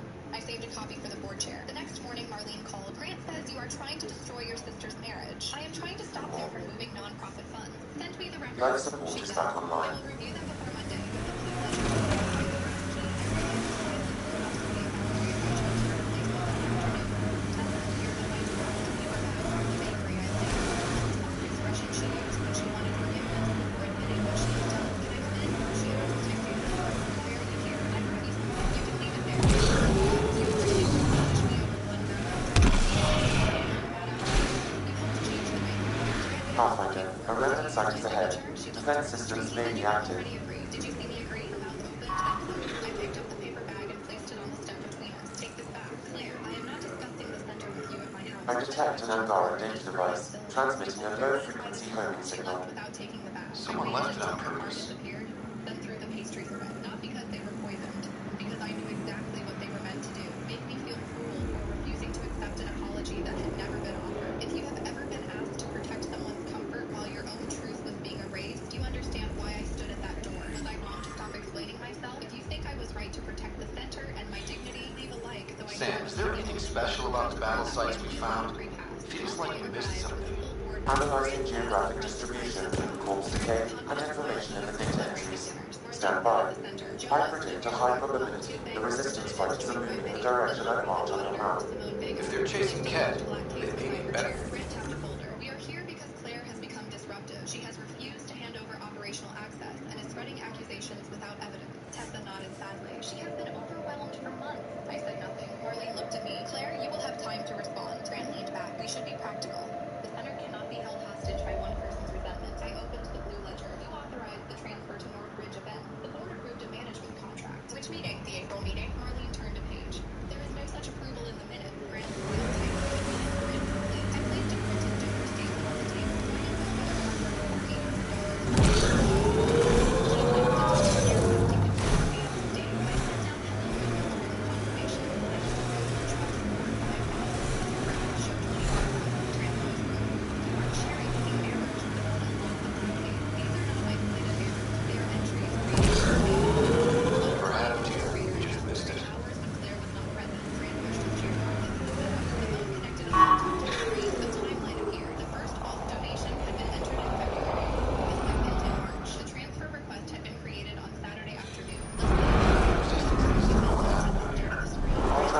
Records will answer that better than I can. My mother called and cried, saying she had always mistaken avoiding conflict for keeping peace. I should have checked on your faith, Ruth said. Yes, I answered, you should have. It was the first time I had allowed a true sentence to remain true without comforting the person who heard it. Tessa came to the center 2 weeks later. She had not spoken to me since the board vote. She stood outside the locked office, holding the letter from Grandpa in both hands. I thought helping Grant would save our marriage, she said. I stayed several feet away. Did it? She shook her head. He blamed me for the investigation. He said I should have kept you quiet. I looked at the letter. You chose him before you knew what he was doing. Then you saw it and still let the vote continue. Tessa wiped her cheeks.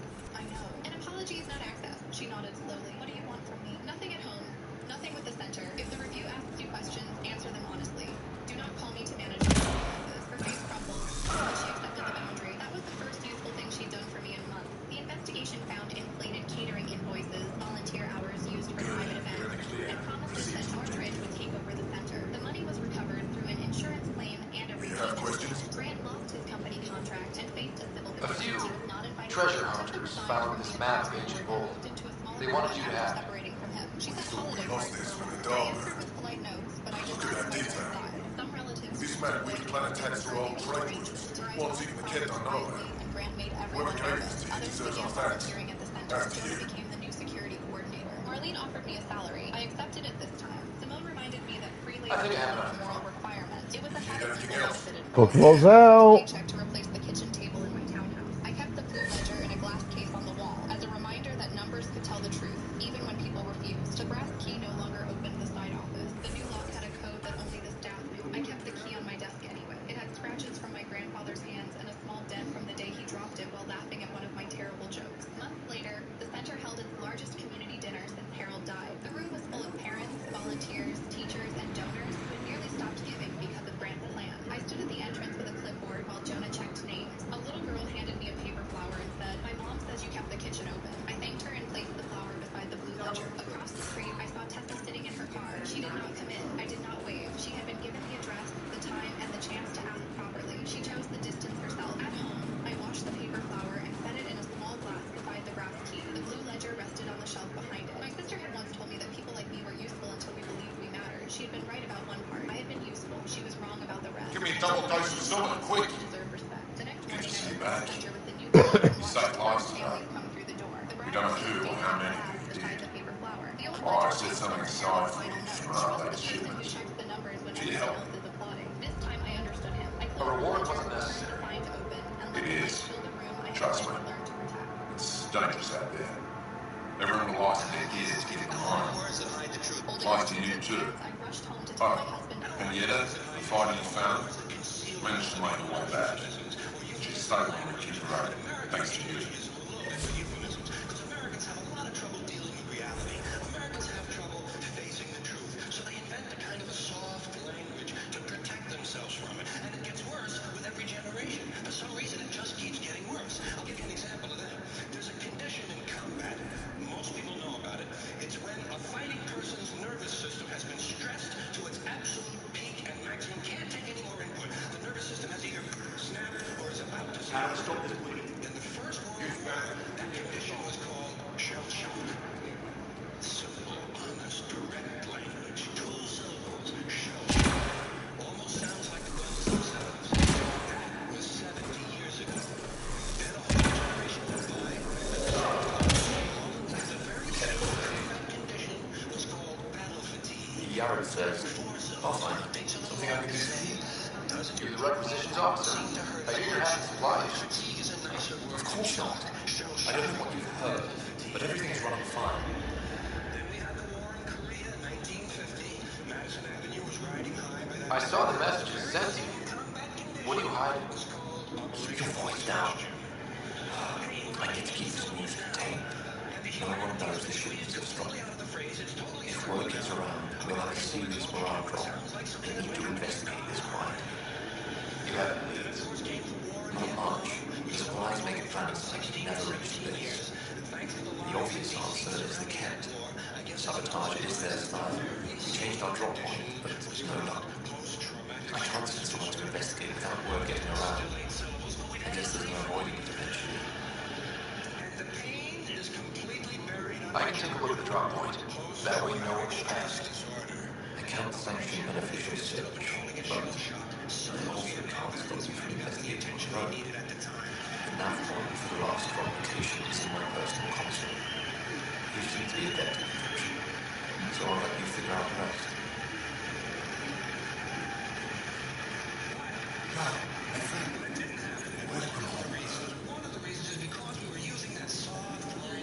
Decryption successful, Pathfinder. Updating your nav system with a supply drop point. Sometime during my life, toilet paper became bathroom tissue. I wasn't notified of this. No one asked me if I agreed with it. It just happened. Toilet paper became bathroom tissue. Sneakers became running shoes. False teeth became dental appliances. Medicine became medication. Information became directory assistance. The dump became the landfill. Car crashes became automobile accidents. Partly cloudy became partly sunny. Motels became motor lodges. House trailers became mobile homes. Used cars became previously owned transportation. Room service became guest room dining. And constipation became occasional irregularity. When I was a little kid, if I got sick, they wanted me to go to the hospital and see the doctor. Now they want me to go to a health maintenance organization. Or a wellness center to consult a healthcare delivery professional. Poor people used to live in slums. Now the economically disadvantaged occupy substandard housing in the inner cities. They're broke. They're broke. They don't have a negative cash flow position. I couldn't help it overhear. You've gone involved right in this madness. We have to concentrate on saving the Mosha's life, not your vain hope. Grandma, I know Mosha's still alive. Huh? Why are you convinced your friend's still alive? Because Michelle is our best saboteur. She knows how to keep herself safe. We destroyed a Kent's weapon depot, but the detonators failed. Michelle had to set off the explosive by hand. It put her in the middle of a blast they saw from over the hills. But Michelle knows demolition like no one else. She knows the safest place to hide. If your friend is as skilled as you say, it's possible she survived. Thank you. I've been shouting for so long and no one has listened but you. Even if I believed you, I need 1 hour to go out there. We're needed elsewhere. If I'm out there, I can survey the area. Would you? Star bless. I've got the laptop. I hope the date is compatible with your gadget. Whatever you find, please tell me. I just want the truth. Passengers in need of special assistance. Cripples. Simple, honest, direct language. There's no shame attached to the word cripple that I can find in any dictionary. No shame attached to it. In fact, it's a word used in Bible translations. Jesus healed the cripples. Does it take 7 words to describe that condition? We don't have any cripples in this country anymore. We have the physically challenged. Is that a grotesque enough evasion for you? How about differently abled? I've heard them call that differently abled. You can't even call these people handicapped anymore. They'll say, we're not handicapped. Temperatures are below freezing and continuing to fall.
reported to the Kent Command Center.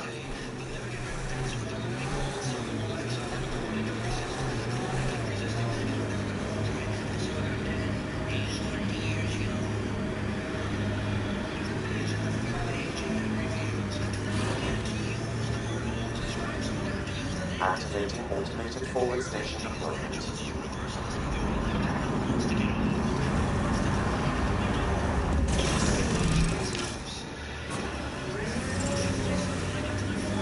Mining zones in this region are available, Pathfinder.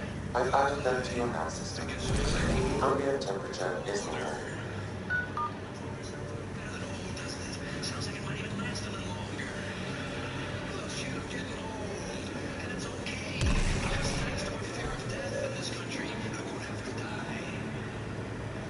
We should check out that remnant area.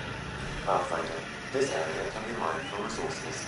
You can extract minerals via your mining interface. Been alive forever. Never seen anything quite like this. Yeah, this is incredible. The pillars of ice? We call them Gesh Asam Beyond. Hands reaching for the stars.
Rushed home to tell my husband I and a skyscraper in New York City, but my husband and his sister were waiting on the back porch with divorce papers. She smirked. This house has no room for us. I smiled. I think she snapped. Actually, this house belongs to the one person you forgot to check. My husband David stopped tapping the envelope against his wall. Beside him, Emily kept smiling, but her eyes moved to my phone. 6 moving boxes blocked the door. One held windows. Another had our daughter Ava's name crossed out and Emily's written over. Ava squeezed my hand. Owen stared at his father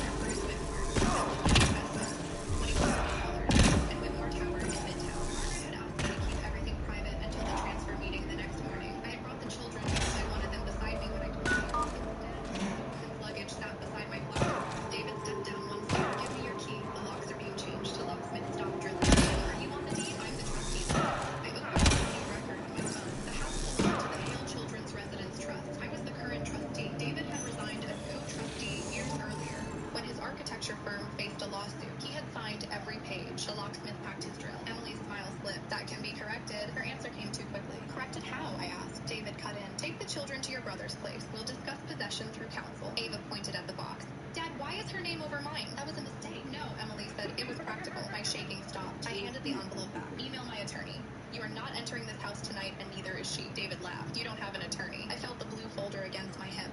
I do now. I unlocked the door and brought the children inside. Through the glass, I watched Emily lift her phone and begin recording. Her voice turned sweet. Vanessa, no one is attacking you. We're concerned about your judgment. Please don't make this harder on the children. It sounded rehearsed. When I turned around, Owen was holding the folder that had slipped from my purse. He hugged it to his chest. Is this why Dad is mad? I don't think Dad knows what's inside. Ava watched through the side window. She does. Emily was pointing at my purse while whispering into David's ear. That was the first contradiction. The inheritance call had come to my private cell inside Margaret's office. I had told no one, yet Emily recognized the folder. Upstairs, half the children's clothes were gone. Emily's robe hung behind my bedroom door. Her skincare lined my sink. On the nightstand sat a framed photograph of her and David at a charity golf event. They had not planned to ask me to leave. They had already moved me out in their minds. My brother Richard arrived with pizza and overnight bags. He had spent years investigating insurance fraud, so he noticed what other people missed. He turned over the framed photograph and found a parking receipt tucked behind it. Whitmore Tower. 3 weeks earlier, David's firm had no clients there. Ruth's death was not public. I called Margaret. After I explained the porch, she asked, did your husband have access to your mail? Yes.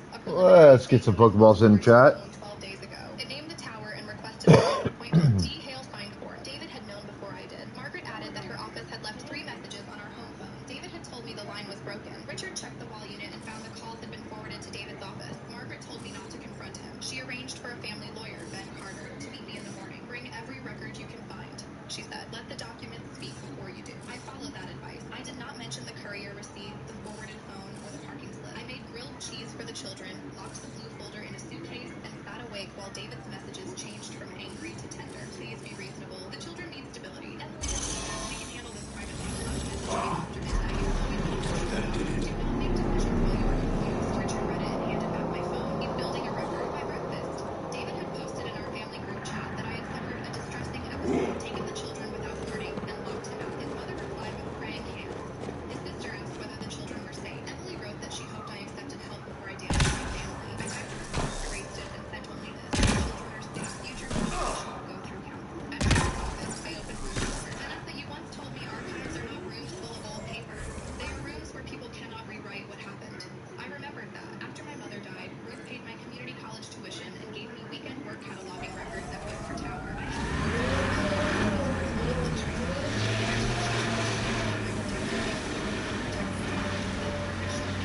Alright, let's get to the vault.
Okay. Round and vault.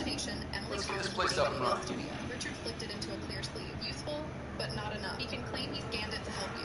He tested them. With Margaret's approval, I messaged David that Ruth's estate might include major maintenance liabilities and that I was considering refusing the tower. He replied within 4 minutes. Do not refuse anything until my firm reviews it. Emily called immediately. The building is worth far more than the maintenance estimate suggests. I stared at the phone. I had never told her which tower, its value, or any estimate. Which estimate? She hung up. The next crack came from our bank. A manager called to confirm whether I intended to guarantee a bridge loan for David. The application listed the children's trust as collateral and referenced anticipated control of Whitmore Tower. My signature appeared on a consent page. Again, it was not mine. The bank froze the application, then sent reservation letters to David's firm, Emily's brokerage, the school, the courier service, and the phone provider. Margaret warned the tower board that no redevelopment authority existed. Still, we said nothing publicly. David mistook silence for weakness. At Ava's spring music showcase, he arrived with Emily and his mother. The lobby was crowded with parents and students carrying instrument cases. Ava had asked him to come alone. Emily wore the silver bracelet. Life support systems are imperiled. She caught me looking. Family pieces should stay with the family, she said. Then David raised his voice. Vanessa, you're violating the temporary parenting arrangement. People turned. He held up a stapled document and told school security I had interfered with his access and was showing signs of confusion. Emily stood behind him with a patient expression, and then she ran. Life support failing. Ava came through the doors and her arms are closed. Dad, stop. Go for up. The officer asked me to step into the side hallway. Parents avoided my eyes. Turn the power on. You'll need to locate the console to activate the purification field, Pathfinder. David's pages. This is not a court order, the secretary said. It is a proposed agreement. Mrs. Hale never signed it, and neither did a judge. The principal handed it. Mr. Hale, you will not use this to take with you. Ms. Thomas is not an approved guardian, and she needs to leave campus. Emily folded her arms. Ava looked at her. Now you know. Emily left first. David followed, blaming me. His mother stayed behind. She took the silver bracelet from Emily's abandoned room and placed it in my hand. He told me he gave it away. It was the first apology from the family. 3 days later, Margaret, David's firm had submitted a revised redevelopment plan to the tower's public preservation committee. Attached was a notarized owner consent letter bearing my name. The notary says her stamp disappeared from David's office during a decisions. Margaret told me her journal contains no entry for you. Richard found more through the tower's access system. Before Ruth died, David and Emily had entered twice using badges issued under a vacant name. Cameras showed them carrying plans on the private floor. The strongest proof came from Emily. Her brokerage Several interface connections converge here. I will highlight the ones you need. on paper. Emily said in the recording, the court will flow for access to everything. We get the house, we get management control, and the tower pays us for the renovation. By the time she understands, the loan will already be funded. Extreme cold is detected. That did. The divorce had been timed around Ruth's death. Whether I wanted the committee meeting to approve, no. I said it was important. The hearing took place in the town's own banking hall. Tenants, reservation groups, lenders, reporters filled the wooden chairs. David arrived with lofty plans. Emily carried brochures naming her development partner. Neither knew I had accepted full ownership that morning. I sat in the back beside Margaret, Ben, Richard, the school secretary, the notary, and the tower manager. I was careful to raise the ground key rested in my pocket. David gave a speech about responsible modernization. Emily Environment check. Temperatures are within acceptable parameters.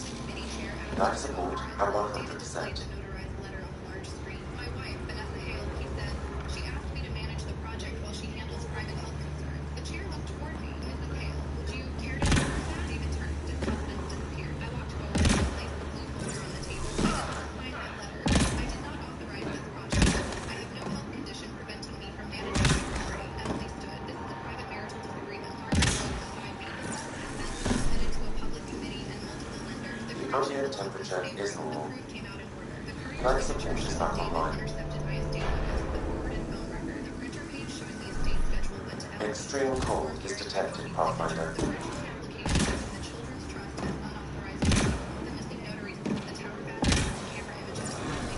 Emily's words filled the hall. Needed me to call her Brady or call David to propose the representative flowed to the mother. I'm reading a normal temperature rate, Pathfinder. Referred the false authorization to the Life support restored. Emily's lawyer stood and told her to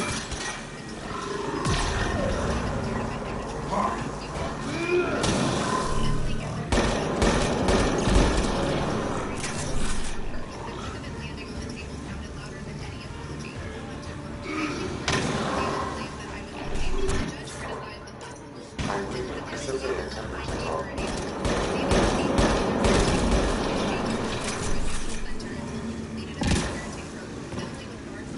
Stay alert. They'll be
field. You may want to leave the area. Before this place starts to kill us. Okay, I'm ready to run. Here it comes! Go, go! Reinforcement.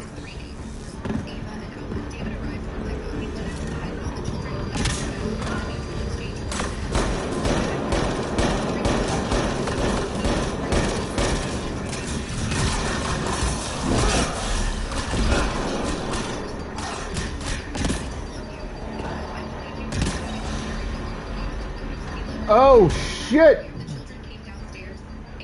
I'm reading a temperature decrease.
Ambient temperature is normal.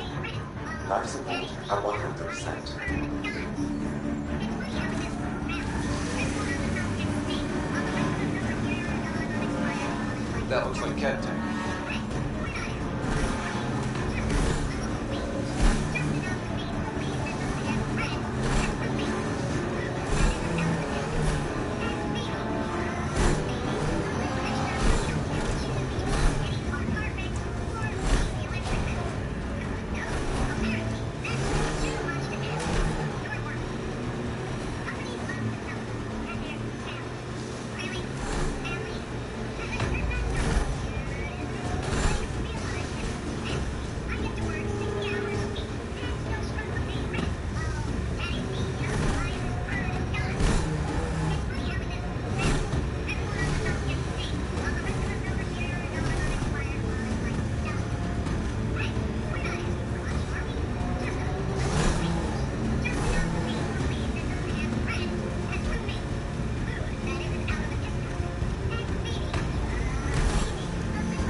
That's a signal beacon. Used by Angaran civilians. It's a distress call. Got it. We should see if we can lend a hand. Good job! Join the fight, brother!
I'm detecting below normal temperatures. Any enemy of the Kek is an ally of ours.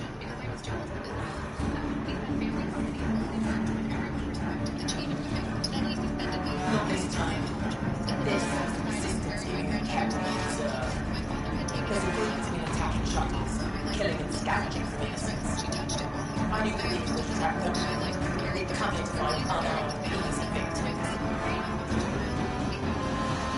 clever trap. Looks like they fell for it. I returned to my office, removed my broker's certificate, emptied my personal notebook drawer, Enough and talk. left the rent We have more care coming. I took my company order. My assistant Caleb suggested a way holding my coffee over you and leaving for Ambient temperature is I am leaving today. His weight changed. He told me to go home, but I almost smiled. Caleb had worked with me long enough to hear the difference. I asked him to print my resignation letter and write me a date like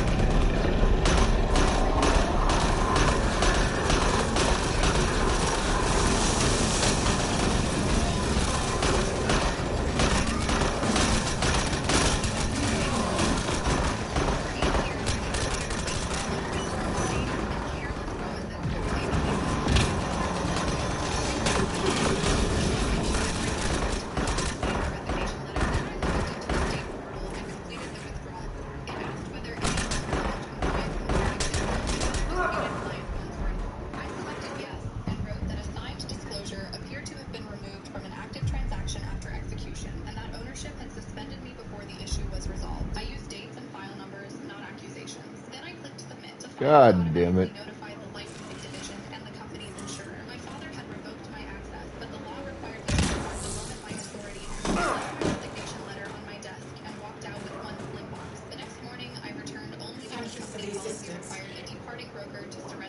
Not that there's a good... I knew the beacon was tracked them. They come here to find unarmed. What happened? They were...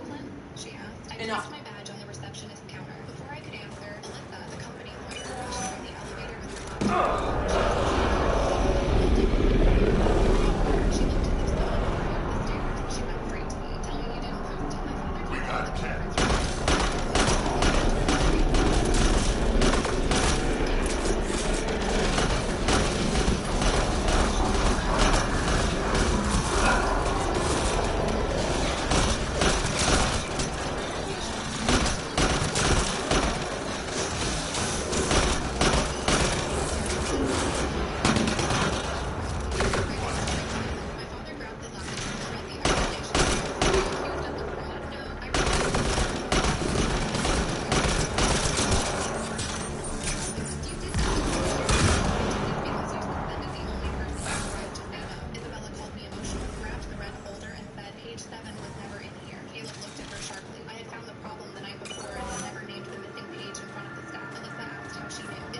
The temperature is falling past my head.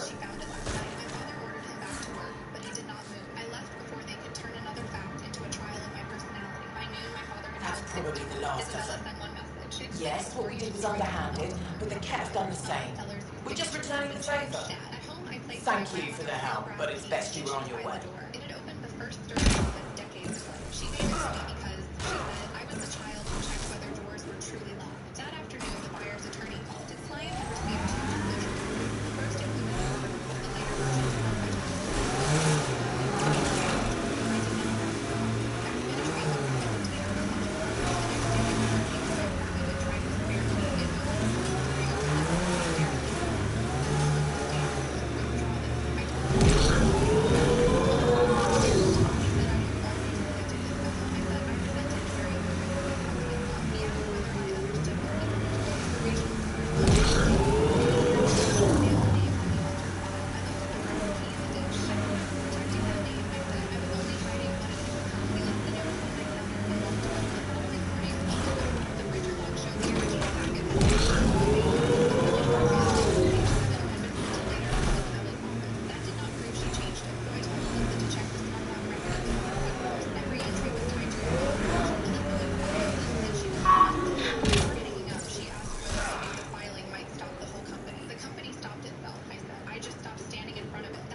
the active remnant in there.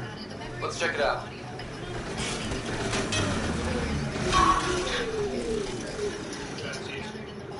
Good work.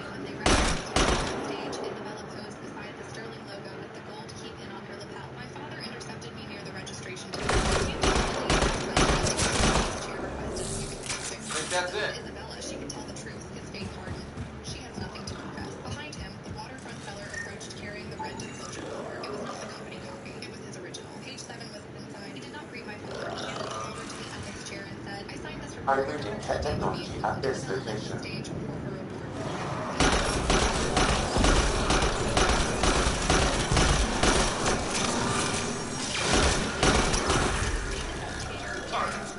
My father took the head chair. Isabella sat beside him with her arms folded. Alyssa displayed the first disclosure pack. It contained the engineer's report. Then she displayed the second pack.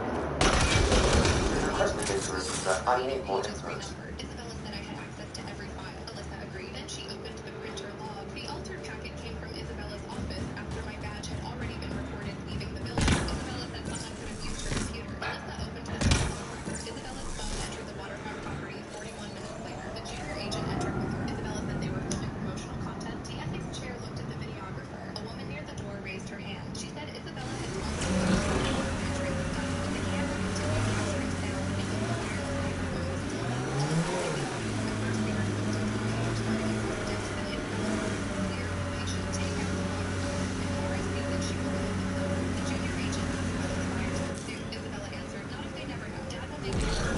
He always does. My father's hand slapped on the table. The recording continued. The junior agent asked why Pathfinder, Isabella was taking this the area picture. can be mined for resources. Then my You sister can told extract her minerals via your mining Dad will interface. be controlling shares if I meet Mara's annual numbers. Plus I have to vote. Mara is going for her licensing. Stay on the wall. But she will report to me. The public lie had always been that Isabella wanted recognition. The private truth was that she wanted control without responsibility. And my father had promised it to her. Everyone looked at him. He said the conversation was being taken out of context. The ethics chair asked whether he had offered ownership in exchange for sales volume. He refused to answer. Alyssa opened one final file. A draft stock transfer agreement from the company server. It named Isabella future controlling shareholders, effective after the waterfront closing. In the margin, my father had written, keep Mara as broker until transition is complete. I read Pathfinder, we are approaching the Ket weapons depot destroyed by the resistance. Good to know. We'll search for any sign of Hana spread. My suspension was universally made. It was the first step in forcing me to confront authority. I reached into my pocket and closed my fingers around the brass key. My father finally looked at me. Mara, we have to tell you privately now. You've already made it public with so many jealous women. Isabella raised the phone to him and asked whether the shares were sold. Nothing. However, I did detect a fake energy signature from one liquid generator. Backup power, possible.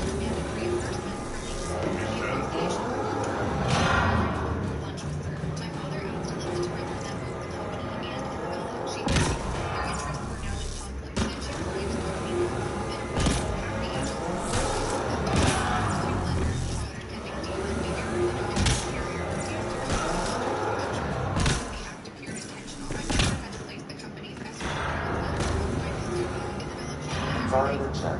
Temperatures are within. She did not apologize. She said the recording made her sound worse than she was. She blamed our father for pressuring her, the junior agent for asking stupid questions, and me for filing before she could clean up the paperwork. Then she said, you always wanted to be the good daughter. Congratulations. You won. I did not win.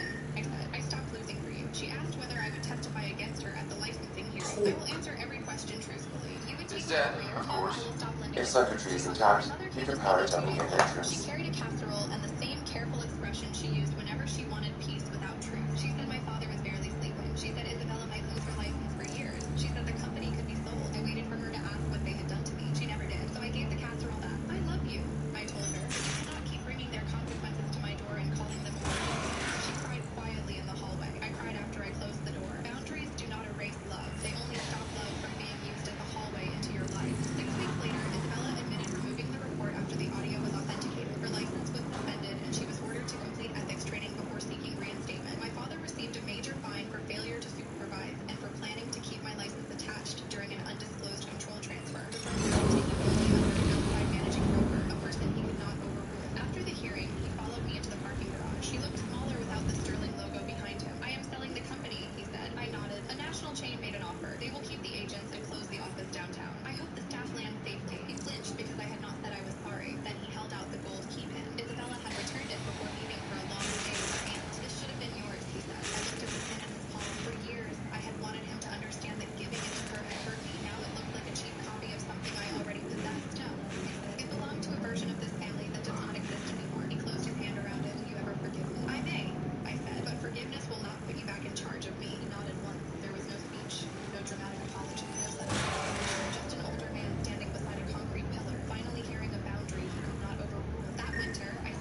me a deal, but it probably saved me a lawsuit. I framed that page in our office. My father later sent a card with one sentence. You were carrying more than I admitted. I placed it in a drawer, neither destroyed nor displayed. On our You know first where they anniversary, are. Caleb I had know us you a know. sign shaped from my Talk. grandmother's brass key. Beneath it were 3 words, nothing hidden here. After I everyone heard left, something. I checked the front door twice, placed the old key in the lockbox beneath page 7, and heard the new lock click behind me.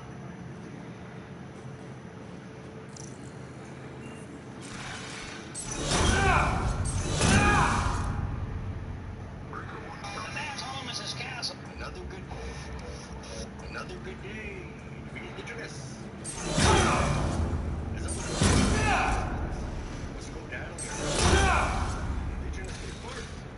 Next thing you know, a bunch of red dogs were chasing me. Thomas. Thomas is afraid of red dogs, so I said, "Go on, get it." He bit me right away, so of course I shouted, "Let's go then. Yes. You made me do this." They were relentless. I thought it was going to be greater for sure. I took one last drink of Pepsi. I'm detecting below normal temperatures.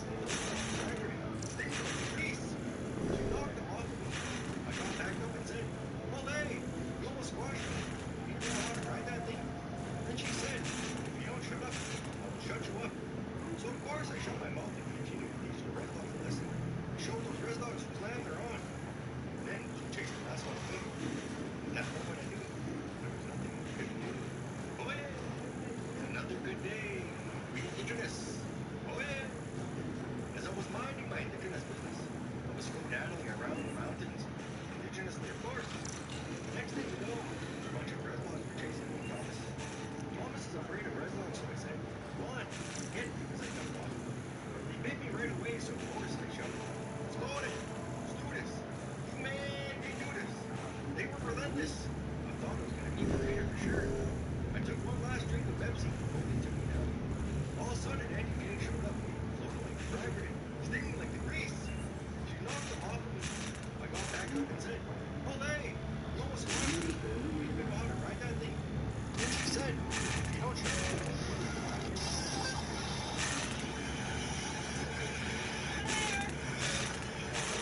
What's next in your back pocket? I saw you walking it.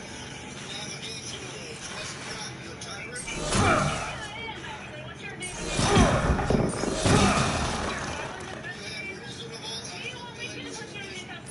What is your suspicion? It looks like you're carrying a gun in your back pocket. I'm stopping to make sure you're carrying it Got it. properly. You don't have Have you ensured that it's not a firearm?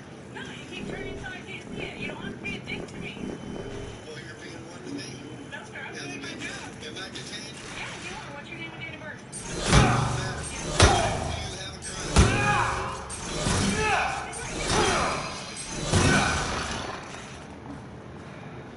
October 31st, 2022, Jim Hodges, a late was attempting to walk home. He had a foldable cane that he uses for navigation that was in the rear pocket of his pants. A police officer suddenly appeared out of nowhere and says that this cane appears to be a firearm. Mr. Hodges takes issue with the Did Hannah send was you? involved in, and he refuses Foolish to provide girl. his ID. She When never efforts knows when to illegally give up. detain Mr. Hodges, the officer is required to have reasonable Whoa, Hannah was suspicion right, to and no one alert believes Mr. her. Hodges that he has I shouldn't have committed some survived. crime. He or Didn't she think I alleges would. to have reasonable suspicion of possession of a firearm.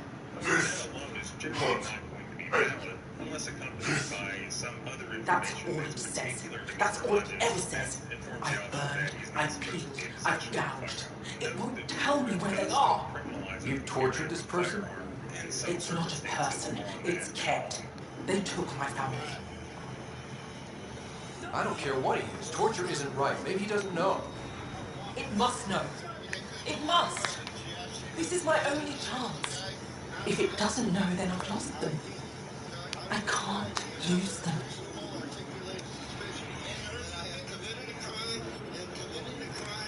I'm sorry, but they're gone. No! You have friends waiting for you, people who still care. You'll die here. How could you? It could have told me. I could have found them again. Go home, Michelle. Fine. I'll signal the base and inform the resistance of my position. Pertaining to reasonable suspicion and open carry of firearms under Florida law reveals the case of Kilburn versus State from 2020, which holds that it's not a violation of Florida open carry law for a person to briefly and openly display the firearm to the ordinary sight of another person, unless the firearm is intentionally displayed in an angry or threatening manner, not a necessary self-defense. That case also explained in regards to concealed carry of weapons that in Florida, 2,774,782 residents were licensed to carry concealed weapons as of January 2020, and this represents 11% of Floridians over 21 years old. Based on these numbers, approximately 1 in every 7 persons over the age of 21 may lawfully carry a concealed weapon in Florida. The thought that these millions of people are subject to seizure by law enforcement until their licenses are verified is antithetical to our Fourth Amendment jurisprudence. And that's a quote from Kilburn versus State. So that was a 2020 case. This interaction we're watching here is happening on Halloween of 2022, so almost 2023. Who is responsible for this supervisor here? No wonder this video played out like it did. How many of these incidents has there been?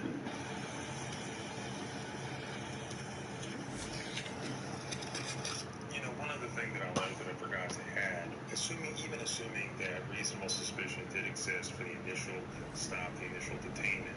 Environmental temperatures are within acceptable limits. Use as a navigation aid, the reasonable suspicion then ceased to continue the detainment. So they would have had to now have an additional reasonable suspicion of some other criminal violation to escalate the detainment.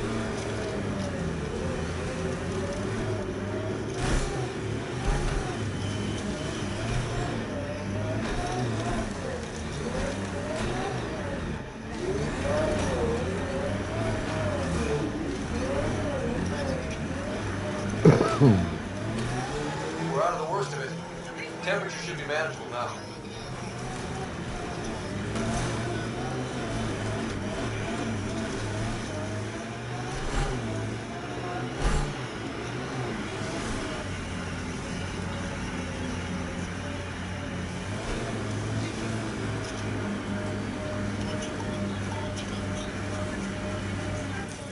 Pathfinder, this area can be mined for resources. You can extract minerals via your mining interface.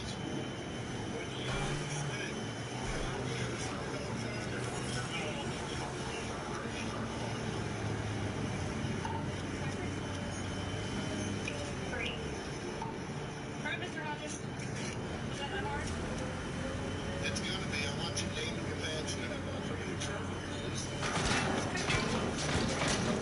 About this video is that when the cops what did they do? Did they immediately release Mr. Hodges? No, they would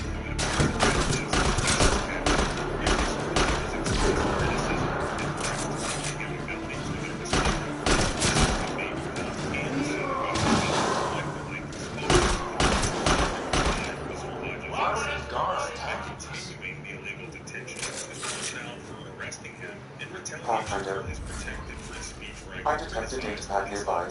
The fact that Mr. Hodges was arrested in the absence of probable cause means that a false arrest has occurred, which is technically an unreasonable search and seizure under the Fourth Amendment. But what about the claim that Mr. Hodges, quote, resisted arrest, even though there was no valid underlying offense for which he could be arrested? Another Florida case, again, I'm not a Florida lawyer, but I briefly searched Florida case law as it can vary between states when you're looking for the existence or non-existence of probable cause. So here's the case, Macon versus State, Florida appellate case from 2003. It explains that a suspect is lawfully allowed to resist an unlawful arrest in Florida, so long as it's done. Should I know about it? That's a conversation for another time. Pathfinder, I have informed Otis. The drop point is secure. Good. The resistance should get new supplies now. I sure will. Happy Amnesty. Pull this out of my back pocket. Sure. Here, I'll grab your jacket for you, too.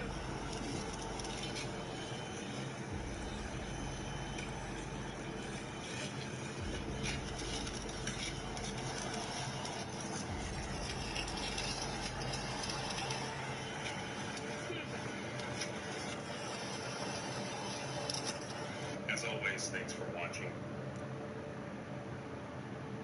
Well, I'm scared. Interesting. I'm gonna go pay him, what do you call it? The zip beating. That's it. I'm gonna go pay him a beating. Hello? Can I help you with something?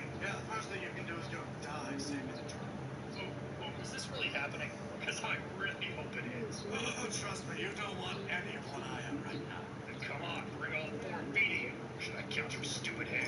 Big talk coming from a bipedal slug. Big talk coming from a bipedal bitch. Oh, I gotta admit, you are the best challenge I've gotten out of your people yet. And again, I'll have to compare you to those villages I slaughtered. Oh, you are dead! Stop making out with your boyfriend. I can hear it from here. It sounds like... Thank you, Lord Guru. I'm not here for any of you idiots anyway. I'm here for the old man. Oh, no, you don't.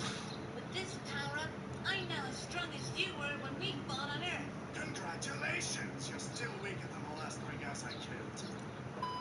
Well, I now know what it's like to feel like Krillin. Sucks, doesn't it? Look, it doesn't matter how strong you get, kid. Besides Frieza, I'm the strongest thing on this planet.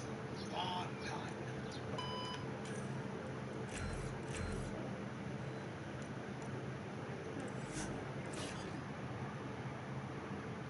I sent one photo to our family group chat. My daughter pale after life-saving surgery. She wants to see you, I wrote. My brother texted, busy, handle it. Mom added, she lived. Stop making her our problem. I replied, it's okay. At 10 p.m., what they saw on the news made them drop their phones. There's a sound a children's hospital makes at 7 in the morning that nobody warns you about. Not the machines. You get used to those by the second night. The little green heartbeat blip, the drip counting itself down. It's the carts. Breakfast carts with one bad wheel, rolling past every door, and somewhere a kid laughing at cartoons through a wall, and somewhere else a mother trying not to. I'd been listening to all of it for 3 days from a vinyl chair that reclined to exactly the angle of not quite sleep, and I'd stopped noticing my own body somewhere around hour 40. Ellie's hand moved first. 6 years old, and her hand still knew to find mine before her eyes were open. She was the color of the inside of a shell, that gray-white that Within doctors acceptable promised would limits. fade. The color that Life had made me support is stop back believing online. them for one full night in the ICU. I'm reading a temperature It wasn't decrease. supposed to go, and a resident I'd never seen in person sounded like it was normal, but to say to the person, Mama, she said, I've been here the whole time. Is it morning? It's morning. She thought about that. Pathfinder, this area has been altered by Remnant. There may be She some said the thing that confused. started all of it. Over there, And isn't she that a said cat it so device? quietly, so without weight. And for a second I didn't understand what I Environmental was being temperatures told. are within acceptable Can all the limits. focus come? It And appears now, Ked have been I here, wanted to say I'm Pathfinder. okay now. Life support I at wanted to understand what she 100%. was asking for. She wasn't asking for my support to the promise of ice cream and chat. She'd spent a night or two down the road. The first thing she wanted for her living body was to show two days. She wanted to be honest with me. I couldn't get her on it. I wanted it myself. She had a stuffed otter that a nurse named Dorothy had produced from somewhere on the worst night, and Ellie pulled it up under her chin and didn't think she smiled, wasn't entirely finished the smile. And I lifted my phone and took one photo. It was none of the photo line. I want to be clear about that too. She looked like what she was, a small person who had been very close to something and had come back from it. Pale, thin in the wrist. Deep down there was clear tape that pulls at the little hair on her child's arm. But her eyes were open and she was looking at the camera, at the people the camera would carry her to, and there was hope in it. That's the part I keep. The hope in it. Our family thread was called Family, yellow heart emoji, which my brother had named us 4 years ago, after naming a group chat that felt like a thing we were doing. I tagged it to She wants to see you. Room 412, visiting hours till 8. She's asking for me to find me. I sent it and I put the phone face down on the blanket and I helped Ellie take 3 sips of water, which was all she was allowed. And I told her they probably want to bring her something, and did she want to Wanna see if this is gonna finish this or not.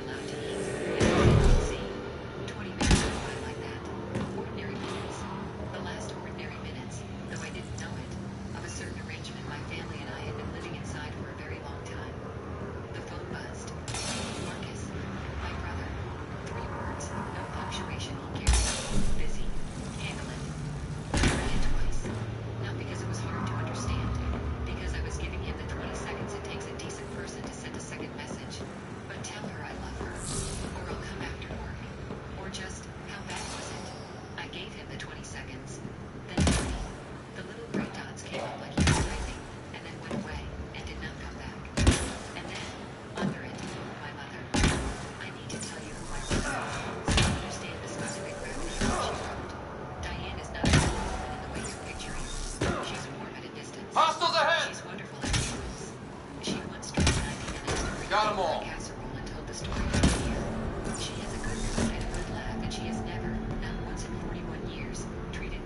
Okay, get ready to run. that exists to hold a ladder while the rest of them.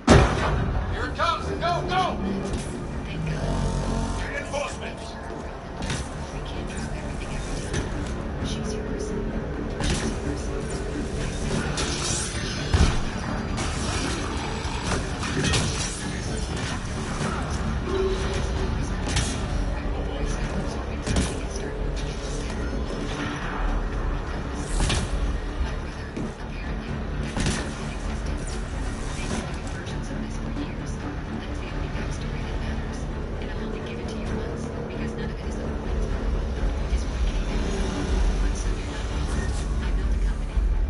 There we go. Never gets less terrifying. Let's get out of here.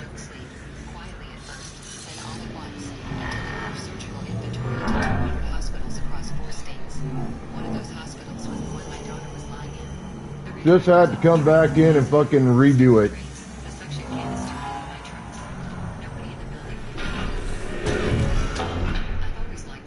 Just to run out and have to do all the rest of the shit. Regional director,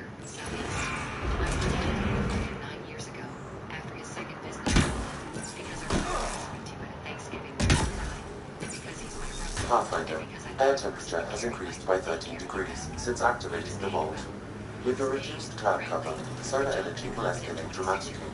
Our people can start a life here.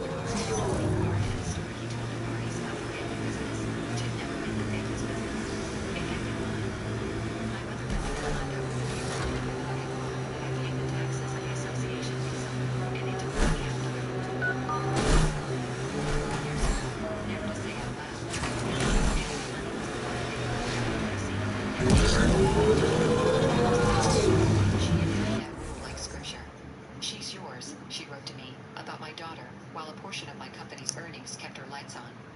I looked at Ellie. She'd fallen back into the shallow sleep of the healing. The otter had slid off the bed. I picked it up and put it back on. Let's get the Pokeballs in the chat, folks. Then I typed my reply into family, yellow heart emoji, and I made it short, because I was raised by these people and I know exactly how much a short sentence can carry when everyone knows it's coming from someone who never sends them. It's okay, I wrote. That's all. Because I was finished, but not with it. The day, I stepped out into the hall so my voice might reach the bed, and I called Rebecca. Rebecca Musgrave has been my attorney for 11 years. She answers on the second ring at any hour because that is the arrangement and because I have never once wasted the courtesy. How's Ellie? She said first, because she's a human being, which is more than I can say for some. Awake, asking for pudding. She's going to be fine. Oh, thank God. I thought I was ill. Okay. You didn't call me at 7. Did you leave that? No. I watched a breakfast show and came back from a broadcast. I need 3 things and I need them today. This is on the retention schedule for the acquisition. Take it off. The executive board deciding whether to Wow. The Revenant took over. Let's check it out.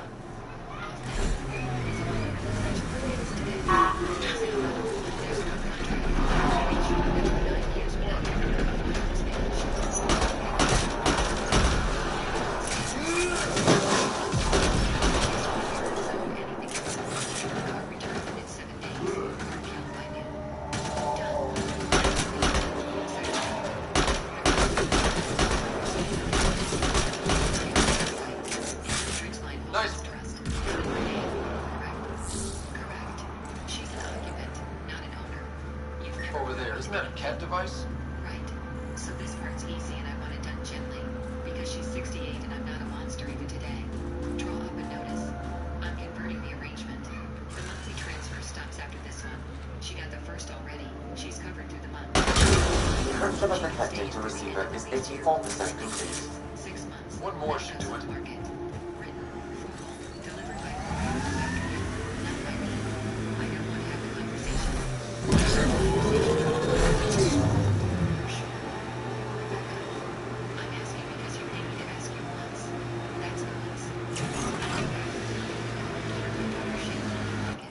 She's yours, I said. That's what my mother texted me about the kid who was septic on Tuesday. She's yours. So I'm going to take her at her word about how families divide up who belongs to who.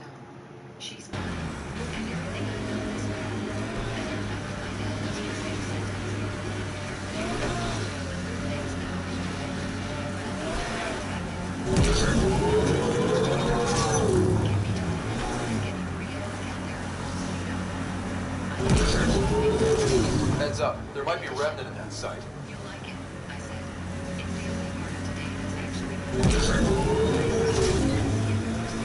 She does not I told her Marcus was out. She said, okay.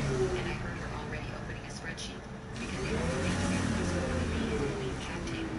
And Marcus had been a rounding error she wanted gone for years. The Caldera people are going to ask why a director's coming out for detention less than 11 hours before we announce. She said, what do I tell them? Tell them performance. It's even true. His numbers for the last 3 years have been next to 26 year olds. You'll find your answer goes himself. His name's Devin. The 26-year-old. This site is viable for an initiative outpost, Pathfinder. That's a thing I'll know. I've been so busy keeping my brother from eliminating the person keeping my brother from Give Devin the title today, I said. Effective Eclipse. And a raise. A new one. Not a thank you, a correction. On it. A pause. Boss. Congratulations, Pathfinder. She's okay. This was a real challenge. Good. And bad Because I was going to be Director Addison, no personal appearance? Placing an outpost is a big deal. Thank you, but no. I prefer climate control to these extremes. Neutral, Pathfinder. I as Governor Shah is already up my arse about this outpost. If local Angara weren't on board, we'd have a problem. We are good, right? The kind of thing where As much as supporters, we can't afford to anger the journey neighbors. and everyone pretends the number in the deal isn't the only reason anyone tuned in. Procedure was followed, as I I invented won't say it. it here the way my Don't mother worry, wouldn't say it we there, were invited. but it was the kind of Good. number that ends a We certain need every drop of viability, when a family is the serious. especially after this Ket facility. I've been dreading this segment. Gold for a helps. Sitting Cold as still, it is, being it looked changes at, estimates saying in our journey. favor. I But don't the like being initiative seen. needs you to find My more. daughter had reminded me We that never that really means done. surviving is the whole point of Survival survival. isn't something And that I've been just so allergic to it my whole life that I nearly missed And what she was there's actually another asking the matter, family a for. ceremonial one. So I changed A the statement segment. for the archives. I want to announce a Is this fund. really the I told time? the comms lead. Pathfinder was always a symbol. As fast as I talked. Like outpost flags hanging in the comments, the people need a connection to reality on the ground. I don't want to Address them, Pathfinder. I want to announce that Ridgeline What did this is its mean? last act as an independent company. You need to see this before it place. becomes part of Caldera. I've laid the Now groundwork, pediatric emergency but there's so surgical much fund left at to St. discover. Vincent Children's Hospital. Vold is not just about It's survival. It We pays know for it. the surgeries that The families Angara know can't. it. The It's the perforated adventure appendix we that all creates signed on unturned for. septic while somebody Recorded, orders with an Pathfinder. insurer. Addison out. It covers that. Tom stopped typing. That's okay. That's a genuinely good story, and I hate that I immediately thought that because it's your kid, isn't it? It's my kid. You want it named. I want it named after her. The Eleanor Fund. And I want one line in the segment, one, that I get to say myself, not a graphic, not a voiceover. I'll say it plain. You'll cry. I won't. I did all of that in the ICU. I'm on the other side of it now. I'm just going to say her name on the largest thing I've ever built, on the night I Pleasure to meet you, Pathfinder. Priya Blake, Captain of Outpost Terravuni. I'm glad you're here. I thought we'd have to deal with this on our own. What's the problem? Is it the cat? No, at least I don't think so. A few of my drill technicians went missing on a research expedition west of here. Welcome back, Blue. I get nothing but static. Whatever happened, they're not safe out there. We need to find them. We're not equipped for a full search, especially into dangerous territory. I don't know what to do. I was supposed to keep these people safe. I've already failed them. How's the boy toy coming? I'll find your people. Coming from you, I believe it. Their research log is in the lab. Maybe your AI can piece together the corrupted data and get an ad point. He texted. My card got declined at the gas station. I have to say, I'm surprised the Angara let us put an outpost here. A portion of the I3 mine goes to their It happens sometimes. spaces all over the cluster. Water for their soldiers. Unfortunately, dating today is nowhere near as simplistic as it was back in my day when I was knee high to a grasshopper. Being a pawn in the council's power plays. Heard about the initiative and figured it'd be a fresh start. Chance to make a real difference. I'm ex-Alliance too. You ever miss it? Given the chance, I'd make this choice all over again. But when I see the resistance push against the cat, it makes me wonder if my days behind a gun aren't really over. She didn't call. She waited until You picked a mouthful of a name for the outpost. It's Shalesh, Angaran language, means forward together. It represents the close relationship we have with the Angara here in Vold. Glad to hear you're working together. This is their world. Because of you, they trusted us enough to give us a place in it. Now it's my job to cement that bond. We'll do our best to earn what they've given us. Call me and we'll fix it like adults.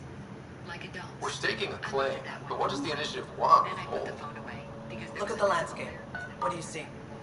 Ice? Steps down the hall and back. A lot of It ice. was the most important business Water. being conducted anywhere Gold is a on massive, Earth. endless source of it. And I held We're proud to serve as the initiative's first ice runners.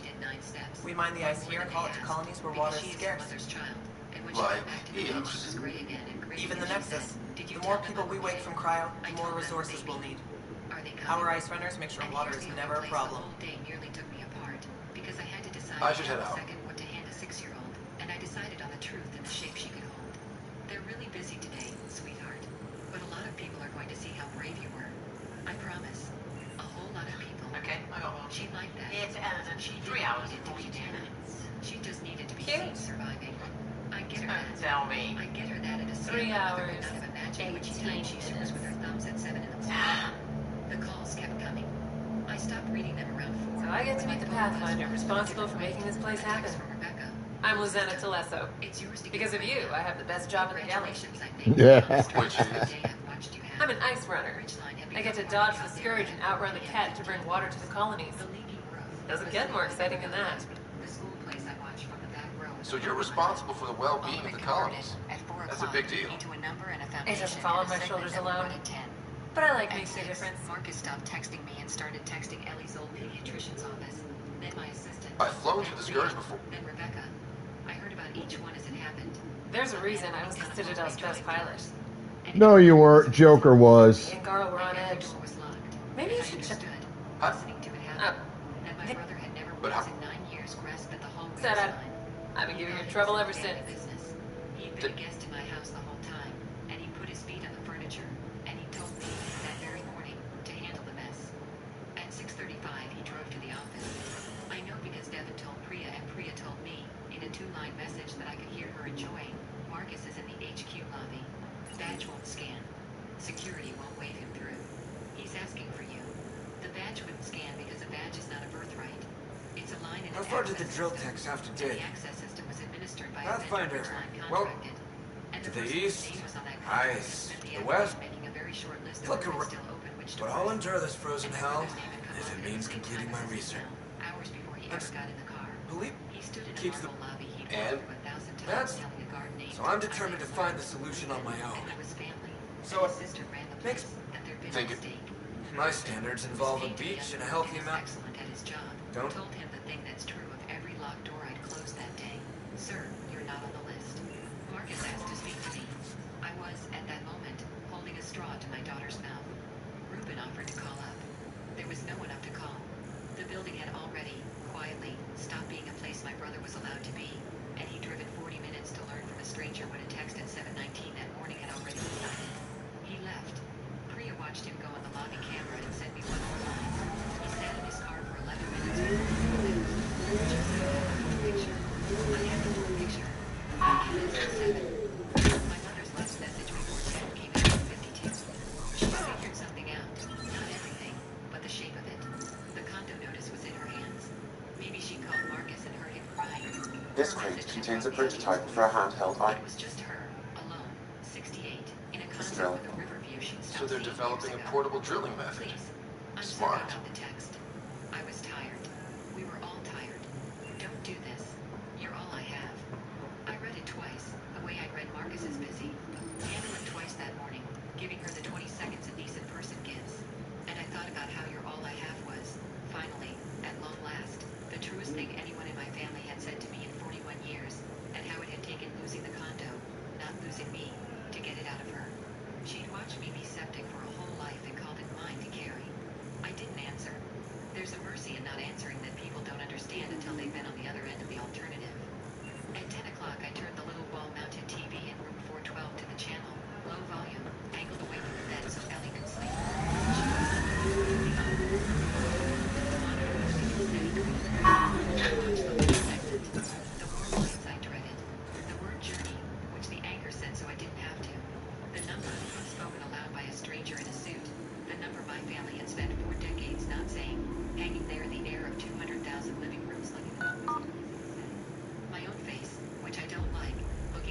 certain.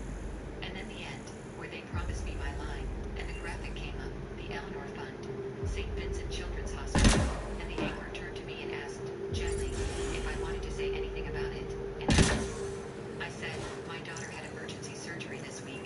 She's 6. She lived. Some kids don't, because of a pill.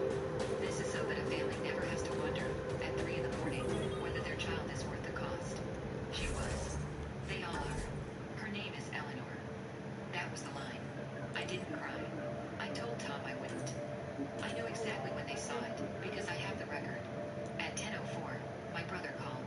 At 10:04 and again at 10:05 and 10:05 and 10:06, 6 calls in 90 seconds. The frantic redial of a man watching a number he'll never touch scroll across a screen under his own sister's name. A sister he texted handle it at 7:19 that morning. The morning his niece asked for him by name. At 10:06 my mother called, and a text landed a half second behind it that just said, oh my god, with no capital letters and no period. The punctuation of a person whose hands have stopped working correctly. Then another call. Then Marcus again. Then a voicemail from him that I did play, once, standing in the dark of room 412. And it wasn't words, not really. It was a man starting 3 different sentences and finishing none of them. And under it a sound I recognized because I make it too when the floor moves. The sound of a phone being fumbled, dropped, scrabbled for. Then the voicemail cut off. They kept calling for a while. I watched the screen light up green and go dark and light up green. Marcus, Diane, Marcus, Diane. The 2 names that had answered my daughter's survival with busy and she's yours. Now flooding a phone that lay face up on a hospital blanket next to a sleeping 6-year-old who would never know they'd hesitated. I picked the phone up. Ellie stirred, found my hand without waking, the way she had since she was born. I turned the ringer all the way off. I set the phone face down on the windowsill, where the river lights of a city that Football's out. me say my daughter's name were coming on one by one. And I sat back down in the vinyl chair, in the angle of not quite sleep, and I listened to the cart with the bad wheel go past the door, and I did not handle anything else that night. Halfway into the final transmission.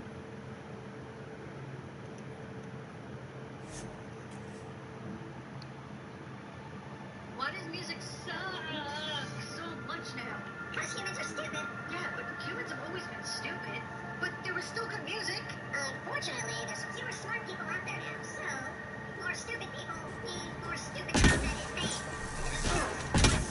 Then where the hell am I going to find music that actually speaks to me? I don't want this nonsense BS beats talking about birds and things. Yes, where am I going to get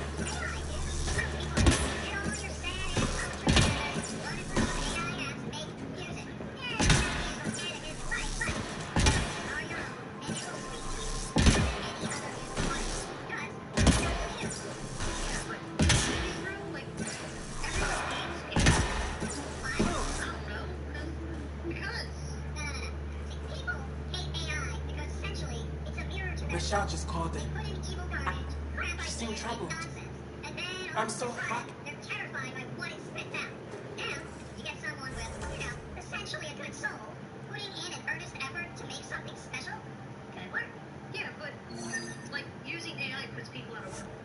Can you afford to hire anyone? Hell no. I made $17K last year. I'm lucky I have electricity. Yeah, so, logically, if you cannot afford to hire anyone, and you're just doing it for yourself, or sharing your words with others through song, what's the freaking problem?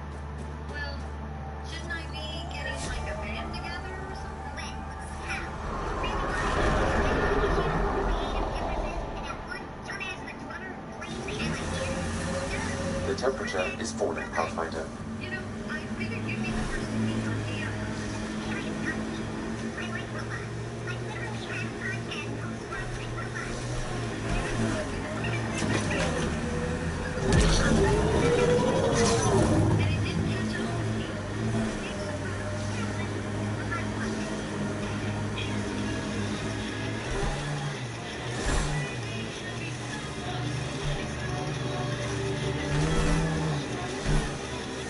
This is the nav point.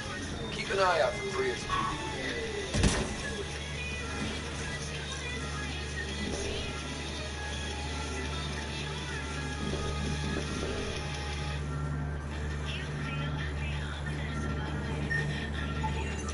Remnant.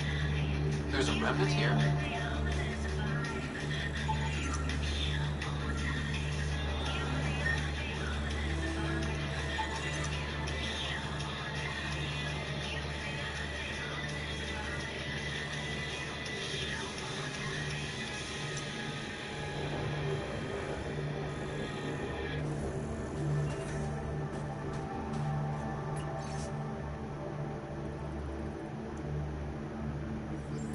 Pathfinder, a nav point is attached to this log.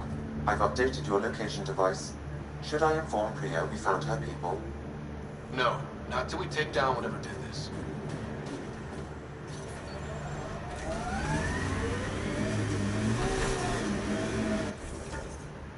No friends, no family. Huge news.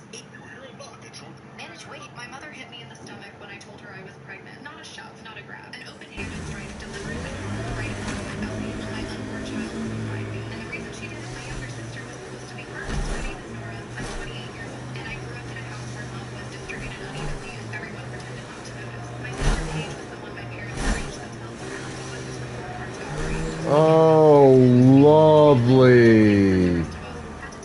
Okay, I know where I'm at now.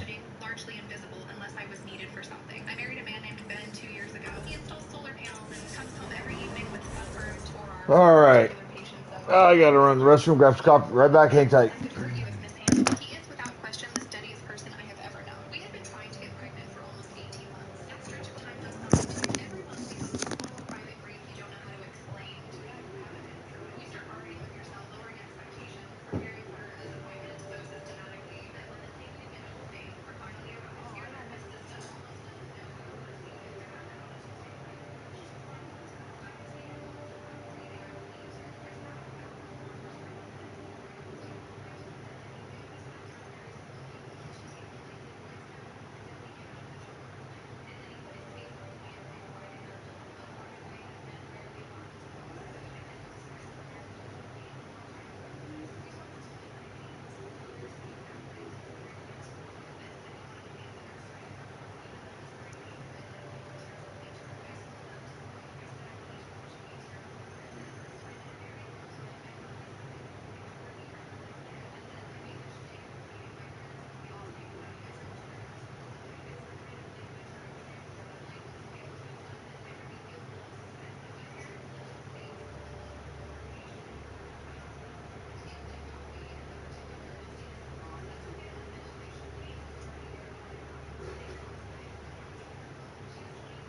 So,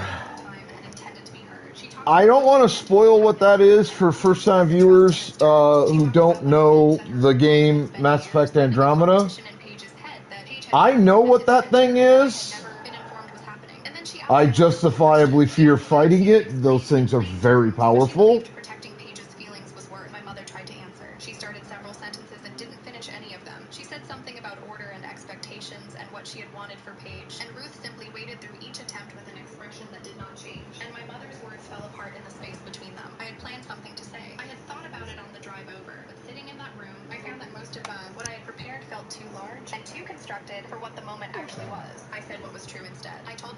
But that said,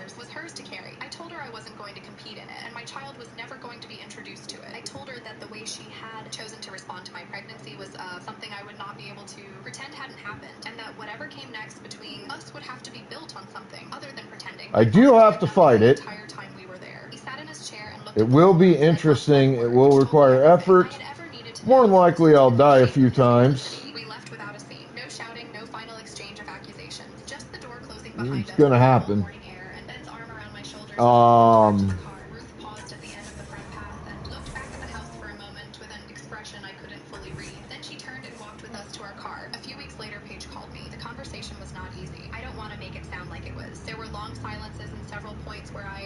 But it is that time of the evening. So I'm gonna find me somebody to go ahead and raid on into. While I'm doing that, be good to yourselves, each other, the planet, everything else. Have fun. Stay the fuck out of trouble. Exercise your rights, responsibilities, privileges, and/or duties of wherever you're from. As viewers, show that love and respect to the streamers that you watch, alright? Really appreciate it. It absolutely makes our day. It makes all of this worth doing. She didn't say I'm sorry again. She just held the baby and let that be what it was. Ruth visits every week. She brought a rocking chair. As streamers, A real one, heavy and solid, the kind built to last several generations. show that same love and respect to your viewers, because while we can't do the job without them, frankly, it wouldn't be any fun, and honestly, what the fuck would be the point? But I have not opened it wide either, and I am taking my time deciding exactly how much space I am willing to offer and what it would need to look like before I offered more. What I know is this: Ivy will not grow up in a house where love is rational. I will be off tomorrow. I'll be back on Tuesday. I will see you motherfuckers then. Until that point, this is your immortal Sith Emperor signing the fuck out saying, catch you on the flip side. Later.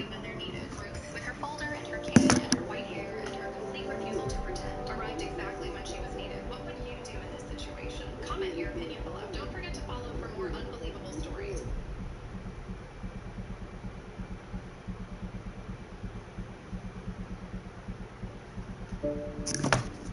Also, we are raiding into more Roar, so let's show them some love.